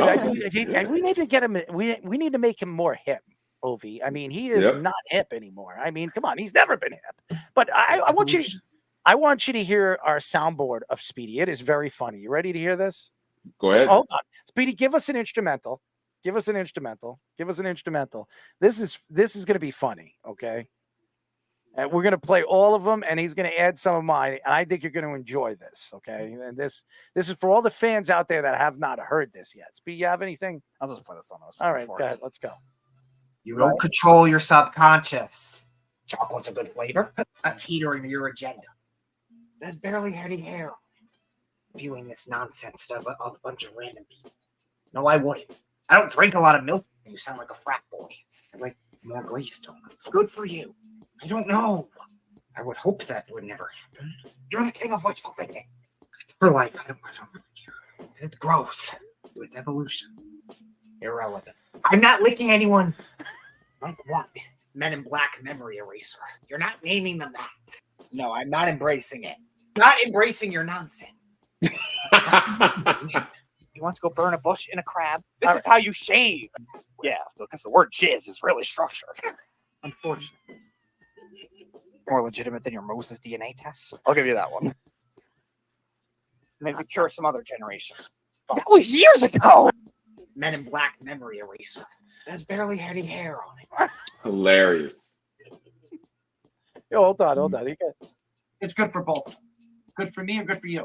Slap that ass. I want you to slide it right in. Spank it. You don't like powder? How thick do you like the beef? Do you like powder on your donuts? Have you ever sniffed lines? Thickness. What's wrong with you? Shave the ass, Speedy. Shave the ass. Willy Whoppers, Speedy. Willy Whoppers. Wow. You guys are something else. Something else. Oh my gosh. Wow. Oh. You got the full showcase, Obi. That's a lot to take in. Wow. Good stuff. Good stuff. Spank it. Your wife's probably like, "What the hell are you doing over there?" Yeah, she's just like, what's going on? Oh, nothing. Just listening to my friends, Errol and Speedy, do their thing. You want me to flex? It's amazing. Oh my God, man! You Look, guys are there's amazing. Speedy. Look at Speedy running. I look That is like Joe great. Dirt there, smoking a cigarette. That's solid. If you're hanging out with Aaron Rodgers. Oh, Yeah. Good stuff. oh my God! We got to come down to Atlanta. That would be funny. I mean, your wife will probably like, "Who are these white boys?" Yeah, man, I got my buddies. We're gonna film a podcast in the basement. She's like, who are they? Who? I'm like, my buddies, Speedy and Arrow, longtime friends. Yeah, she'll be like, "Who the hell is that weirdo?" Yes. She absolutely will for that. That's what she says with all my friends. Well, Ovi, we love you, man. We definitely have to get you on. And by the way, what event did you go to tonight? It was I think one of the largest Coke bottling companies in Florida. They're not Coke, but they're a private Coke bottling company. They deal with Monster and they distribute, manufacture, all that good stuff. And they had about 500 other leaders there at a conference, leadership conference, and wanted to learn about the championship mindset. And I was like, I don't have any rings, but I've been around champions and I played at a high level. I would love to have some rings. So that was a running joke about how I played for 10 years and but 5 playoff appearances and don't have any rings. But we had a great conversation about leadership and teamwork and pushing yourself past your limits. And yeah, I had a chance to grab some dinner afterwards. And sorry I ran a little late for you guys, but All right, man. it was just Right. a good opportunity to share some of the crazy experiences I've had in my very blessed life and hopefully inspire somebody to be the best version of themselves. Well, you know what? I'm going to take that. I'm sorry because you're wearing my favorite color. Purple is my favorite color, so that takes it all away. You put a smile on my face. You always do, man. You're a great person. You're doing great things, and whenever you want us to come on your podcast, we're more than willing. Okay, we would love to come on your podcast and just cause a lot of ruckus and trouble. So we would love. I appreciate it, fellas. Absolutely, man. Keep up the good work. Speedy will reach out to you more sooner than later. I'd love to get you on the show again. You're fantastic, and you give us so much good content. So, like I said, say hello to the wife and stay out of trouble now. Stay out of trouble. All right. Thanks, guys. I'll try. No promises. Willie Whoppers, Speedy. Willie Whoppers. Hilarious. All right. Thanks, fellas. Ovi Muhali, fantastic friend of the show. He is great as always. And now he gets exposure to the soundboard. There he goes. He enjoyed it though. Willie Whoppers, Speedy. Willie How thick do Whoppers. you like the beef? How thick do you like the beef? I've answered this on many occasions. I don't care about thickness. I care about flavor. Slap that ass. Slap that Not ass. happening. Slap that ass, Speedy. Slap that ass. I'm not interested. Well, there you go. The ID channel. Yes, I love the ID channel. Very, very creative right there, Speedy. We have the great Scoops, Tommy Scoops, working the board, giving us the sports minute. Why don't we bring the guys in, but so we could say goodbye to everybody. We'll be back tomorrow, by the way. It's going to be a great one, ladies and gentlemen. Speedy, are you going to shave tomorrow? No. Why would I shave? Well, shave the ass, Speedy. Shave the ass. I could teach you how to do that. I don't want to shave my ass. I can help you. I don't care. Is it hairy? There's barely any hair on it. Thank you. Ding, ding, ding.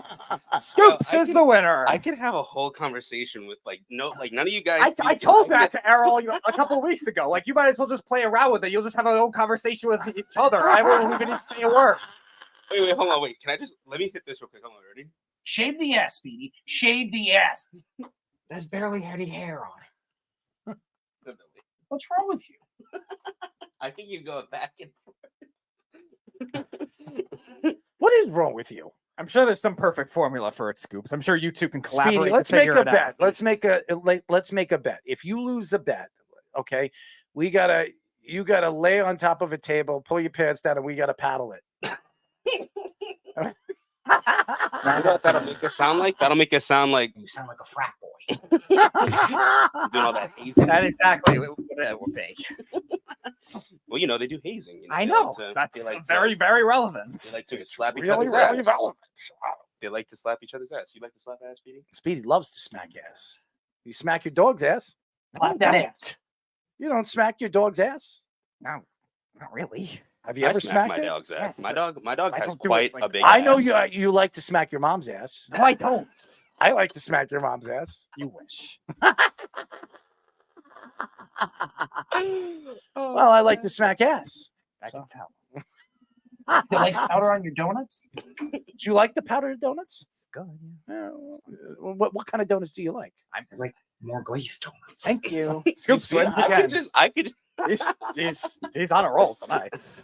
Do you like rolls? Yes, I do. What do you like on your roll? Whatever the hell I'm in the mood for when it comes to meat. Oh, so meat. He likes the meat. So, what is your favorite meat on a roll? On a roll, I would probably go either the Miller's Ale House Prime Burger or a spicy chicken sandwich. No, but what do you like? Just meat on a roll. Probably How thick do you like the beef? no, not thickness. It has nothing to do with No, that. it's flavor with flavor, right? Yeah, yeah. Like I would say, like any type of spicy chicken would probably be the best combination. You like spicy? How about a cut sausage? You like that? That would be on for like a hero roll or hot dog roll. Yeah. Hot dog roll. Yeah. How big do you like your hot dogs? Again, size doesn't matter. That just depends on how hungry I would be. So if you were really hungry, how big do you want your hot dog? I don't know. I don't know the sizes exactly to know that. 12 inches. I don't cook them, so 7 inches. How big do you like it? I don't measure them. I don't cook them unless it's I mean, fed if- on the box or All the right. container. I'll give Not you the 12. box, the container. A foot long sausage. How about that? Yeah, I could do that. Sure, I suppose. Why not? Scarf down that sausage. You know, it's good. Sure. It's good. It's nice and juicy and flavory, but make sure that it's black, not white, right? Yeah, black and spicy sausage. Anyways, there you go, ladies and gentlemen. Speedy likes his spicy sausage, and he likes them long, nice and long. I like them long too. Sure, but I don't like to, eat them. I like to just I look can at them. tell. I like looking at them. Looking at them. You just like talking about them. I don't know. I do, but I don't like to eat them. I don't like to put it close to my mouth. But you do, right? Yes, because I like to eat them. I don't know. Oh, well, here it goes. Not digging the P. Diddy vibes. Check yourself. I'm guessing you're referring to Scoops. By the way, Sue Labrado, that's my mom's cousin, actually. So shout out to her in the comment section. I guess I love it. Going for that Scoops, I say. I love it. Hello, Sue. How are you? Oh, that's funny. That's good. It's good for both of us. It's good for both of us. It's good for you. It's good for me. I guess Good for me or good for you? It's good for both of us. Anyways, it's a great show. Speedy, you were fantastic. Thank you to Fish doing our graphics as always. Scoops, working the soundboard, being crazy. Hello, Sue. How are you? I like the cartoon character over there. So we got another Sue. Your mom's name's Sue. She's Suzanne. Suzanne. So Sue's. I mean, they're both Sue's. The two. They're Sues. close, yes. They're but two Sues. My mom doesn't Sue like and being Sue. called Sue, though. The two Sues. I mean, I like No, Sue. she would not embrace that because she doesn't like being called Sue. All right. Well, Suzanne? Well, Speedy is fantastic. We love him. We love him too. See? Shit, you got fans, Speedy. You got fans. Well, you got a lot of fans, Speedy. I mean, you got. And by the way, all the Suzannes and the Sues. I mean, we're good. We're connected, right? Evolution. It's evolution. Good. It is evolution. There you go, Scoop. You're doing well tonight. Yes. Context wise. Anyways, thank you to all the fans. Thank you to Ovi for joining us. He was fantastic. John Daigle. And by the way, I hope everybody enjoyed the show. We are doing so well with our numbers right now. We're growing astronomically. It's been fantastic. And we love that all the fans support everything that we do, not only on this show, but on 103.9 FM for the Weekend Crunch. Me and Speedy really enjoy doing that and entertaining all the Long Islanders out there that's tuning in. We have some big things coming up. We're going to be bringing high school sports as a segment to our show. I think a lot of high school fans are going to really, really enjoy it. We're going to bring another name on the show that is going to be fantastic moving forward. So, He's the bomb, Speedy. You're the bomb. You're blowing, baby. You're blowing. That'll be working for the NFL Blitz references we've heard tonight. You're the bomb. I'm gonna call you Speedy the Bomb. Yes, good job It getting was the best play in the game was the bomb. It was 2 verts, and then the third guy does a deep cross. Best play in the game by far. Worked every time. Yes. But you're fantastic. Everybody's fantastic. Thank you to all the fans. We'll be back tomorrow. Who do we have on the show tomorrow? All right, 8 o'clock, returning to the show. Ex-NFL receiver and now does a lot with the mountain climbing. Mark Pattison will be coming back on for the 3rd time on our show. He's climbed the 7 summits. Now also working for Sports Illustrated, so he'll be on it. How is Sports Illustrated doing? I will ask him tomorrow, I guess. No, listen. If Mark comes on and he says that he enjoys us, we're gonna have to go climb the mountains with him. I don't know if I'll have the stamina for that, but that's what we're gonna work. Very impressive. I think both of us, if need be, we're gonna go and climb the mountains with him. Yeah, good luck. Nice big mountain we got to climb. I know what they are. He's climbed the 7 summits. He's climbed a lot more than that too. You got to climb. It's a very impressive accomplishment. It's not something that anyone could do. It takes a lot, and he deserves a lot of credit for that. Yes, he does. So he'll be on at 8 o'clock, and then at 8:30 for the first time on this show, we have somebody new, a singer named Allie Burke. She is a pop singer based out of here. And fun fact with her is she has sung the national anthem in 11 out of 30 ballparks and then 3 in 8 days this year, which was very impressive. She plans on doing a lot more. So she'll be coming on at 8:30 p.m. We'll discuss a lot of things with that and her career and what she's gotten into as well. Absolutely. It's going to be a fun show tomorrow. We're going to have you laughing all the way through as we did tonight. So thank you to all the fans. I hope everybody enjoyed the show. I hope everybody was entertained as always, and we'll be back tomorrow. Until then, thank you to Fish, thank you to Scoops, thank you to Speedy, thank you to everybody, and we'll be back tomorrow. Good night. So long. Au revoir, right? Au revoir? Is that it? No. Yeah, give me au revoir. Give me au revoir. Au revoir. Au revoir. Spank it. Spank it. Au revoir. That is not happening. No, give it a spank it. Au revoir. Au revoir. All right. Good night, everybody. You're listening to the Worldwide Sports Radio Network.